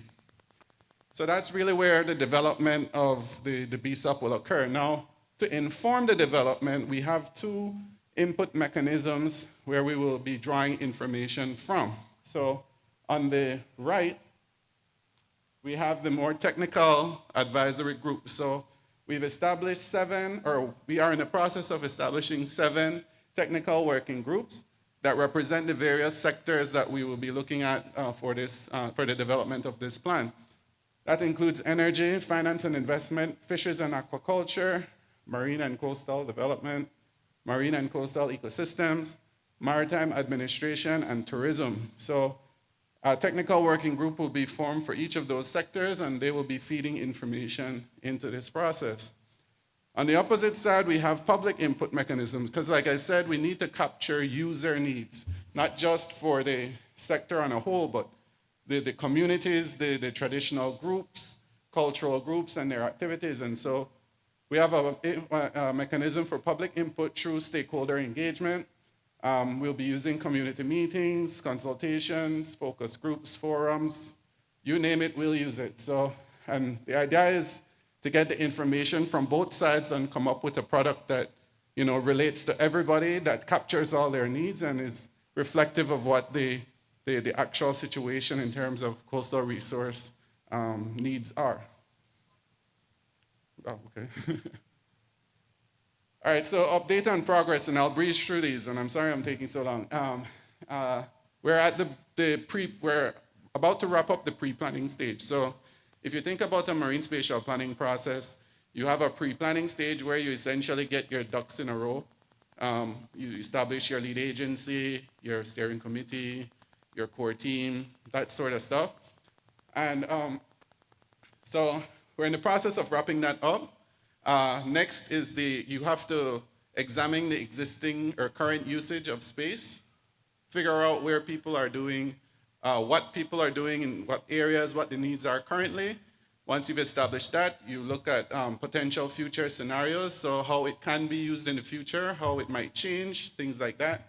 And then you move on to sort of finalizing the plan. So the updates right now is reflective of us really wrapping up or getting towards the end of that pre-planning stage. So looking at the timeline, in November 2021, we signed the agreement.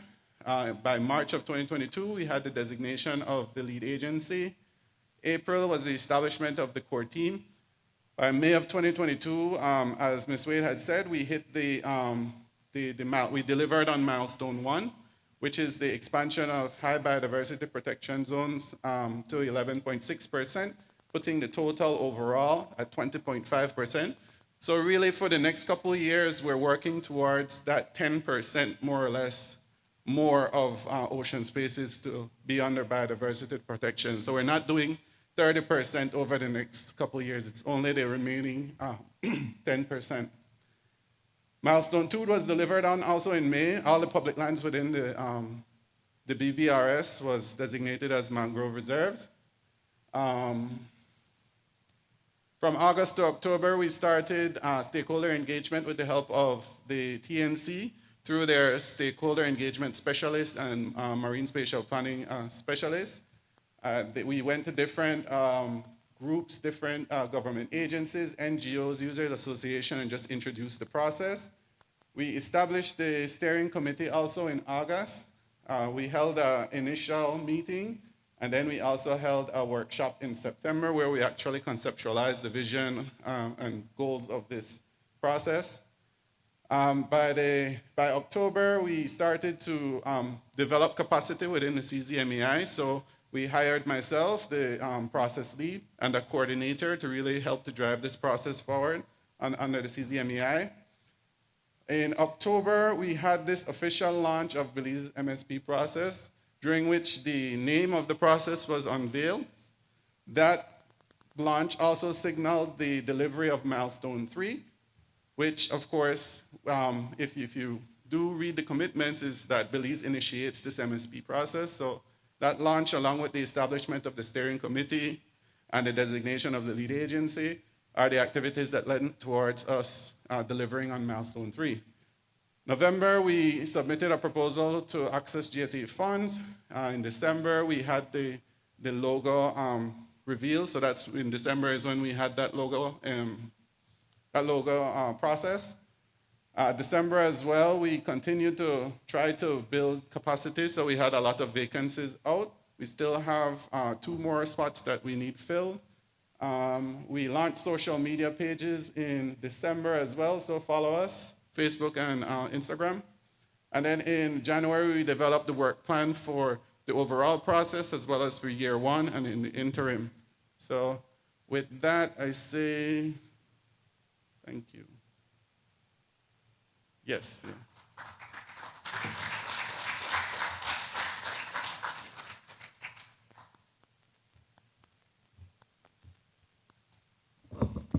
Thank you very much, Mr. Rosado, for that presentation. I think we were able to see how all these organizations marry together and the way they are moving in one direction, but also where as stakeholders, there might be a place for you to fit in, to capitalize, to input in what is taking place. At this time, we do have about 10, 15 minutes more or less for question and answers. So we'll be able to take any pressing questions at this time for this panel that just went. So just to recap, we were looking at CCRAS and Belize's ICZM, the overview of the Blue Bond and Finance Permanence Unit, the overview of the Belize Fund for Sustainable Future, and the Belize MSP approach.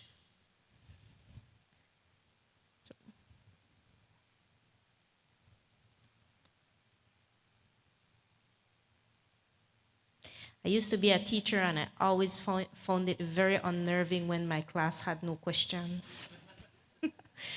Ms. Nadia? For Samir, how does the revised or the updated ICZM plan will fit into the MSP process?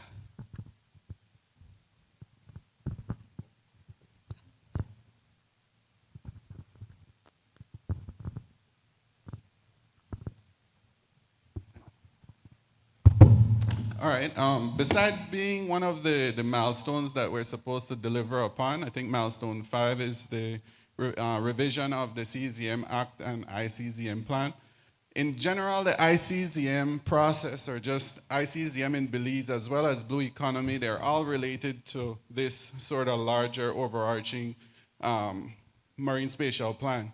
Because if you really think about it, ICZM focuses on the sectors that are actively or currently working within or utilizing coastal and marine resources. And so that forms a part of what we're looking at broadly with the MSP. And then if you think about Blue Economy really is the sort of what's happening now with, along with what potential there is to explore, you know, so different emerging usages, the expansion of existing activities. So really forward thinking and focused on the sustainability of a blue economy. So they're all pretty much, they're all linked. They're all towards the same goal of better organized oceans management. Thank you very much. Do we have any other questions or observations?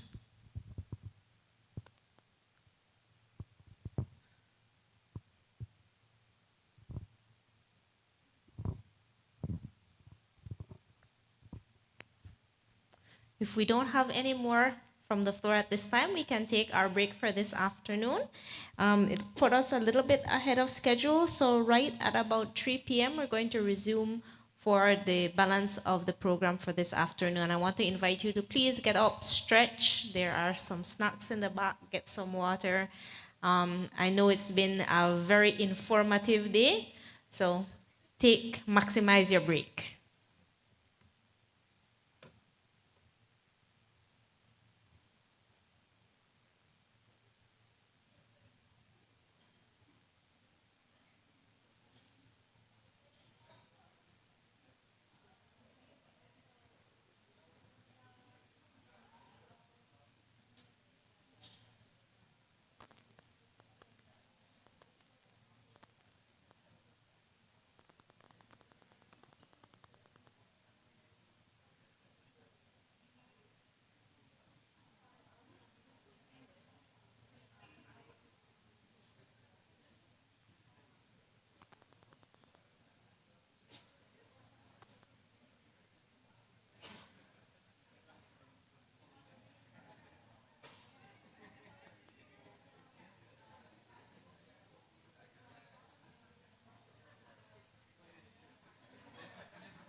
Feeding grounds, and nurseries for numerous species.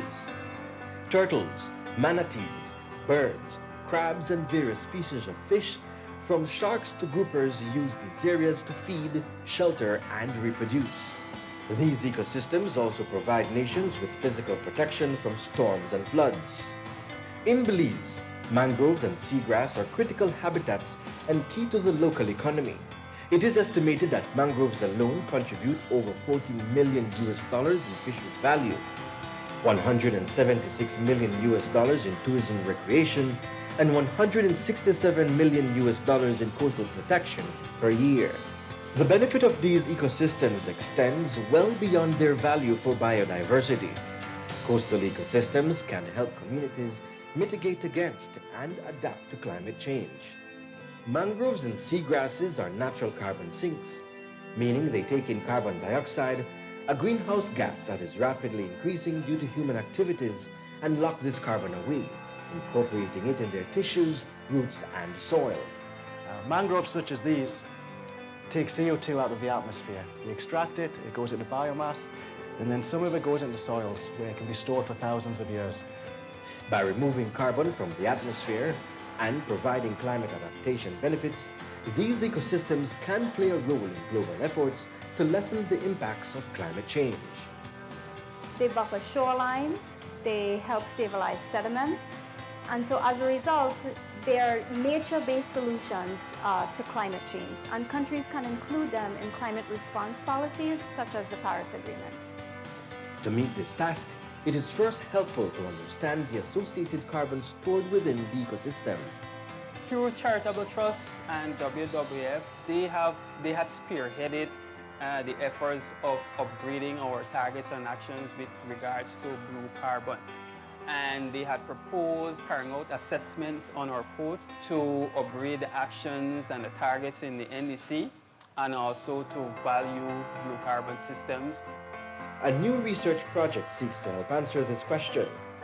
This first-of-its-kind project in Belize is being led by the Smithsonian Institution, World Wildlife Fund, and the Pew Charitable Trust with expertise from Silverstrom Climate Associates, the University of Belize, and in collaboration with local NGO partners and national government, including the Belize National Climate Change Office, the Coastal Zone Management Authority and Institute, and the Fisheries and Forest Departments. This project will provide a comprehensive assessment of carbon stored within mangrove forests across Belize and develop a baseline carbon stock estimate for seagrass. This field work that we just did is just helping to provide us with some additional justification for why we need to protect these ecosystems. Because the aim now is for us to understand the quantity of carbon that these ecosystems are sequestering nationally. And so that this information can then be integrated within Belize's REDD+ inventory. Researchers have conducted fieldwork, including soil sample collection and measurements of mangrove trees to determine the amount of organic carbon found in soils and plants. As seagrass is also recognized for their high carbon sequestration ability, this mangrove carbon assessment will also be complemented with a similar assessment for seagrasses. We've gone into the field and got data from the country, understanding that each mangrove system, seagrass system, is really different up and down the country. So we started up in New River, right to the north, worked our way down to Punta Gorda, and did some sampling as well along the Keys. By doing these individual estimates of these different sites, we get a much better understanding of what these systems are storing in terms of carbon. From that, rather than using regional estimates or global estimates, we're able to give a much better accounting of the blue carbon in these systems for Belize.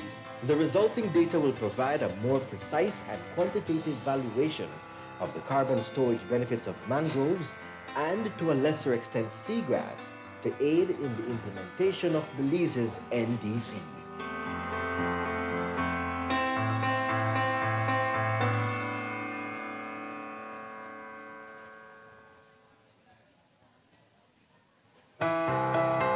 In Belize, mangroves and seagrass are critical habitats and key to the local economy.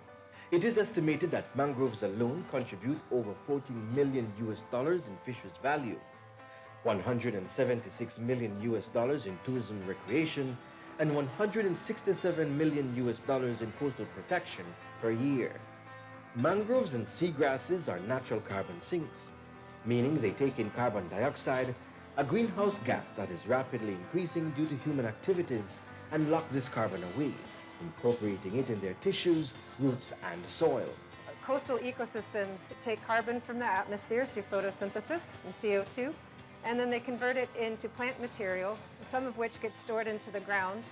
And one of the reasons why coastal ecosystems are so important is that the carbon that stays in the ground can last for centuries. That's why it is key for Belize to continue protecting mangroves. Do you agree?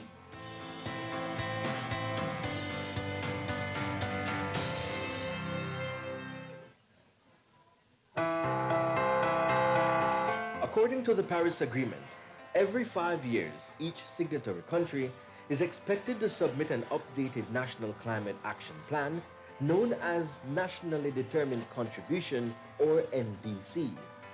Within their NDCs, countries communicate the actions they will take to reduce their greenhouse gas emissions in order to reach the goals of the Paris Agreement. Countries can consider protecting and restoring mangrove and seagrass ecosystems in their NDCs as a nature-based solutions to climate change. Belize has committed to protecting and restoring its mangrove and seagrass ecosystems within its NDC because of their benefits for carbon storage and coastal protection. A new research project in Belize seeks to contribute to this. Researchers have conducted fieldwork, including soil sample collection and measurements of mangrove trees to determine the amount of organic carbon found in soils and plants. The resulting data will provide a more precise and quantitative valuation of the carbon storage benefits of mangroves and, to a lesser extent, seagrass to aid in the implementation of Belize's NDC.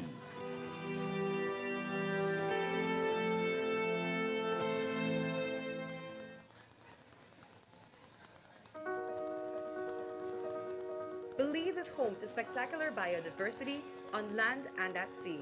Our barrier reef is home to almost 1,400 species, some endangered. The reef works together with mangrove forests and seagrass beds to provide benefits for nature and people. However, these benefits are coming under threat. The combined effects of climate change and human activity are impacting these habitats, causing accelerated degradation of critical coastal ecosystems, and is jeopardizing their biodiversity.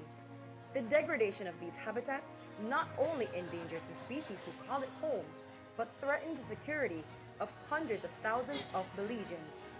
Before we lose these habitats for good, we need to learn more about their importance to our own lives.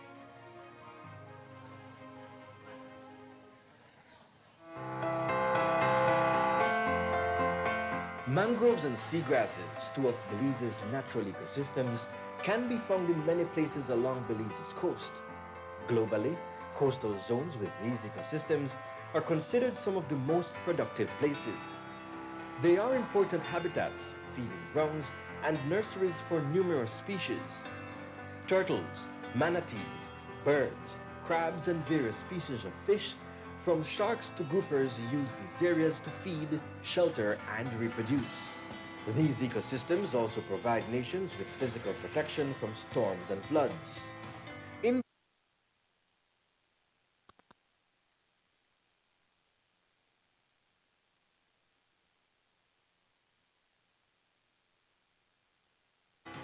$176 million in tourism and recreation, and $167 million in coastal protection per year. The benefit of these ecosystems extends well beyond their value for biodiversity. Coastal ecosystems can help communities mitigate against and adapt to climate change. Mangroves and seagrasses are natural carbon sinks, meaning they take in carbon dioxide, a greenhouse gas that is rapidly increasing due to human activities, and lock this carbon away, incorporating it in their tissues, roots, and soil. Mangroves such as these take CO2 out of the atmosphere. We extract it, it goes into biomass, and then some of it goes into soils where it can be stored for thousands of years. By removing carbon from the atmosphere and providing climate adaptation benefits, these ecosystems can play a role in global efforts to lessen the impacts of climate change. They buffer shorelines, they help stabilize sediments. And so as a result, they are nature-based solutions to climate change, and countries can include them in climate response policies such as the Paris Agreement. To meet this task, it is first helpful to understand the associated carbon stored within the ecosystem. Through charitable trusts and WWF, they had spearheaded the efforts of upgrading our targets and actions with regards to blue carbon. And they had proposed carrying out assessments on our coast to upgrade the actions and the targets in the NDC, and also to value blue carbon systems. A new research project seeks to help answer this question. This first-of-its-kind project in Belize is being led by the Smithsonian Institution, World Wildlife Fund, and the Pew Charitable Trust with expertise from Silverstrom Climate Associates, the University of Belize, and in collaboration with local NGO partners and national government, including the Belize National Climate Change Office, the Coastal Zone Management Authority and Institute, and the Fisheries and Forest Departments. This project will provide a comprehensive assessment of carbon stored within mangrove forests across Belize and develop a baseline carbon stock estimate for seagrass. This fieldwork that we just did is just helping to provide us with some additional justification for why we need to protect these ecosystems. Because the aim now is for us to understand the quantity of carbon that these ecosystems are sequestering nationally. And so that this information can then be integrated within Belize's REDD+ inventory. Good afternoon, Researchers everyone. have This is your conducted 2-minute warning. We're going to be resuming our sessions in 2 minutes. Thank you. Organic carbon found in soils and plants. As seagrass is also recognized for their high carbon sequestration ability, this mangrove carbon assessment will also be complemented with a similar assessment for seagrasses. We've gone into the field and got data from the country, understanding that each mangrove system, seagrass system, is really different up and down the country. So we started up in New River, right to the north, worked our way down to Punta Gorda, and did some sampling as well along the Keys. By doing these individual estimates of these different sites, we get a much better understanding of what these systems are storing in terms of carbon. From that, rather than using regional estimates or global estimates, we're able to give a much better accounting of the blue carbon in these systems for Belize. The resulting data will provide a more precise and quantitative valuation of the carbon storage benefits of mangroves and, to a lesser extent, seagrass, to aid in the implementation of Belize's NDC.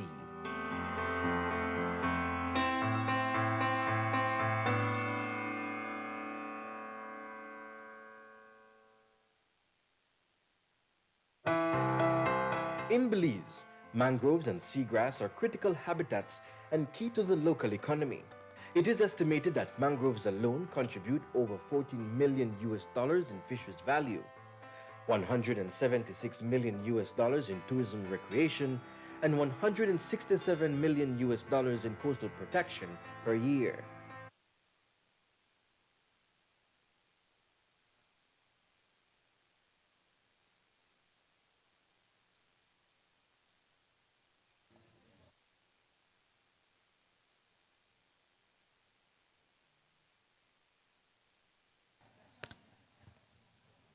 Hi, hello, good afternoon, everyone. I'd like to invite you to take your seats as we get ready to enter into our last panel for this afternoon. I know that it's been a packed day, and it's great to be able to get together in person. I think I was sharing with Nadia, I think the first time I started chairing or moderating these meetings was in 2020. So it's actually very interesting to be able to see everybody face to face in 2023. But at this time, I want to invite you to just take your seats so we can move into our last panel for this afternoon, covering the topics that we have remaining: the CARICOM Blue Carbon Approach, Global Mangrove Alliance, and a Mangrove Breakthrough, and Belize Mangrove Alliance, its missions, goals, actions, and plans. And then we have a space in the program for some questions, and we're going to be setting the stage for our work tomorrow. So I'd just like to invite those persons who are still at the snack table to head back towards their seat, I'm going to ask Dr. Colin Young, the Executive Director at the Caribbean Climate Change Center, to just be queued up. As soon as we have everyone back in place, we will be starting with our presentation for this afternoon.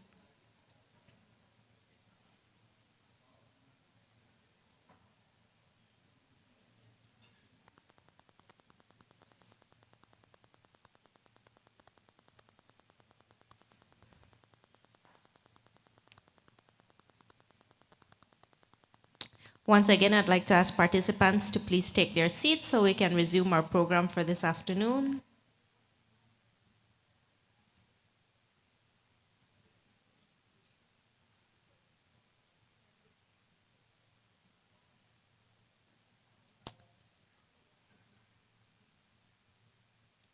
As I mentioned before, the presentation that we have next is the CARICOM Blue Carbon Approach.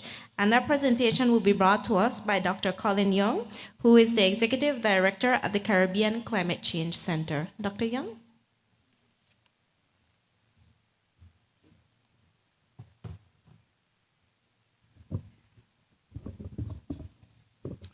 Good afternoon, everyone. I know we're the last panel of the day, so and after snacks, it's a dangerous time to present. I hope that you would stay awake at least to hear what we have to say. First, I want to thank WWF and the ministry for the invitation to participate. And I have to say that I'm so pleased to see this work being advanced and the solid science and evidence-based process that is guiding Belize's blue carbon strategy and investment. So my job here today is to talk about what is happening at the level of the Caribbean community. Those are those 15 countries that make up the CARICOM member states. And the 5 Cs is an institution of the Caribbean community that happens to be headquartered in Belize as the host country. And I have to also say that Belize is obviously a leader in this space of looking at blue carbon. And in fact, in many ways, it's going to inform some of what I'm going to be talking about in my presentation. If we could go to the next slide, just very quickly for those of you in the room who are not as familiar with the 5 Cs, we are an entity that is mandated by the CARICOM heads of government to coordinate the region's response. Do I have to change it here? Oh, sorry. Coordinates the region's response to climate change. We're the only institution of the Caribbean community that has a specific mandate for climate change, and we became established via an intergovernmental agreement in 2002 that was ratified by the countries, and we opened our doors in 2004 with the headquarters being in Belize and in Belmopan. We recently went through a strategic planning exercise, and you can see the vision and the mission on the screen. The 5 Cs literally provides 3 core services to our member states. And this is, the first one is we are a climate data and climate information hub. We're the technical secretariat for climate change in the region. And the 5 Cs has spent considerable effort and resources in building the climate data and information infrastructure and knowledge base across the region. We, for example, and some people might not know this, we have the repository of the largest repository of Caribbean-specific climate information at the 5 Cs. We have a whole suite of tools that we utilize to look at climate risks and to advise our member states in terms of how to use this data and information for evidence-based decision-making. We have, for example, invested and constructed over 200 automatic weather stations across all of CARICOM that send real-time information to the Met offices and real-time information to our clearinghouse and to entities like the Caribbean Institute of Meteorology and Hydrology that uses this data for forecasting of droughts and rainfall patterns and so on. We have the only Caribbean LiDAR program at the 5Cs. And to give you a sense of our clearinghouse nearing the COPs that happen every November, we have about 30,000 downloads per month from the clearinghouse. The second area is that we do resilience building activities across member states, and we've been relatively successful in this space. We are a delivery partner for countries with entities like the Green Climate Fund and the Adaptation Fund and bilateral arrangements like the EU, USAID, and other governments like Australia, Germany, the UK and Italy and others. To date, we've mobilized and invested over $260 million across the region, primarily in areas of public good and information. We have a pipeline of projects of about $300 million for the region, in addition to about $200 million for the government of Belize that we are advancing to various donors. And then we also are the technical lead for the climate change negotiation. So the center prepares all of the technical briefs for the climate change ministers of the region, and we write all of the guidance notes for the prime ministers and presidents in terms of the priorities for CARICOM going into the convention negotiations. So it turns out that at a meeting held in Belize last year, March, when Belize assumed the presidency or the chairmanship of CARICOM, the heads of government had mandated the 5Cs to assist the region in developing a framework, a policy and regulatory framework for their participation in the carbon markets under Article 6. You would remember that in Glasgow, the Paris Rule Book was finalized. Some of the rules are still being worked out, but for the most part, was finalized. And this essentially came because of the concern that heads of government had that there were a lot of entities out there who were flying around, and I won't call the name of the bird, but trying to see how they can take advantage of countries by swooping in and try to offer very low prices for their carbon stocks, and then being able to leverage that over time. And because there was very little experience in the region as to how to negotiate the best possible deal for the carbon markets, the heads thought that they wanted to do this in an evidence-based approach, and they asked the 5Cs to approach its partners to raise the resources that would allow us then to develop this regional framework to guide their participation in the markets. And so the slide that you see on the screen there essentially encapsulates the process, the approach that we're utilizing in much the way Belize has gone about doing it. So you can see the science sort of embeds everything that's in the middle, because you need to have the data, and you need to have data that has high integrity and that would withstand scrutiny. It's the basis of the participation in the markets. But there's this interplay between the policy and the financing and the expertise. And make no mistake about it. Why are the heads interested in this? They're interested in this because they're looking at the potential of this to crowd resources in finance, money, to actually help them implement some of the climate resilient initiatives that they need to do on the ground. So the ecosystem services benefit and all of the co-benefits, that's important, yes, but really, this is being looked at as a means to attracting additional resources that is predictable and that they control, rather than to go through the long, bureaucratic, painful process of trying to access these resources through some of the financial mechanisms of the convention. And some of you in this room know that all too well, that some of these projects from the Green Climate Fund, for example, can take up to 4 years between concept and approval. The idea also is that we have to have the expertise, and the idea is to keep that expertise in the region, to develop the capacity of entities within the region to not only undertake these assessments, even if we need assistance initially, but that it's resident here so that the constant MRV and repeat assessments can be done in-house. And I remember somebody raised the point about having a carbon analyzer. There is a project that the IDB has already capacitated the University of the West Indies with 2 carbon analyzers. So the idea is to have UWA to be able to do these assessments. But the key here is the money. It's always the money. So the approach that we were able to then reach out to some of our donors, and we found a willing partner in the Inter-American Development Bank. And they agreed to provide us with a technical cooperation in 2 phases to do environmental scan. And this scan that you see there is really doing 2 things. One, we wanted to get a sense of what blue carbon work was happening in which countries.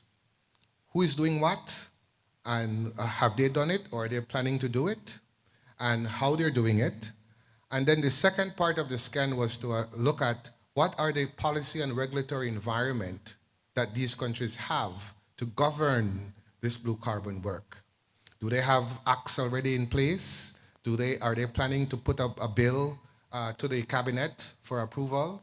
And if so, what are the mechanisms under how these carbon would be treated? The scan is almost finished, and the IDB is funding that. We were hoping that it would have been finished by February, but the consultant doing the work needs to do a little bit more, and so we're hoping now it will be done in March, by the end of this month. And then that's going to obviously allow us to do 2 things. One, it's going to allow us to identify the gaps, both in terms of assessments on the ground and the gaps in terms of the overall policy environment. And then we'll have another technical cooperation arrangement with the IDB to then fund the development of a CARICOM regional policy regulatory environment to govern carbon and blue carbon specifically. One of the interesting elements of this will facilitate the potential pooling of carbon stocks across multiple sovereign member states. Because as you all know, some countries, Belize is large relative to some of our CARICOM member states, like St. Kitts and Nevis, for example, that just has about 45,000 people. So it's a small island state, but a large ocean state that may not have a lot of carbon. But if we start to pool, if we have a regulatory environment to pool this stock, we can achieve economies of scale to attract interest from potential investors. And then if we can leverage the co-benefits, we can negotiate better prices for the carbon. And so what we've been able to get is crowding in some partners to fund this work. The IDB will be looking at blue carbon work in 6 of their borrowing member countries. This is kind of to do what Belize did for the mangroves, but we want to do this in both seagrasses and mangroves. And the IDB's borrowing member countries are Trinidad, Belize, Guyana, the Bahamas, and so on. USAID, we have a grant with them that they would fund 3 blue carbon assessments in the eastern and southern Caribbean countries. The countries that would be selected will be based on the gaps that are identified in the scan. And then we're looking for partners to fund the other 5 countries that are part of CARICOM. But the idea is that at the end of this process, we will have a CARICOM-wide stock of known potential carbon stock that the region can look at trading or using in their NDCs, whether they want to transfer or trade or keep towards their NDCs. Regional capacity is key. So just very much like the process used by Belize with WWF and others where they're training, and it was a pleasure to see the folks stand up earlier who were part of the assessment teams. Imagine having that type of capacity across all of the member states to be able to do this as needed. I think it's a laudable initiative, and that's what we're trying to achieve. So this is what the CARICOM approach is in terms of the blue carbon. We need to advise our member states as to what is the best way to go into this. And I know this is something, if you're looking at participation in the market, there is almost a perverse incentive in the sense that you get penalized if you rush to protect blue carbon ecosystems that are not in any real threat of being converted in the short term, because the idea is that the whole idea of the carbon market, for each metric ton that you want to turn into a credit and you want to sell, the whole idea behind that is one of additionality. So if that credit has no danger of being destroyed or converted, then the value of that on the market is very low or nothing. You can maybe benefit under REDD+, another, but that's a different process.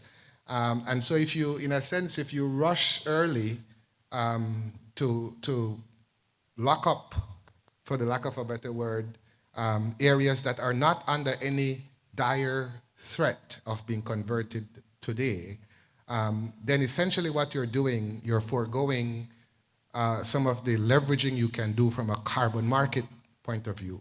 I'm not talking here about the co-benefits. We all know that. We all know the ecosystem benefits of mangroves and seagrasses and that kind of thing.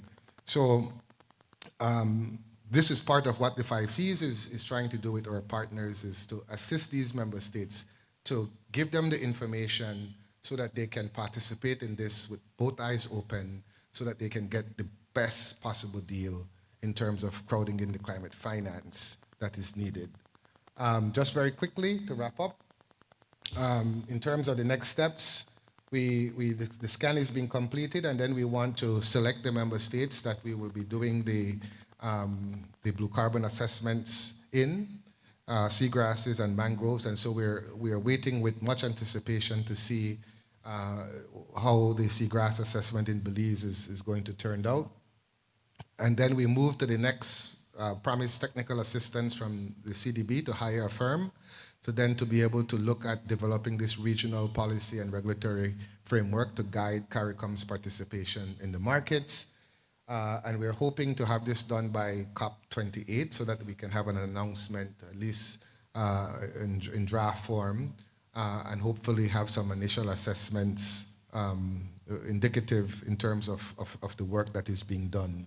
And then, of course, eventually to have the CARICOM heads of government approve this regional framework. So important is this is a standardization of the methodologies across the region, because that's where you can really do the comparative, the comparisons across member states. So again, I think Belize has demonstrated a solid approach in terms of the science, and it would be wonderful if as a region we can adopt that standardized approach. So we're doing apples and apples across the region.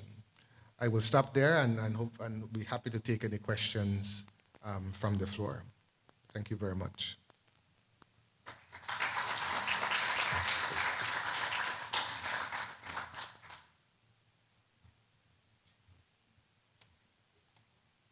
Thank you very much, Dr. Young, for that very comprehensive overview of CARICOM Blue Carbon approach.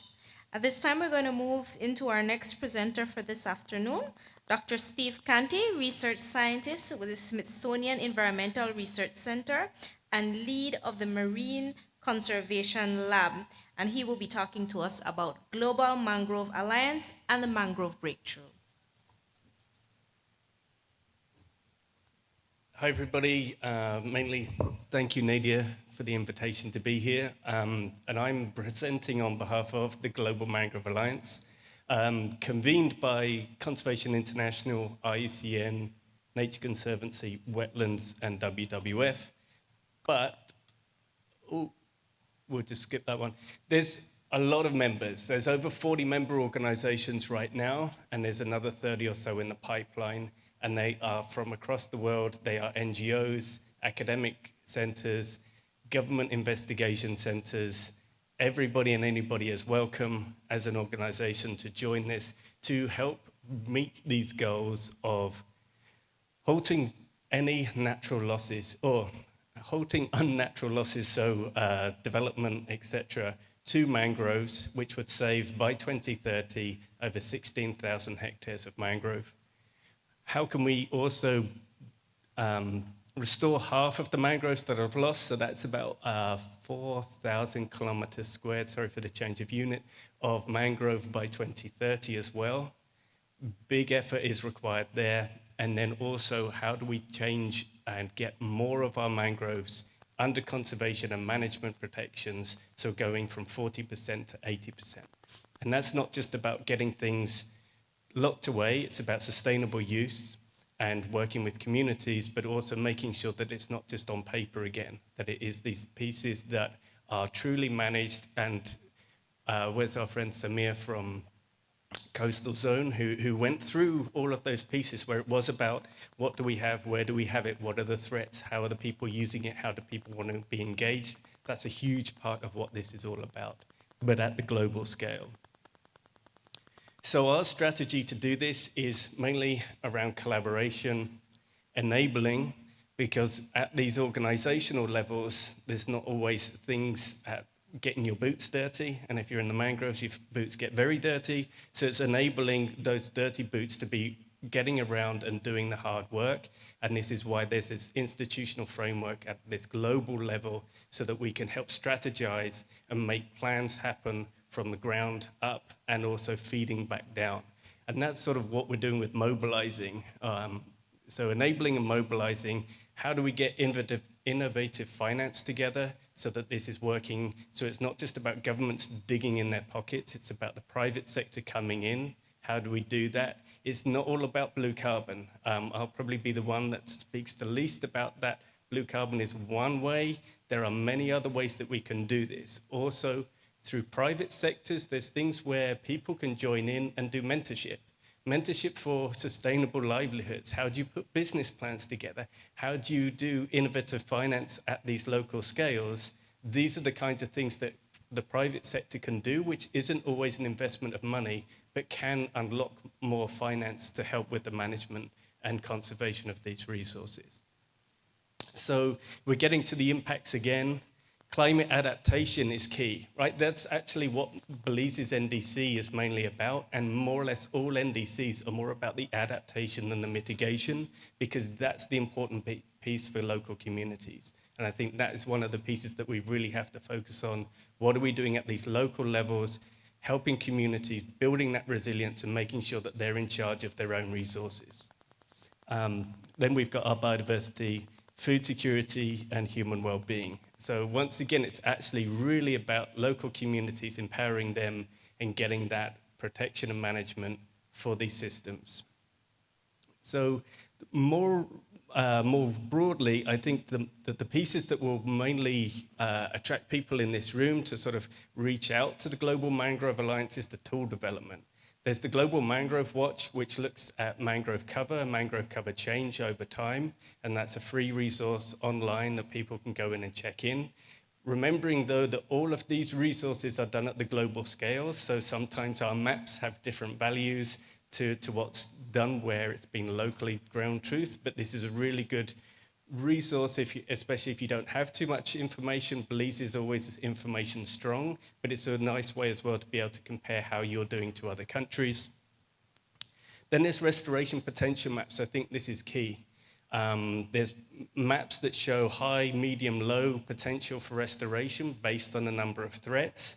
The data's done at 30-meter resolution, and we know that we've got 10-meter resolution maps here, but it's a really good guide. And so we can go in, use those maps to see if that is actually an option, and go down and ground truth that, and then help with marine spatial planning, with other planning of how we're going to move forward and how we're going to help really with the implementation of the NDC goals of the 4,000 hectares of mangrove that need to be restored here in Belize. That's a way that that can be used, and more globally at that, how we're going to get those 4,000 kilometers squared. And then a new tool that will be launched in a couple of months is the Mangrove Restoration Tracker tool. And I think that this is a key piece of the monitoring and evaluation and building towards success. Are we being able to monitor how we're going? are we getting the benefits that we want? And I think this is another question that can be brought to this community as well, of when we're protecting and when we're restoring, what are our questions? Why are we managing this area? Why are we restoring that area? What did that local community want? What was the government goal? What was the NGO goal in all of this? And are we getting towards that? And I think that that's a really key piece. So these tools will be, the last one will be available in a few months, but all of the others are available online. And if you want more details about that, you can definitely come and speak to me.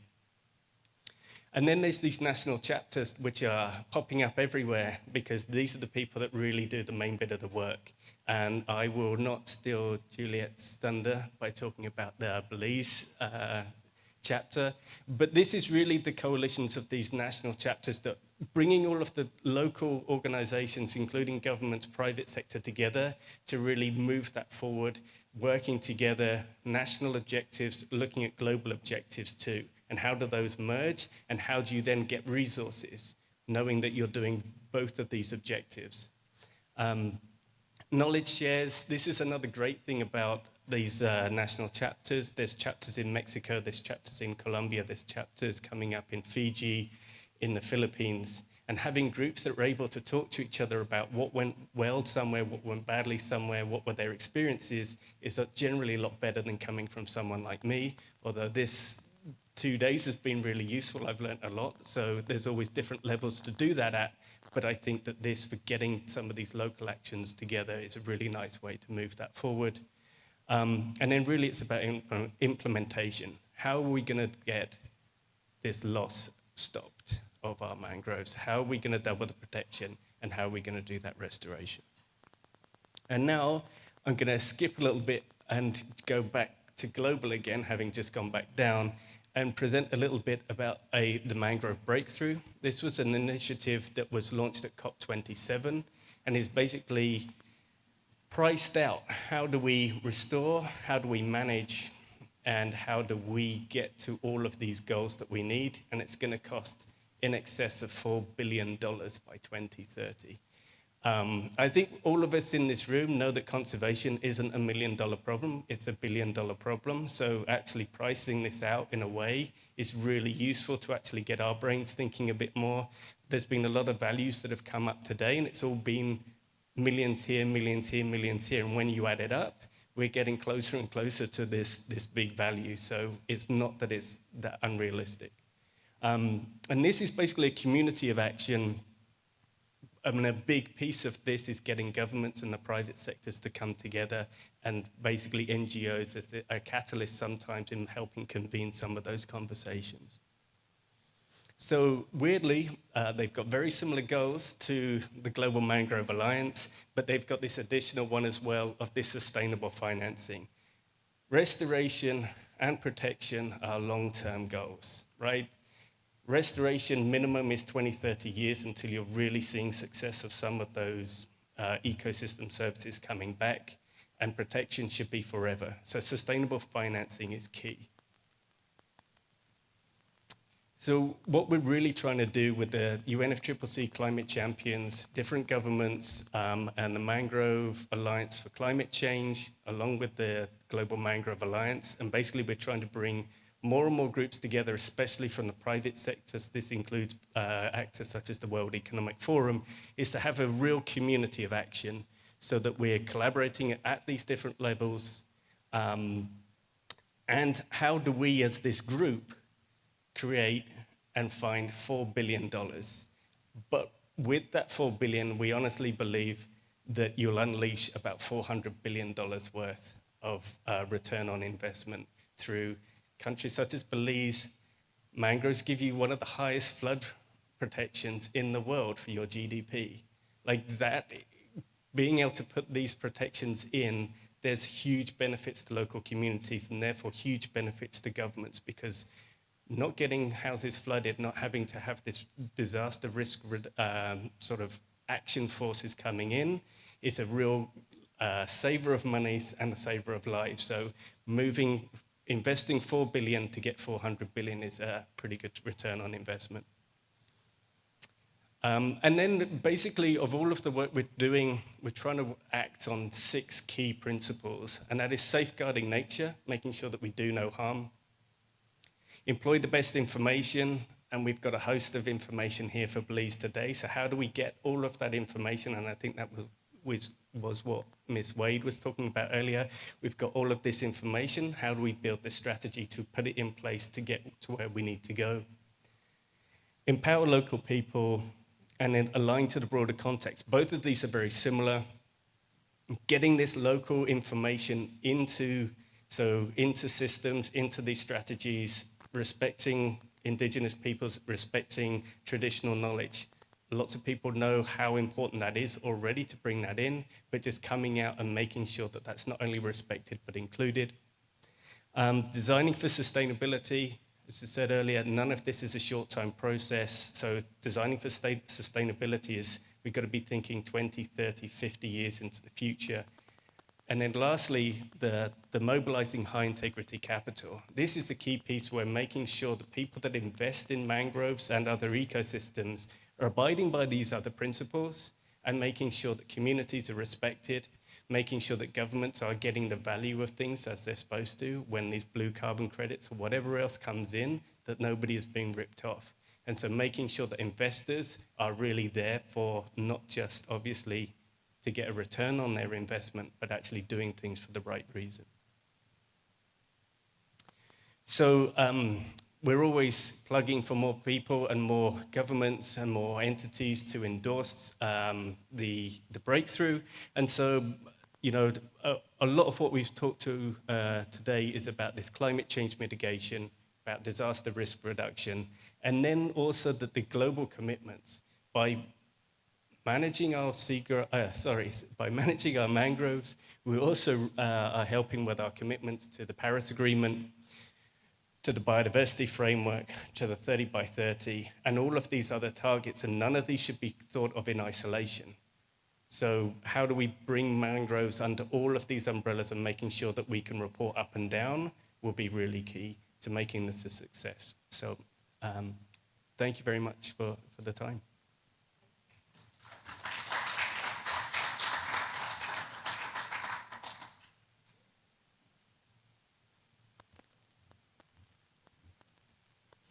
Thank you very much, Dr. Kanti. At this time, we're going to move into our final presentation for this afternoon, and this comes to us from Juliet Neal, Policy Officer with the World Wildlife Fund, Mesoamerica, and she'll be looking at the Belize Mangrove Alliance, the mission, goal, and the action plan. Thank you.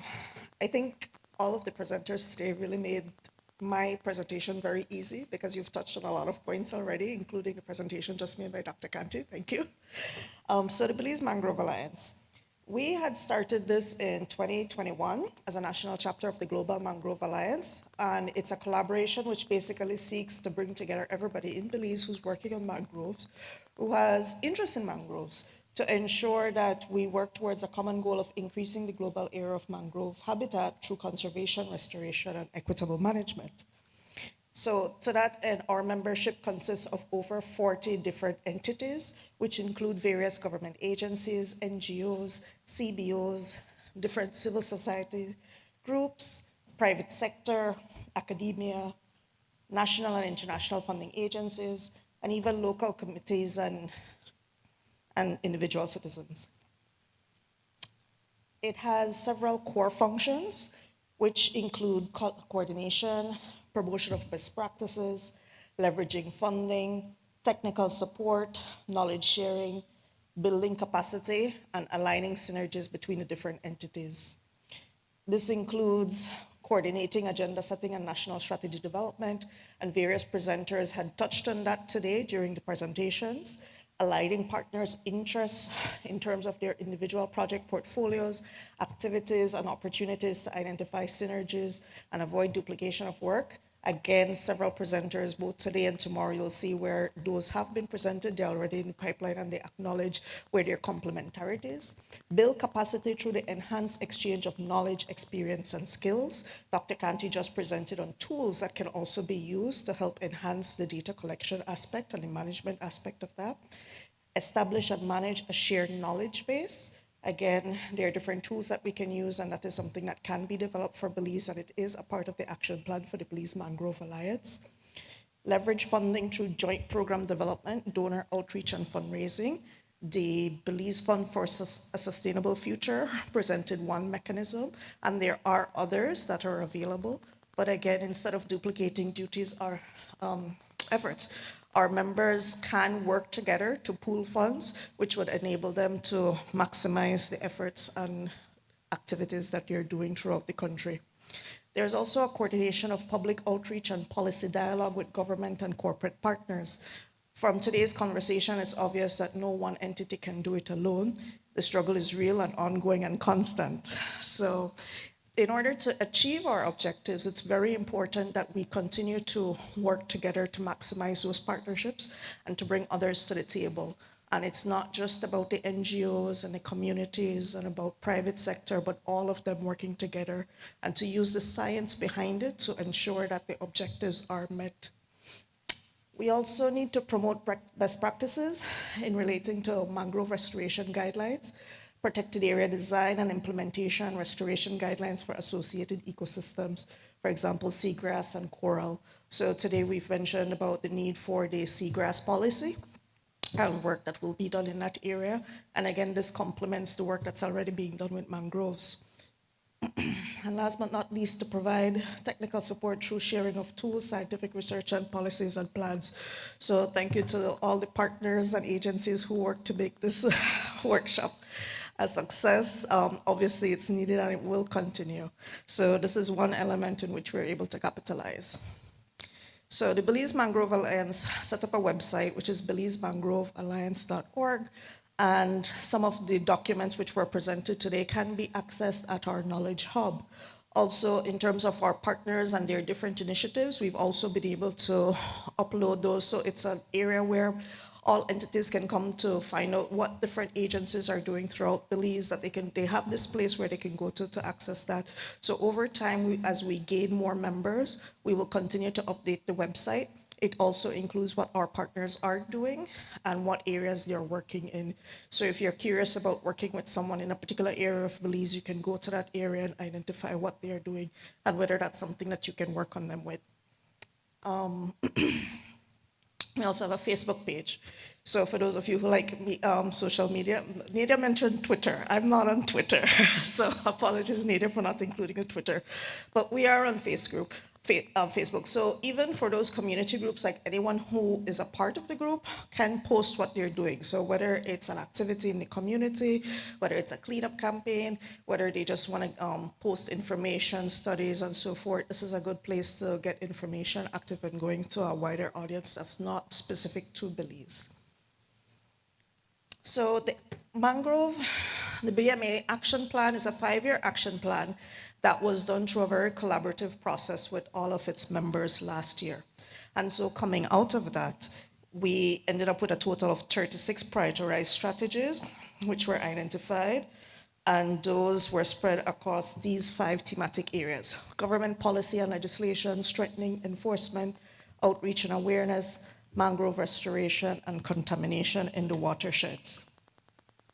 The overall impact that we want to have is to ensure that Belize's mangroves are conserved, protected, and restored, and valued for the services that they provide and the livelihoods that they support. So it's not just about the ecosystem, but people are first and foremost and center around everything that we're doing. So how do we do that? So if the Belize Mangrove Alliance is able to work on the national land use planning and decision-making in Belize that recognizes and integrates mangrove values, if we're able to update the coastal zone national and regional plans that integrate mangrove values, if we're able to use informed decision-making at a national level, and if we're able to improve targeted coordination across the relevant government agencies and ministries for effective management, then we feel that we'll have a strengthened legislation and policy framework for the protection of mangroves and mangrove values. Similarly, if we're able to work towards strengthening enforcement of mangrove legislation in Belize, improve the knowledge and compliance with mangrove regulations, and include the municipal and village councils that take into account national mangrove legislation, then there would be reduced instances of illegal clearing of mangroves, which was, I think, one of the first things that Minerva had mentioned earlier. And it continues to be a challenge because it's one of those things that you have to catch people on the ground when they're doing it. The Belize Mangrove Alliance also aims to improve the national appreciation for and understanding the value of mangroves and improve the awareness and the importance of mangroves in the next generation. This means that in terms of our outreach, that we have an engaged and informed general public. Through our efforts, we aim to do successful restoration of critical mangrove areas for national and private lands, develop incentive programs that promote nature-based solutions, particularly those targeted at the private landowners. As I think from the very first presentation made by the minister, he had mentioned that 70% of the coastal lands are privately owned. So if we want to meet our targets, it means that we really have to engage private landowners as part of this framework. And of course, tracking the coverage and composition and the rate of deforestation and reforestation is very important. If we can achieve those, then we'll have a successful mangrove restoration. And last but not least, effective black and gray water management in urban areas, leading to reduced contamination of the watershed. Again, going back to water quality management and how important that is for livelihoods. That being said, the World Wildlife over the years has had a mangrove development challenge, and we do want to launch another one this year. So we aim to launch this next year. This type of initiative is targeting entities that have mangrove reserves, that showcase building practices that avoid removing mangrove or high quality mangrove, formal landscaping that incorporates mangroves, mangrove hedges in developments, boardwalks in mangroves, docks built around mangroves that either, rather than removing mangrove shorelines, aesthetically pleasing mangrove trims, city parks with mangrove conservation and tourism organization that maintains mangrove reserves. So again, this is targeting mainly private developers and landowners to showcase how they're effectively using mangrove as part of a nature-based solution to do whatever it is that they're doing and highlighting best practices. So this is something that we want to continue to promote. Various presentations have touched on it, the importance of using mangroves as part of the tourism activity and development. So there are many, many areas for that. So we hope to launch this in April and have our winners by December, Nadia, so that we can promote that this year. With that, I know it's the end of the day. I've come to the end of my presentation. Feel free to, if you want any information, you can contact us at contactbelizemangrovealliance.org. Thank you.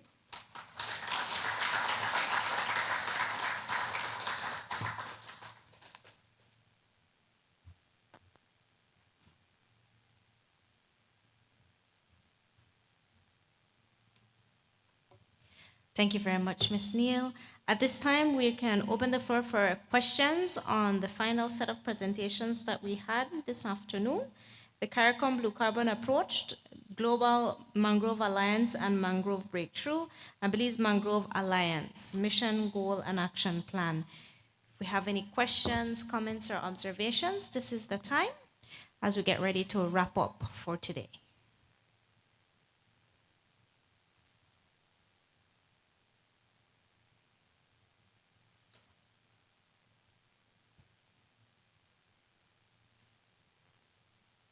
No emerging questions or comments. It's been a long day. We've actually covered quite a bit of information today. Out of our workshop objectives, we have met, let me find my notes. Yes.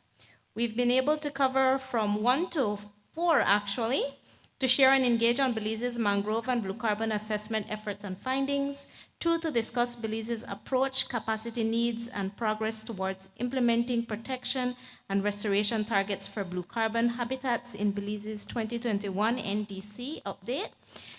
Restoration, including through associated projects, policies, plans, and frameworks to facilitate integration of mangrove blue carbon assessment findings with Belize's REDD+ inventory, and to offer briefings and discussions on priority areas of Phase 2 of Pew and WWF partnership in Belize. Tomorrow we'll be tackling number 4 and 5 again. And number 5, to share information on mangrove land tenure analysis initiatives, past and planned efforts. So this morning we really started off, we set the tone for today.